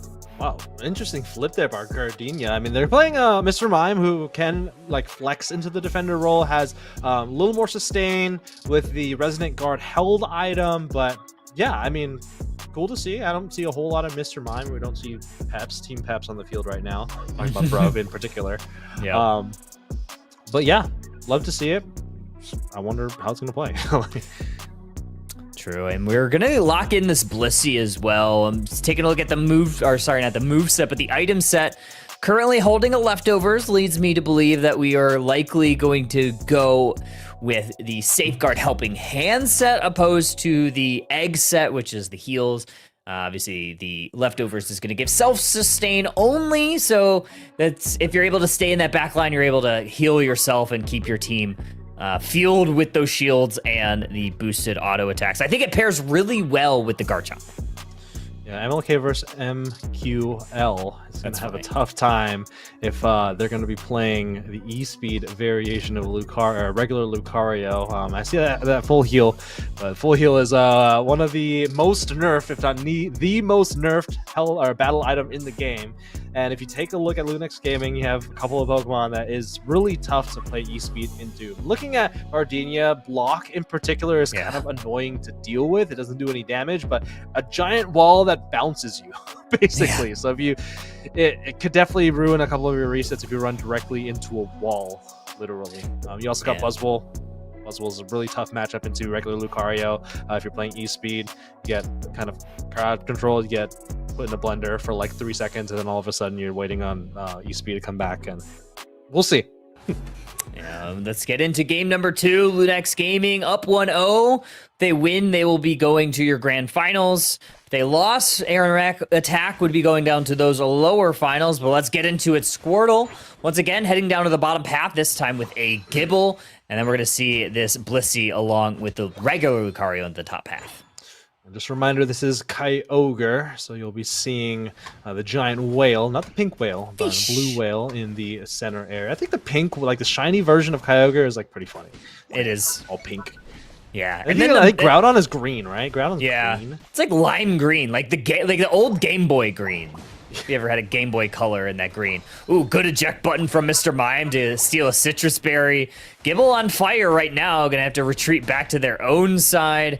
And Squirtle gonna likely do the same. Unfortunately, get met with a wall. We talked about walls from Snorlax. We didn't even talk about the Mr. Mime walls. Yeah. They're gonna pop that full heal or that focus band as well. Really good secure here in the bottom path with that. I think it's I forget what the first ability. Oh, it's Fake Out. That's right. You get Fake Out in the early game, and then you get Confusion at level 4, I believe. Still waiting on the secure. We'll get the secure over to the Gibble, and here comes the Miraidon. It is going to be Electro Drift Miraidon, and really low HP. They're going to use that eject button. I don't think they have the enhanced variation, but it doesn't even matter. Auto attack, get the kill anyway. Wow, that was very fortunate. Just enough damage to find Oblivion in that speed flux zone. And the top path going pretty well for Aaron Mack attack as Lucario, E-Speed, is able to take care of that Buzzwall. Blissey looking for a little bit of a score. 22 points in, 17 points. Trying to go for Lucario. Are they going to get it? I don't even know. They do actually get it. Yeah, finally. I think once again it's a target wheel diff, quite literally. I don't have the target wheel personally. I play a lot of Decidueye, and I like the long range visibility, and sometimes just get blocked on the target wheel. But Eclipse going in deep. They have 5 points here. They could potentially score, get some iframes and small healing. Dragon Rush, though, going to get them to safety to the left side of the field. We're going to kind of pocket this Lucario, try to keep them upright. I love having a safeguard here, especially for all those crowd control abilities that Lunex Gaming has. Lunex, though, going to prioritize this Regidrago in the central area. With Aaron Mack attack a little bit late to the party, are they going to be able to get it? No, good secures here from IMAX. One thing I do want to point out from either team, both teams actually have it, but they have a couple of Pokemon that do really poorly in the early game, but a couple of Pokemon that do really well in the early game. So I really like that differential on either side, and both teams really being cognitive of that disparity of the early game by bolstering it up with early game Pokemon. But bolstering it up with the bottom of their heel, Celestial will find a knockout on that Gibble as they sent back to the Pokemon Center. Look at all these stacks coming in. Oblivion scoring another one. Same thing with Celestial, another 2 coming in from the Mega Charizard Y, and we're getting a lot of experience. I don't think Oblivion is stacking with the Charizard Y, but nonetheless, they will get a ton of scoring. Yeah, I mean, you certainly love to see that if you are stacking indeed. I believe the Mime was too, so not too bad so far. You're also going to earn yourself a Registeel on the bottom side, so you definitely love to see that. On the top side, though, it's going to be Air Mac attack going for this Regieleki, getting taken, and it's going to push towards that T2. Once again, Reggie stay conserved where they originally were placed in Rayquaza. It's going to go over to the tier 2 goal zone. 3 players push here. Mr. Mime getting vision in the bottom path will soon find a Blastoise and a Gabite pushing in. They will retreat back over to the right side of the field, surfing into the tall grass and maybe checking there, but not knowing that Mr. Mime is actually nowhere to be found. And not going to be able to get any score there. Here comes a Lucario or a Cannon. Going to get the confirmation with the auto attack. Gardenia, though, should be able to defend on their own, waiting for the rest of the team to join. 18 points in on the back side of that Snorlax as they're trying to keep this Regieleki from pushing in. So a little bit of a Unite move recharge for Lucario, maybe another attack weight if they weren't already fully stacked. Now they're going to go into Oblivion on the Charizard, Mega Evolving, taking Lucario to the skies and trying to run away with the Blissey. I don't think they have a helping hand up, so they're kind of getting caught in the blender. Lucario goes down, Blissey goes down. Now they're in hot pursuit for this Garchomp. Not enough flamethrower damage right there, able to miss or able to elude it was the Garchomp, and they're going to try to hold this T1 pad, but all 5 members, is the writing on the walls, they are going to go down. Yeah, Bright Future Meteor Storm just a little bit too late. They're also in the middle of 4 members. Wow. Here comes one Electro Drift. Here comes another one as well. Here comes the Enhanced Variation. We'll find Gardenia as well. Really nice Hydro Typhoon. Kicks up multiple members. And finally, Aaron Mack finding a huge displacement on the side of Lunex Gaming. And you can see there, when that Blastoise Unite move hits, it definitely does, knocking up multiple members and getting a bunch of KOs. Oh, Mr. Mime laying down a minefield of these walls, eventually going down. So good jukes by IMAX there, but unfortunately still goes down in the end. Holy gonna attack this Blastoise along with this Lucario as they try to push this T2. We do see the Blaziken trying to respond there, but teams are going to try to prioritize these objectives as Lunex Gaming's going to go to the bottom side. Lucario's going to get a blissful assistance, and they're going to get the KO on the Blaziken. That was a really interesting interaction. I think the Lucario was like suspended in animation by the Buzzwole, but the Buzzwole was like I don't know, 10 feet away from me. I don't know. That was really funny to watch. But nonetheless, like, they will lose they'll lose their 2-2 goal zone, which means this Regieleki is going the long way home to the tier 3 goal zone of Lunex Gaming if Aaron Mack's team is able to get that one. But Celestial might have something to say about it. Do they have a Blastoise Unite move? They do. Last time to use it. Can they get it here? Buzzwole getting the confirmation to the tier 2 on the side of Aaron Mack's team. Blastoise is still upright, gonna try to hit a Surf, but Buzzwole is gonna send Blissey back. It's actually Mr. Mime getting credit for that. Another Surf into the Buzzwole and the Mime, but with 3 members here and all that crowd control from the Buzzwole, are they gonna be able to actually turn that around? Buzzwole does go down to the Blastoise, just enough shielding. Mr. Mime returns the favor with the Unite move, and they finally take down the Blastoise with a Confusion. Yeah, and a lot of experience going over to IMAX as well. Safeguard to protect the Garchomp as they push on forward. Gotta be careful here. It's a pretty high level Pokemon, level 11 on Eclipse. Actually, it's a pretty low level game if you ask me. Finally, level 13, 1 minute for the final stretch. Make that 2 Pokemon, 2 fire starters on the side of Lunex Gaming, getting their level 13 power spike exactly where you want them to be. Level 13 on your E-Speed Lucario on the side of Aaron Mack, and a couple of other members kind of just struggling in levels at this point, particularly this Garchomp. Yeah, level 11 on Garchomp, definitely not what you want to see. If they could find a KO on to this Blaziken, that could be pretty big, but an overheat might send them all the way back to the Pokemon Center, and they certainly do. Double KO for this Blaziken, who's certainly heating up. We have the Electro Drift from this Miraidon looking to find a KO. What an overheat right there! And Lunex Gaming is finding their way.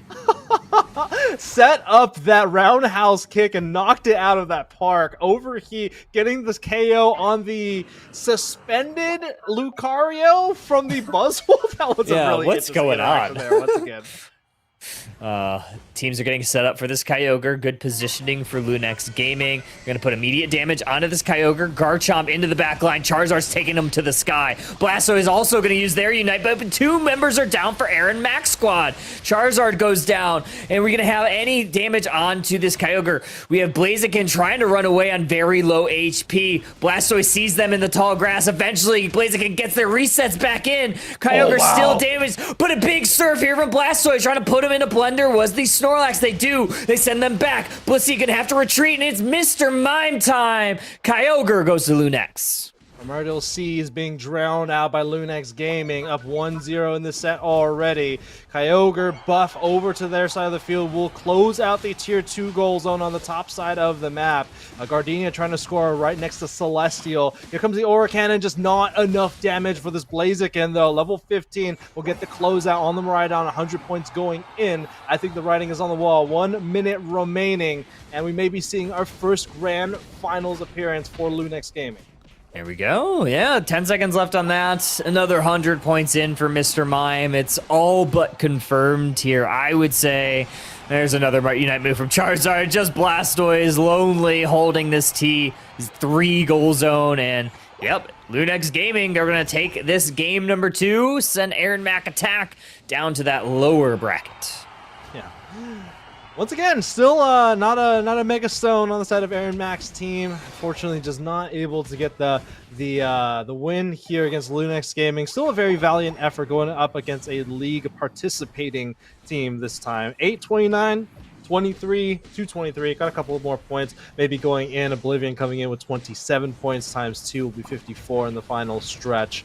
But yeah, this team is really tough to deal with. It's very bulky, maybe like perceptively or deceptively bulky, right? They're not a healer on their team, but a lot of opportunities to get healing off of the Blaze passive. You get shielding with the Buzzwole, and then of course a lot of the displacement from the Mr. Mime and the Snorlax to allow those Pokemon to get more abilities off because of the hindrances. Yeah, 8-29, 223 going to be your final here. As stated before, 2-0 victories all across the board for Lunex Gaming, all the way through their grand finals, or I guess all the way to the grand finals, where I believe will be a best of 3 winners advantage, so they won't have an opportunity to 2-0, but I guess 1-0 if they want to have an undefeated evening. Yeah, I mean, what else is there to say? Not the best performance for Aaron Mack attack, but when you go up against a UCS team like Lunex Gaming, it's a very difficult task to accomplish. All right, I'm gonna message Celestial. I will say what I am typing out loud. Play Tinkaton or you're banned. Don't ban Tinkaton. I want to see him play Tinkaton. I want to see I do want to see a Tinkaton game. yeah, I mean, it's a super fun Pokemon. I want to say watching Chris Heroes play it might be the most fun out of them all, because I know Chris loves that Pokemon, and every time I watch him play it, he looks like he's actually having fun playing Pokemon Unite, which is not something you could always say.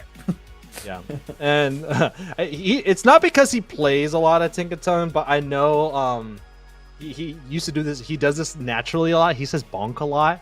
Bonk. He doesn't say bonk. He says bop. He says bop, a lot. Yeah, Tinkaton is the best Pokemon to do that.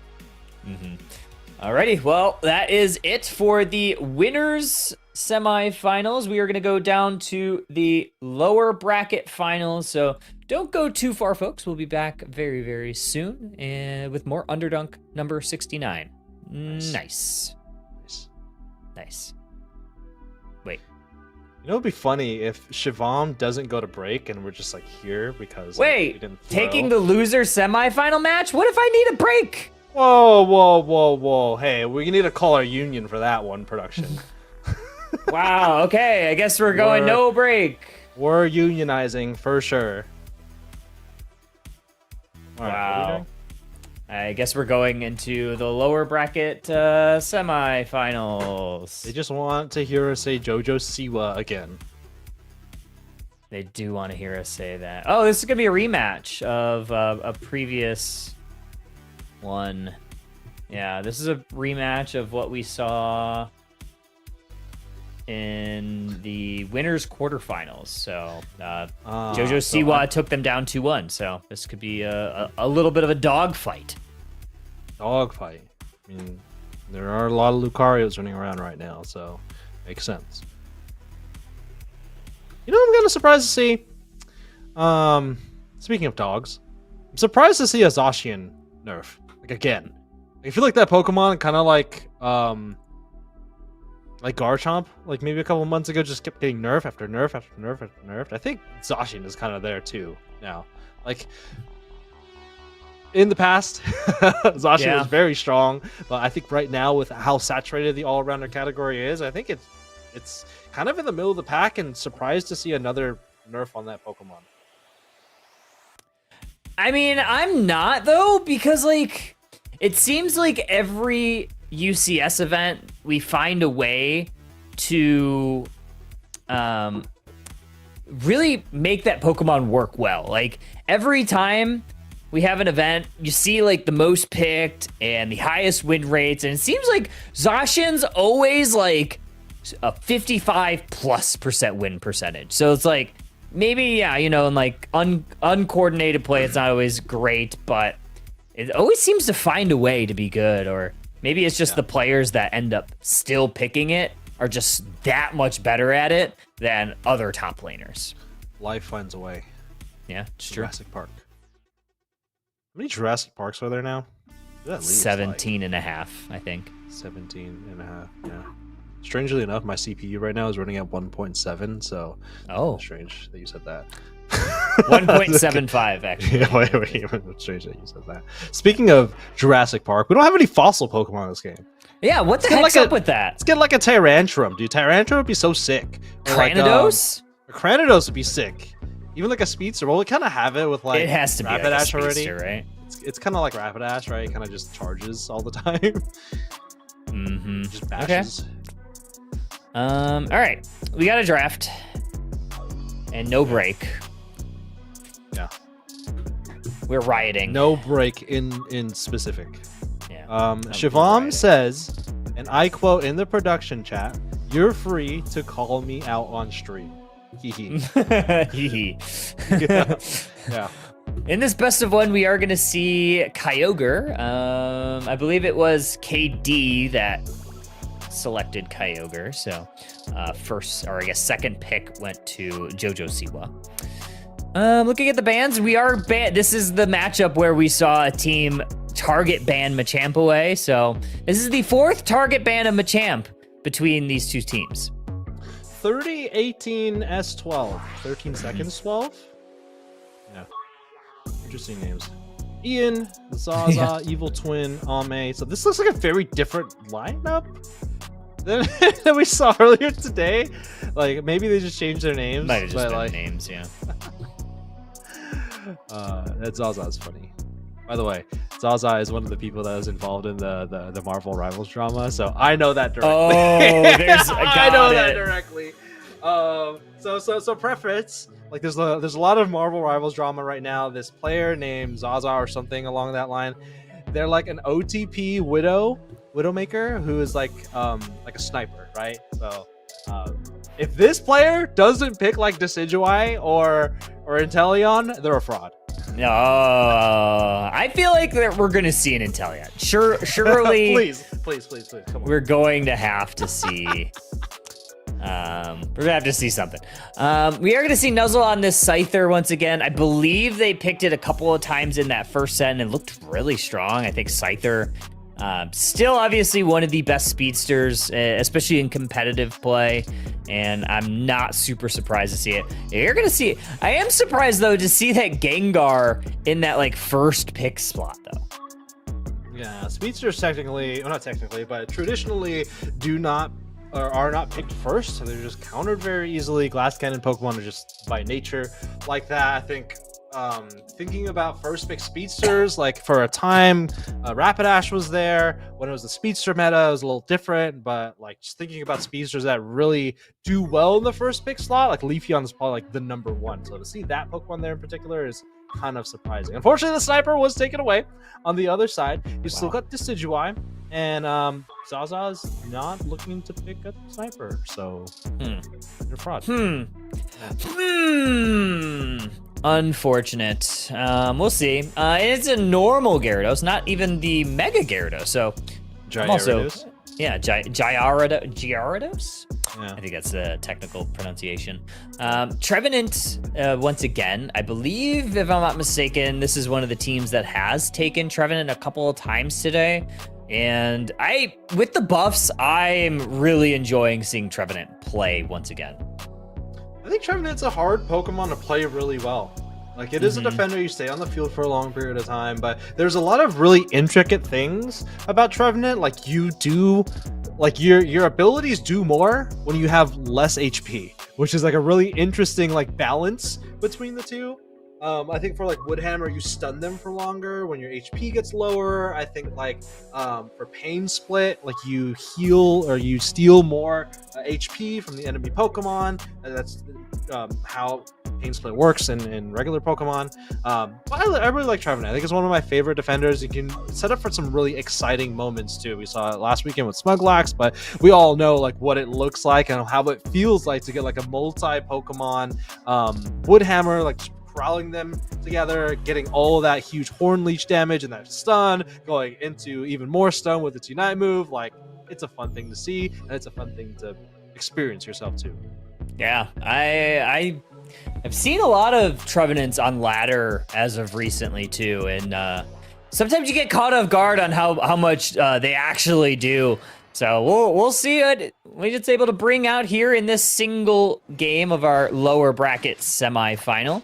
Here is Magikarp, regular Magikarp, not a Mega Magikarp, up to the top path, where we're sending the Sobble along with the Snorlax down bot. Ian heading up to the top path with the Mega Mewtwo Y, along with the Mega Lucario as well. Would love, if there is another repeat Mega, I would love to see Lucario Z. I think that would be pretty cool. Oh, yeah, I mean, yeah. I'm trying to think of like what other ones we could have. Maybe Absol Z. That could be a pretty interesting one. I honestly don't want more Megas, but if we have to have them, at least let's get the good ones. Yeah, the cool looking ones. I think yeah, Absol the emo like ones. The Staraptor? Staraptor would be pretty cool, but of course you need to get there first. Like you need to have the Pokemon in the game. Emo. You know they have so many options, man. Like when they announced like the Megas was right around the time they had Howlucha. Yeah. Like, Howluchas. That could have had Howlucha be that could have been cool. Mega, but clearly we want to add Megas that are already in the game and copy paste designs, but we'll get to that conversation later. All right, let's get back to the Nuzzle gonna take over all these Natus in the central area. Hunter gonna have to go through that wall just to avoid a KO from the Scyther, because Scyther does really well in the early game. Hunter still takes quite a bit to really get online. Going back a few balance patches when they did buff Scyther, I think Dual Wing Beat, the second hit of that 2-hit ability, does more healing, so allows Scyther to stay upright a little longer. But nonetheless, I love to see Scyther. It's a very technical Pokemon, in my opinion. It's most of its ability. I think all of its abilities are skill shot, except for its Unite move. But even then, hitting the second part of that ability, it takes some skill, so that's really cool. Take a look at the tall grass. Nuzzle being very patient, I think, waiting for that Mega Charizard or the Mega Stone to expire at this point. And you can see them starting to push on forward. Lots of members here in the top path for KD3V. How do you say that name? I don't know. I've just been Dev? calling him KD. I don't know. KD. Who are they on now? I think they're on the Rockets. Maybe. KD. Kevin Durant on the Rockets. Kevin Durant. I actually don't know. I don't follow NBA too much anymore. Side Strike's going to connect, but a good body block. Make sure it doesn't connect onto the Scyther. Dual Wing Beak's going to connect a couple, but still no advance from KD. They're finally going to go in with the Gyarados. Lucario gets caught in a blender. Psyduck takes the KO. Now Scyther looking to try to take down the Mewtwo. Why before they get him? But no! They return the KO. The Gyarados gets a little bit of revenge for the fallen Scyther.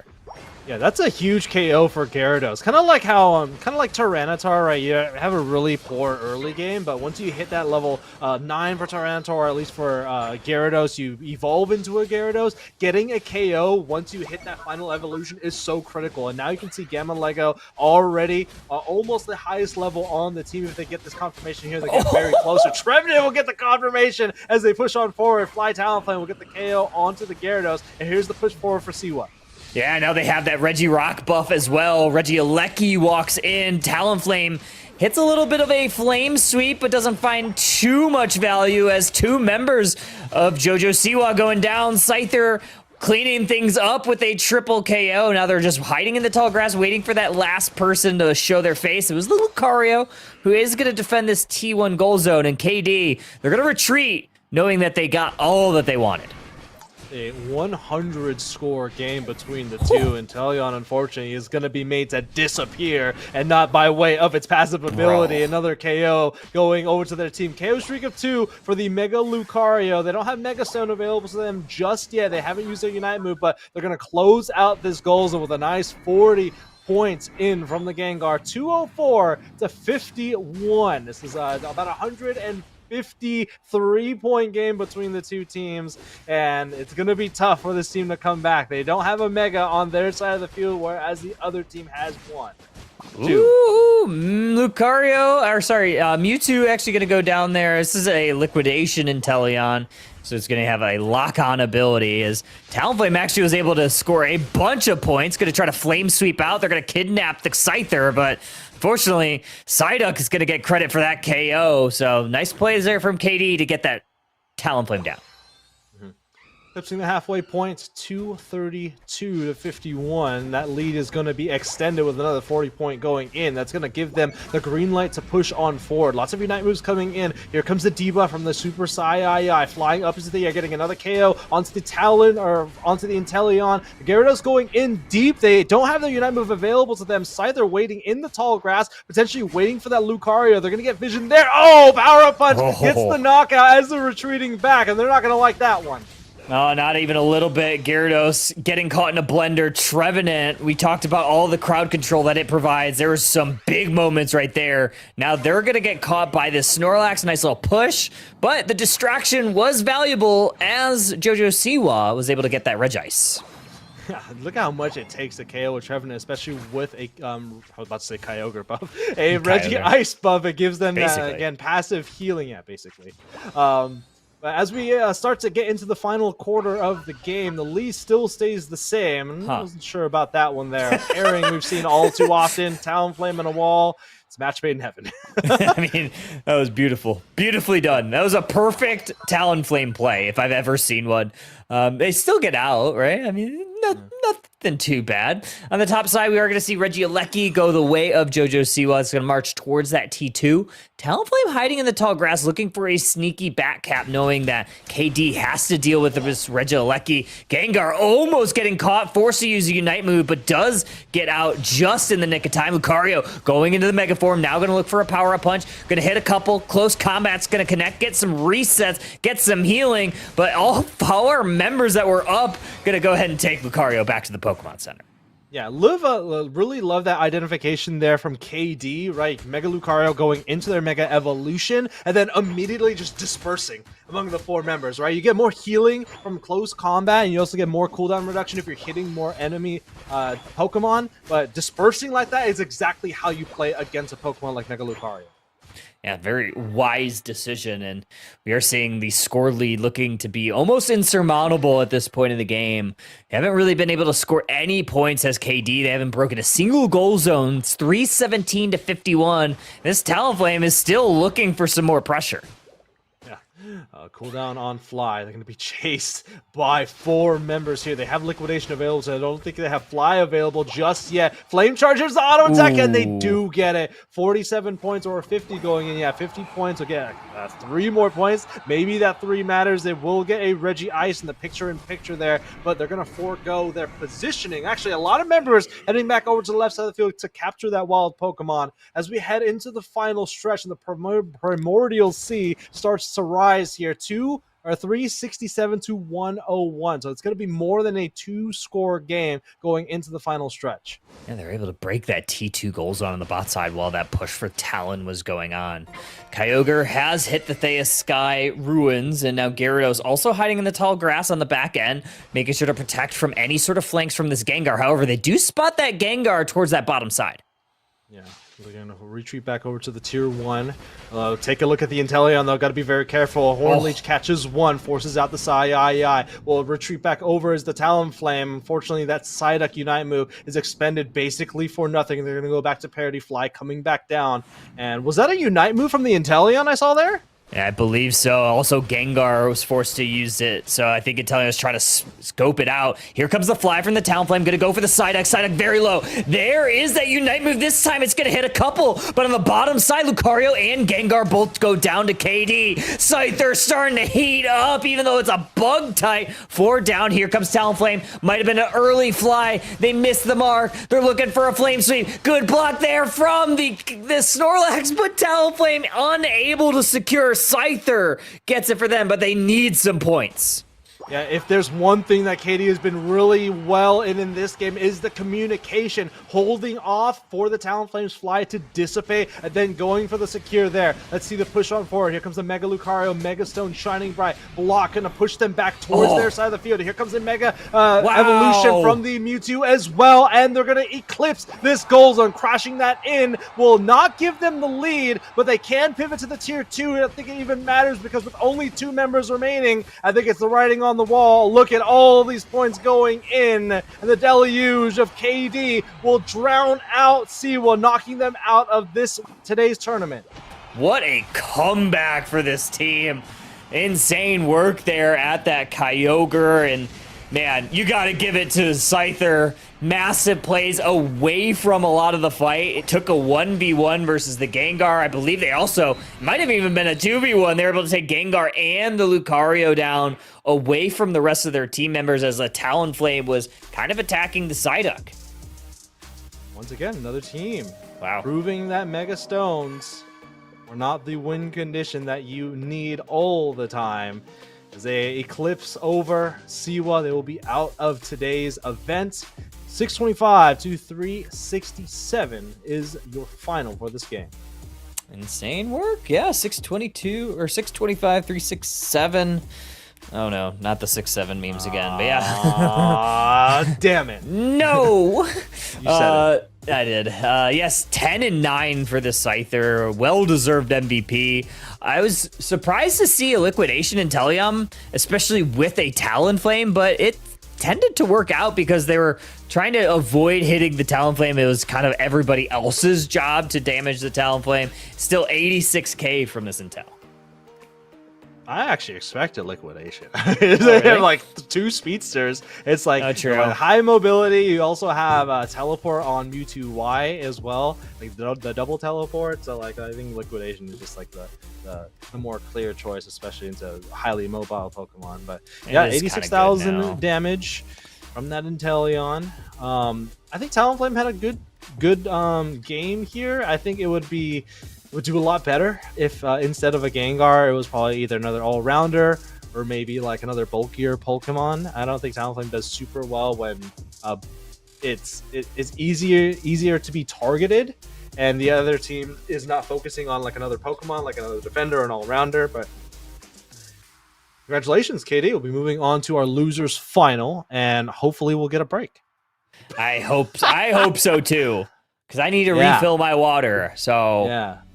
Production, we are going on break or we are going on strike or something. I don't know. But yeah, don't go too far, folks. We'll be back. Lower bracket finals as well as the grand finals will be very, very soon. So we'll see you on the other side.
Am I bringing us in? Are you bringing us in? We didn't get all the way down to 0 on that timer shift, so we'll wait a couple more seconds before we bring everybody in. All right, we got an update for y'all. We're still in the losers final, but unfortunately, Katie's team had to go to sleep.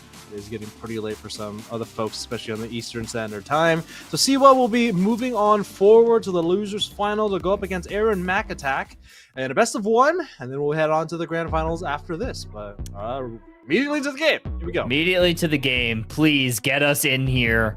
Get us to bed. We'll see what we're going to have for some of these bans. Mega Lucario, we've seen quite a bit tonight, so I doubt that we'll see it banned like this early on. So I do like seeing this Meowth kind of go to the wayside. If I'm not mistaken, I feel like we've seen Meowth banned in every game, if not almost every game. I mean, it's a really strong Pokemon right now, and it has the bulkiness of an all-rounder, but the damage of a speedster, right? And even more so, it's like the most damaging of the speedsters right now, and it's also a fairly easy Pokemon to use. All of its abilities are point and click. If I'm not mistaken, its Unite move is basically like a buffed liquidation. So, like, I mean, it makes sense. It's a really strong Pokemon right now, and it's not surprising. Not in the slightest. So we'll see how this goes. We are gonna go double speedster off the bat. It looks like, yeah. Wow. Or no, at least that's what they're pre-selecting. Who knows if they'll actually go ahead and do that? I would love to see it. I mean, we saw it in previous games. But who knows? I mean, double speedster's double speedster. It's not a double speedster meta, but good speedsters can always double make speedster it meta isn't bad, but double speedster first pick is bad. Hey, you never know. Just send it. I don't know. Just send it. Do it. I dare you. Once they go like score comp, which I see this goal getter being equipped on this Talonflame build at the moment, but they got 15 seconds to pick their first 2 Pokemon, and Aaron Mack once again gonna start off with that Blastoise once again. And if they, I mean, this is, like I said, this is a lot of the creativity of a previous Pocket Rocket, so to see a double speedster basically first pick, right? I say double speedster, I know it's an all-rounder, but if it stays as a Lucario full heal, it's gonna be a speedster Lucario essentially. Yeah, I mean, it's kind of what you think of when you think of the E-Speed Lucario, kind of dashing in, dashing out. We'll see what they line up here. Aaron McAttack also going to steal away the Machamp that has been banned away from the squad for a majority of the night, with at least from what we've seen on screen. We're also going to get that Comfey that's recently been buffed. Recently been buffed. I wonder if it's going to attach a EXP share. I mean, it's a Pokemon that never farms, never captures wild Pokemon like on its own. So I said this word before, but like the symbiotic relationship that Comfey provides, it's kind of a parasite. If it doesn't have an EXP share, it is literally stealing EXP from the Pokemon that it's attached to if they don't have an EXP share. Well, it's a parasite regardless, because EXP share is still going to split the EXP. So it's kind of why teams have been kind of moving away from Comfey in this new EXP world that we are in on the Thea Sky Ruins. We are still going to see Zoroark, though, so it is going to have its normal counterpart, the Comfey, with the Zoroark, a tale as old as time. Mega Mewtwo X into that Zoroark. I would say, like, one thing about Mewtwo X is that when you're playing a speedster and there's a Mewtwo X on the other team and they have Future Sight, it is very jarring. When you get hit with that ability, it's like, oh, I don't know where I am anymore. Like, yeah, I'm pulled. And I mean, of course, Zoroark has a lot of mobility, but when you're in the combo, you're wanting to get those resets off, it's when you don't have your cooldowns, you are just a sitting fox, literally. Literally. Quite literally. Yeah, this is going to be a best of 1, so winner is going to go ahead forward and going to play against Lunex Gaming in those grand finals. Loser is going to be done for the night. Supposedly the loser is going to be done tonight. We thought that was going to be the case in the previous match, but apparently we get some second lives every once in a while. But let's get into this lower final best of 1. Heading down to the bottom path, we're going to have Machamp Squirtle. heading into the central area. Maybe an invade from this Talon lane. I mean, it is Siwa's team. Looks like they are going to be staying on the assigned lanes. Machop is going to get some vision forward as to the one's waiting far. And for some reason, Aaron Mack people was really dark. Yeah. And I was like, is he already about to get knocked out? Like, how? I was very confused too. I don't know if I've ever seen that. I don't know if that's just a visual bug with maybe the skin that they're wearing or the holoware that they're equipping. Who knows? There's nothing on it right now, so who's to tell? Good secures there for Aaron Mack attack. I think Ame was looking for that last hit, and even that one was very dangerously close. Haven't been able to get it just yet. Also going to attack this little Talonflame, little Fletchender. That's a focus band for Squirtle. Do they have enough in the tank? I think they missed that water gun. Otherwise, they might have been able to stay in it. Oh, on the other side of the map, though, I think this is a dark Urshifu. Those like 2 punches looked a lot like liquidation, but yeah, you can see a little sound effect there. There is the wicked blow. Boom. Should be able to get a lot of that wild Pokemon over to their side of the field. I think that auto attack gave it over to Evil Twin, but a pretty conservative start here for either team. They were able to get the Haunter, so good on the Urshifu for getting that one. Almost taking down the Lucario. Just enough shielding from its passive to stay upright and stay on the right side, or I guess the left side of the field for the moment to get that last little bit of EXP. Looking for this level 5 is this poor Zoroark. They just have not been able to get it. Imagine they would have it if the EXP worked the same. Oh. It's actually nice for the Comfey to take the future sight there, because you can actually just recall back onto a Pokemon, but does it really matter because there's a Zorua that's still waiting to become a two-legged Pokemon, or not two-legged Pokemon, a standing. You know what I'm talking about. But anyway, going into the tier 1 goal zone. Here is the Urshifu. It's gonna get immediately snuffed out, making a 2-for-1 combo for Siwa. Here comes the Zoroark. They are kind of low on EXP, so not able to do a ton of damage. And once again, being pulled by that future sight, very, very jarring. It's my least favorite thing to. It's not even just if you're a speedster, if you're an attacker, if you're a lower HP pool Pokemon, it just never is a fun thing to have happen to you. We do see the Zoroark heading down towards this bottom path. 720 birds going to be hitting the mark. They're going to immediately put a little bit of damage. Fly lands on them. Damages them pretty decently, but not a lot of follow-up. Slowbro's just going to try to hold this T1 goal zone. Another fly's coming up. Going to damage this Machoke. Looking for a final hit on it. Slowbro does go down, though. Yeah, really good defense here by Siwa. Here comes the Unite move coming in from the Gengar. I think they were able to take a lot of wild Pokemon in the top path, and unfortunately for the Urshifu, they are going to be going down. The Comfey does find a new host as the Zoroark is here, but once again, pretty low level. They are able to get a KO onto the Mewtwo, and potentially another one as well. Level 9, all the way from level 7. A huge jump here for the Zoroark. Has their Unite move available now.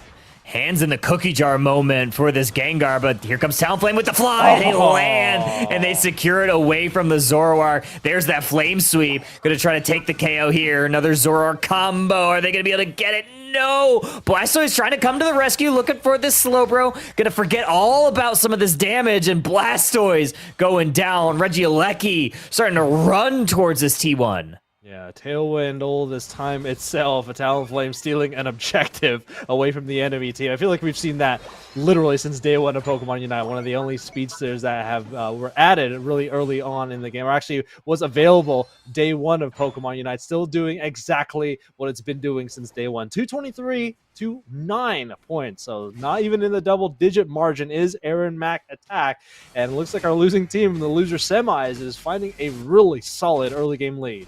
Yeah, looking pretty good. 223 to 9. Zoroark might be caught between 2 Pokemon. If they have enough dashes in their kit, I believe that they are going to try to wait this out. Oh, but the E-Speed just doing exactly what you expect. I think he had the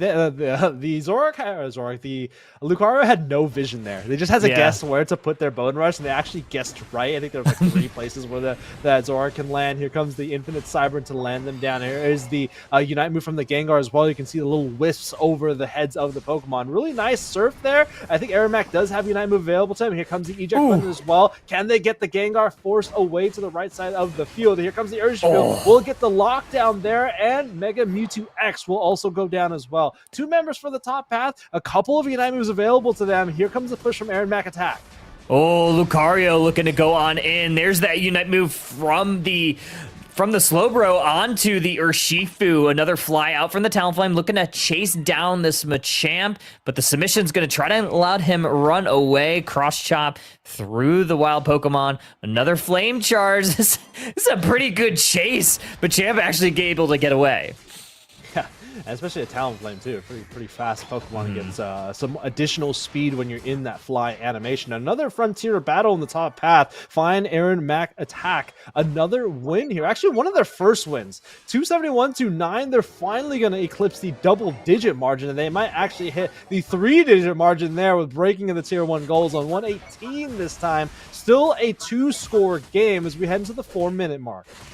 Gonna look for the secure on this Reg Ice. Slowbro got a nice surf on it, and they steal it. No way! Against Urshifu, who is now just AFK, going back to base. They're like, yeah, no, I'm just gonna go. I'm leaving. I'm going home. He just took the ball and went home. That's what happened. Hey, and Ame still upright as well. The rest of the team went to come save their hero, and a hero play it was. And I'm sure it's frustrating for Aaron Mack attack. I mean, they're kind of on the losing end of this game. Definitely, it's almost a 3-score game as we head to 1 minute before the final stretch. Scores on both tier 2s. E-Speed Lucario at level 13 will get Bone Rush Plus. It's a very pivotal plus ability for this Pokemon. Anytime you place Bone Rush, you immediately reset E-Speed, and of course you can get more E-Speed resets by having E-Speed, so that's also important as well. Level 13 on the Talonflame will get a small knockup at the end of the ability once you hit the enemy Pokemon, but a really solid lead and a lot of stealing back the other way is the Machamp. Machamp looking good here, and now they're gonna try to go in onto this Lucario. Nice little hydro pump there from Blastoise. Eject play for the Urshifu. They finally close out the Lucario. Now they're going to press on forward towards the Slowbro. Great surf there. That enables this Regieleki to walk in. And finally, Aaron Mack attack has some life here in game 1. Yeah, this is going to be huge for them. It's still more than a 1-score game in the final stretch. Once again, flood of water starting to rise with the tide as we head into the final stretch. 219, 346. Kyogre about to enter the fray. Pokemon to watch here. Of course, it's going to be that Urshifu. Same thing with that Slowbro. 2 abilities to lock them down. And Kyogre already down to 20 or 75%. Here comes the Infinite Cyber, and Barrage Blow finds nobody. Here comes the Hydro Typhoon. Slowbeam finds its way onto the Urshifu. Locking in is that Lucario. Can they get them there? They cannot. But look at Lazy Free starting to heat up here. KO Shriek of 3 and Kyogre next on the Chalk Beam lock. We've got a big submission there. Lucario trying to enter in. There's that Bone Rush combo. They're going to have to try to hit something, but Machamp sending them all the way back packing. Aaron Mack attack on the attack. They're going to go towards these T2 goal zones. They're going to need at least 2 scores here. Here comes the Gengar, followed in by the other Speedster. It's going to be tough. Low HP pools going up against this Blastoise. Here comes the Phantom Ambush, trying to get some KOs or get some damage in onto the Machamp. It actually has a curse on it, so more. Unable to score. 321 to 346. Can they get some scores in? Lazy Free getting another score on tier 2 and finding their way to the lead. 1 minute remaining. Oh, man. I don't even know if they know that they're ahead, but they need to be careful. There's still 50 seconds left, so it is going to be Aaron Mack attack that's going to retreat back towards their goal zone.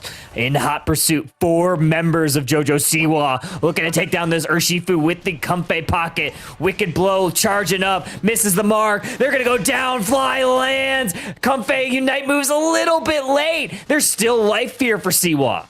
Oh my gosh, let's check the defense here. Blastoise on the field. They need to stop every single score here. Mega Mewtwo going into its Mega Evolution. Oh my goodness! There is the goal getter, 62, followed by another 28, will give them the lead, and Siwa will find themselves a grand finals appearance. Okay, they're back in it, man. They had that second life, and they are not going to waste it. More points in. They don't know they're ahead, but they're certainly going to find out in a couple of seconds. seconds. And wow, what a good comeback for Mac attack. But unfortunately, the double comeback and the Siwa squad is going to take this one. The double comeback. The double comeback, the first re-push, I comeback don't know. is they needed a little bit help. Yeah. But nonetheless, they will find themselves a grand finals appearance going up against Lunex Gaming. That is also going to be a repeat as well. So let's see if they decide to change up their wacky compositions, but our double speedster, basically triple speedster composition, able to get the win here. All right, 421, 496, last second push. It's going to be the name of the game. Almost really a valiant effort, almost a near perfect Kyogre fight there. The MVP of that last real part, I think, is that Gengar holding on to that T2 goal zone for so long, because I think if they're able to break that goal zone with the Machamp or someone else a little bit sooner, might have had a shot there for Mac to just stay on the right side of the map, but I think that really enabled a couple of KOs to be found, and then that repush was on. Mm-hmm. Yeah. I mean, really good defense on the Gengar. I think it led them really well to have Sludge Bomb in particular, because it has a pretty long time of effect. I don't know if that's an actual term in MOBA, but you kind of know what I mean. It's the amount of time that poison is placed on the enemy Pokemon when they are sludged bomb in that Hex moveset. It's a pretty long period of time. There's that little small tick of damage. It's not a lot, but ticks of damage will stop scoring, even if you do have a Kyogre. True. And we are going to go ahead and take a quick break, so don't go too far yet. Grand Finals coming up very shortly. Lunex Gaming versus Jojo Siwa. Again, I know that's not what it says, but I'm not going to try to even pronounce the keyboard mashing. So don't go too far, folks. Grand Final is going to be up next with Underdunk 69. Nice.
All right, let me give you some insight on production today. So timer goes down, and Shivam just says, "All right, we're going 5, 4, 3, 2, 1." And sometimes we come in, sometimes we don't. Sometimes there isn't even a countdown. He gave me permission to call him out, so You did. That's true. Grand finals time, baby. 69. Let's go. All right, we already have some of these side selections picked out.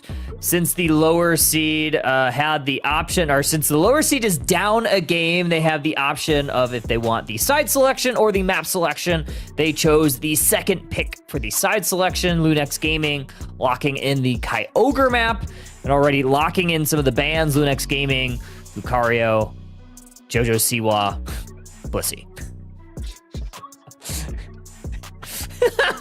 Yeah. Anyway, just some fun talk here, but I wish they like added some weather effects to Groudon and Kyogre. I wish they did. 'Cause, Yeah. I mean, that's like canon to like their whole identity. You know, right? like, yeah. like rain, Mm-hmm. rain effects, Yep. then harsh sun, Yep, lime. something. Kind of already, they have it already with Mega Charizard Y. Yeah. Cool. Yeah. I mean, like, the Rayquaza, when you defeat Rayquaza, all those, like, wind wisps, like, wisp you over or whatever at the Wind end. wisps, Yeah. Is that what they wind call- tunnels, like Yeah, the wind tunnels, yeah. the tailwinds, The tailwinds, yeah, that's probably a tailwind. Yeah, that does something. It'd be cool if like it like rained on the people that lose Kyogre, or if it like just Well, like it rains on the goal zones. that's true. right? Yeah, It that's rains on the true. goal zones. I guess we're just being overly harsh on Timmy. Maybe Timmy deserves a break. They've Yeah, been going maybe through they a do. lot. Yeah, they've been doing a lot. That's for they've sure. been going through a lot. We do see the Vaporeon first pick, and then They've been projecting a lot. Oh, wait, Meowth? we have Heavy Meowth! Blade? Okay, we're giving Meowth away. Okay. All right. All right, what is it called? Payday Barrage. Gold. Payday Parade. Yeah, Payday Panic. Payday Panic Parade. That's a new thing. Yeah, That's a new thing. I just made that up. yeah. Payday. Should copyright it. We for should sure. copyright. Looks like we are gonna get another Scyther game. I mean, this is the first time we're seeing Meowth. I'm not sure if it was banned in every single game during our tournament, but it's certainly been banned every match on stream. So this is gonna be our first look at competitive Meowth.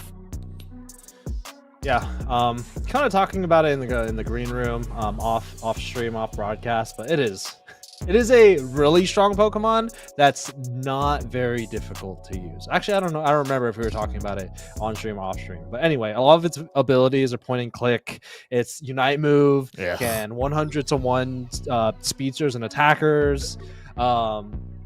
Yeah, I think generally, I said this comment earlier, but it has the sustain of an all-rounder, but the damage of like some of the best speedsters in the game right now, and it's also fairly simple to use. And just those three things in combination with each other just makes for probably the best Pokemon in the game right now. Is it as broken as something like Empoleon was when it was released? I don't think so, but it is, I think, undoubtedly one of the top 3, maybe even top 2 Pokemon. We'll see how this is going to shake out. We are going to see that Blaziken as that final pick.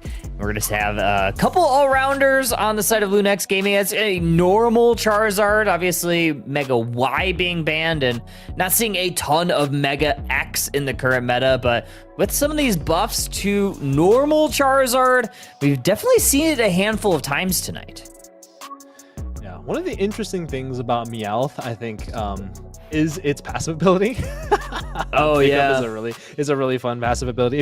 I played a fair amount of games with Meowth in Central area, and you actually rotate through new items twice. Mm-hmm. So as soon as you hit something, as soon as you hit the Xatu, you'll get a new item, and then the cooldown will expire, or it'll expire as you're clearing through the central area. So you'll get another item. Another interesting attribute of that passive ability is that you'll get an item, but you'll also have your item that you selected in in reserve as well. So you can actually have 2 items on at the same time. If you use that second item, that'll go on cooldown. Then you can get another item once pickup has replenished. But it's fun to have like a combination of 2 items that typically you don't really ever have. So like some of the fun ones I have is like double eject button is also cool because you can have like double teleport for whatever reason. You can have like Shedinja doll, which is kind of fun. But it looks like we might be going into a reset possibly. Might have had a crash or something, but we haven't had an update on our side, so just wondering what's the hold up. Don't see any our GG chat. And nothing in production chat. So not sure. We're in 30 seconds late. Oh, baby. But we're so back. All right, we're already seeing some of the laning phase. And Meowth is already cleared its central area, gonna try to attack this Psyduck, but stunned by the confusion. It does have a Shedinja doll, so you'll have a Shedinja doll plus whatever other battle or the actual battle item that Celestial is equipped. They're gonna rotate down to grab these Natus. They should be able to get all of them before rotating back to the top or bottom path. Sure, our production is also doing the picture-in-picture observing, and he said that he forgot to click the button, but he was observing. So there's a little bit of a mix-up. It's late here. It's early there.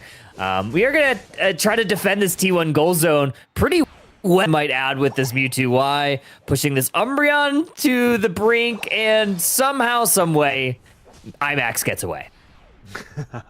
In the top path is a different story. He will get a couple of KOs and lots of scoring in. You can see that 52 in for Siwa. A couple scores in for this Combuskin in as well, most likely getting that attack weight stack up.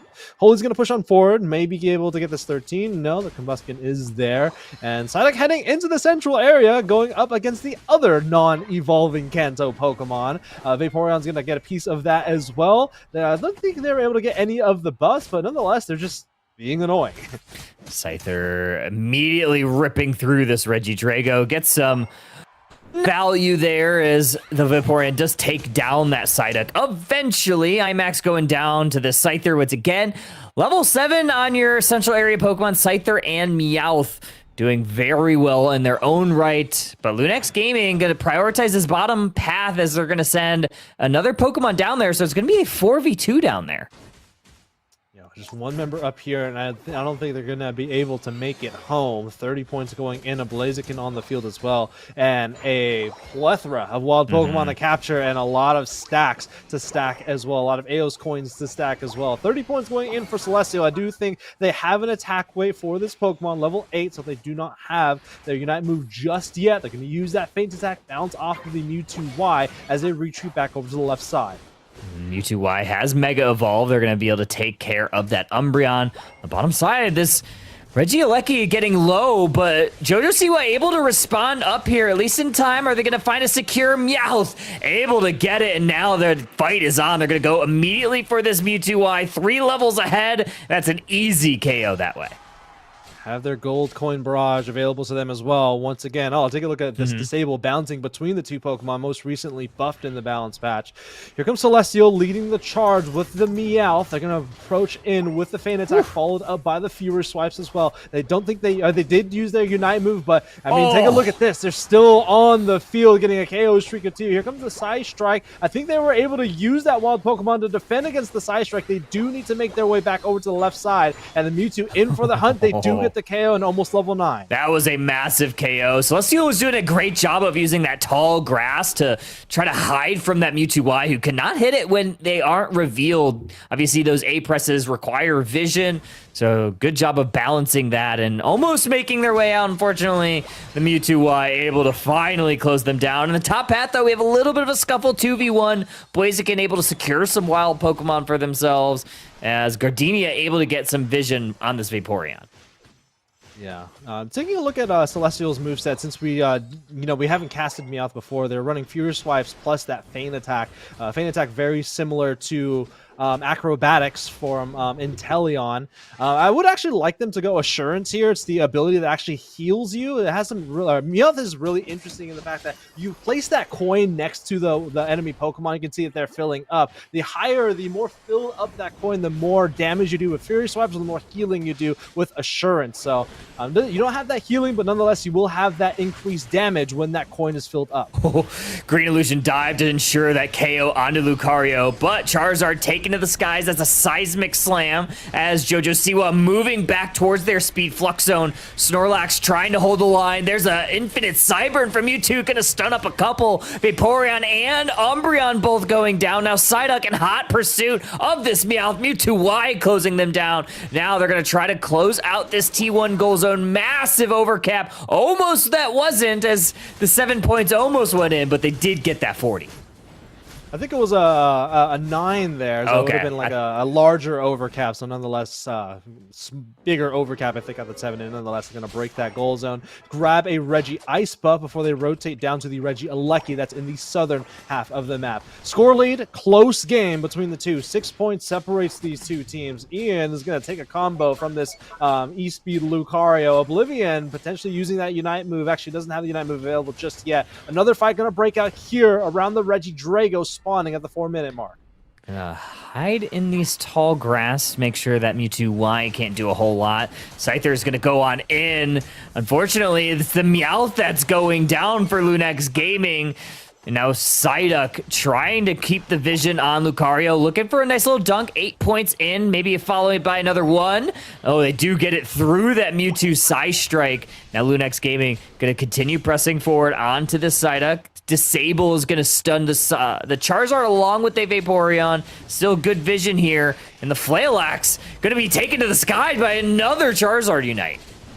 Yeah, unfortunately, they just do not have enough damage pushing on forward to 3v5 at the moment here. Here comes the rest of the team. Lucario going down, and soon to follow is both of these defenders. I don't know if this Umbreon's going to be able to get away. They're surrounded by a lot of enemy Pokemon. And your picture-in-picture there, 10 points going in for Celestial. Umbreon's going to use that that Snarl there to try to get some shielding, to get to the goal zone, to get the score in, but 9, just too much for this Umbreon to score. Scyther controls that Regidrago 20 seconds before it despawns. 19 points in on that bottom T2 for this Psyduck.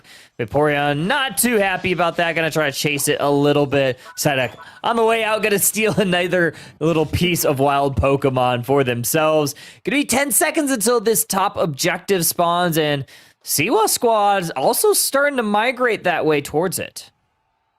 Yeah, they can position the lower half of the Kyogre central area. Lunex Gaming, Reggie Rock going to be very handy for their team, especially this Blaziken is at level 13. Those Blaze procs plus that defense boost is going to make it a very difficult Pokemon to take down. Snorlax getting a lot of vision. We'll see at least 3 as they retreat back over to the right side of the field. Flailux starting to work in on Celestial, healed up by the Aqua Ring. Here comes the final stretch. Primordial Seas once again rising, and Siwa rising in game 1. And Celestial hiding in this tall grass. They're going to put a little bit of damage onto this Kyogre, maybe bait out a fight from Lunex. Psystrike's going to connect on IMAX. Oblivion hiding in the tall grass in the central. Again, looking for an advantage here. Lunex Gaming just tipping and tapping the Kyogre.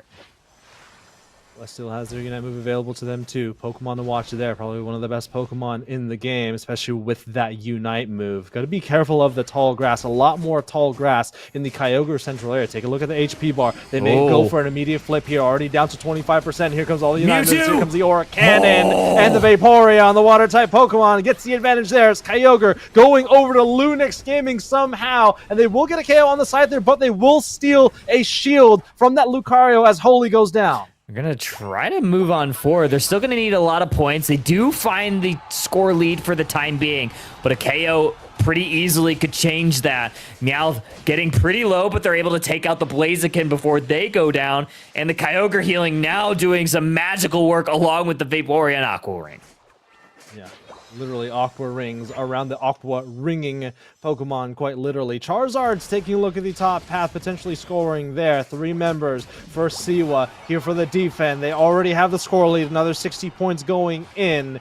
With 30 seconds remaining, I don't know if they have any Kyogre buffs available to them, but they still have to deal with the Pokemon at their doorstep, and particularly Oblivion on the Charizard has a full pocket of 100 with most likely a Kyogre buff in tow. And there's a Psy Strike going to connect on the Meowth. Celestial might be going down here, I believe. Yeah, okay. Blaziken does take care of them. I thought for a second maybe, but the Kyogre healing certainly putting in a decent amount of work to keep them upright. But this is going to be Lunex Gaming's game, and they are going to be crowned your Underdunk 69 champions, and that is a very nice crown to have. Yeah. Kyle will be connecting with that team to send them a prize for the best Underdunk of all time. Underdunk. It's a Bellsprout trophy. What is? Yes. So there's a little bit of funny lore about that. So it better be funny. I better laugh. Pokemon Go. I better laugh. So Pokemon Go, I don't know if you play Pokemon Go, but they do community days where on that day there's a shiny Pokemon spawning pretty much the entire, like every spawn is that Pokemon, and the shiny chances are increased. On Bellsprout had a community day, and it was on April 20th of that year. So it was Pokemon 69 on 420, and I thought that was very funny. Yes. Yeah. Nice. Yeah. I was like, that was intentional. Now that very intentional. Someone had a very big laugh. I believe it was Niantic at that time, not Scopely. But either way, congrats to Lunex Gaming, going to be your Underdunk champions. Not going to lose a single map tonight, so very impressive stuff by the league team. Got to see a little bit of Meowth. I mean, it's really strong. Fury Swipes does a lot of damage. I don't know if that ability or Fury Swipes heals, but man, I've had some incredible moments when you land Assurance on multiple team member or multiple enemy Pokemon, and man, it is a lot of healing, and it also is a pretty decent dash too. Indeed. Alrighty, well, good stuff tonight, everybody. Congrats to Lunex Gaming. We are pretty much done with Underdunk 69, with the exception of our wrap-up show. Draku, any final thoughts on Pokemon? The patch, or just anything in general with the game before we get on out? We don't have that long. We'll leave it at that. I was like, all right. We don't have that long. That's true. But, I mean, I think we all know, like, the elephant in the room. Stay strong. Keep yourself happy. True. And I'm sure a lot of you know what I'm referring to when I'm referring to Pokemon Unite. Yep. I'll leave it at that. I have a sprout on my head for 69. Nice. You're a little Bellsprout. All right. A little Bellsprout. Big shout out to involved today. Obviously, big thank you to Buzzer Bob for casting the first few sets with me. Big shout out to Bina for all the observing, Shiv for the observing and the production.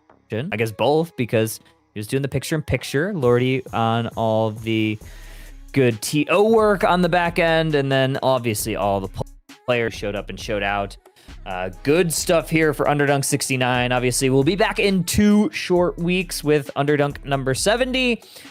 Other than that, hopefully we get some fixes. I believe during our broadcast, there was a Japanese Pokemon Unite Twitter post that said that they have a fix coming in on 7th. Let's all cross our fingers, toes, and whatever other appendages that we cross, that everything's fixed. And then they remove license journeys and all that. Okay.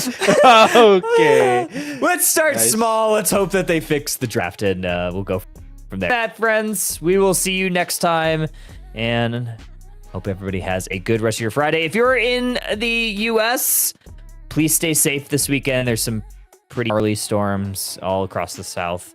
Hoping that everybody's able to stay warm, stay safe, and we will see you on the other side. All right, buddy. I'm going to send you a picture, Kyle, of California this weekend. And it's going to be like bright, sunny, and that's crazy. Yeah. Don't do that. See you later. Bye, everybody. Your turn. Your turn.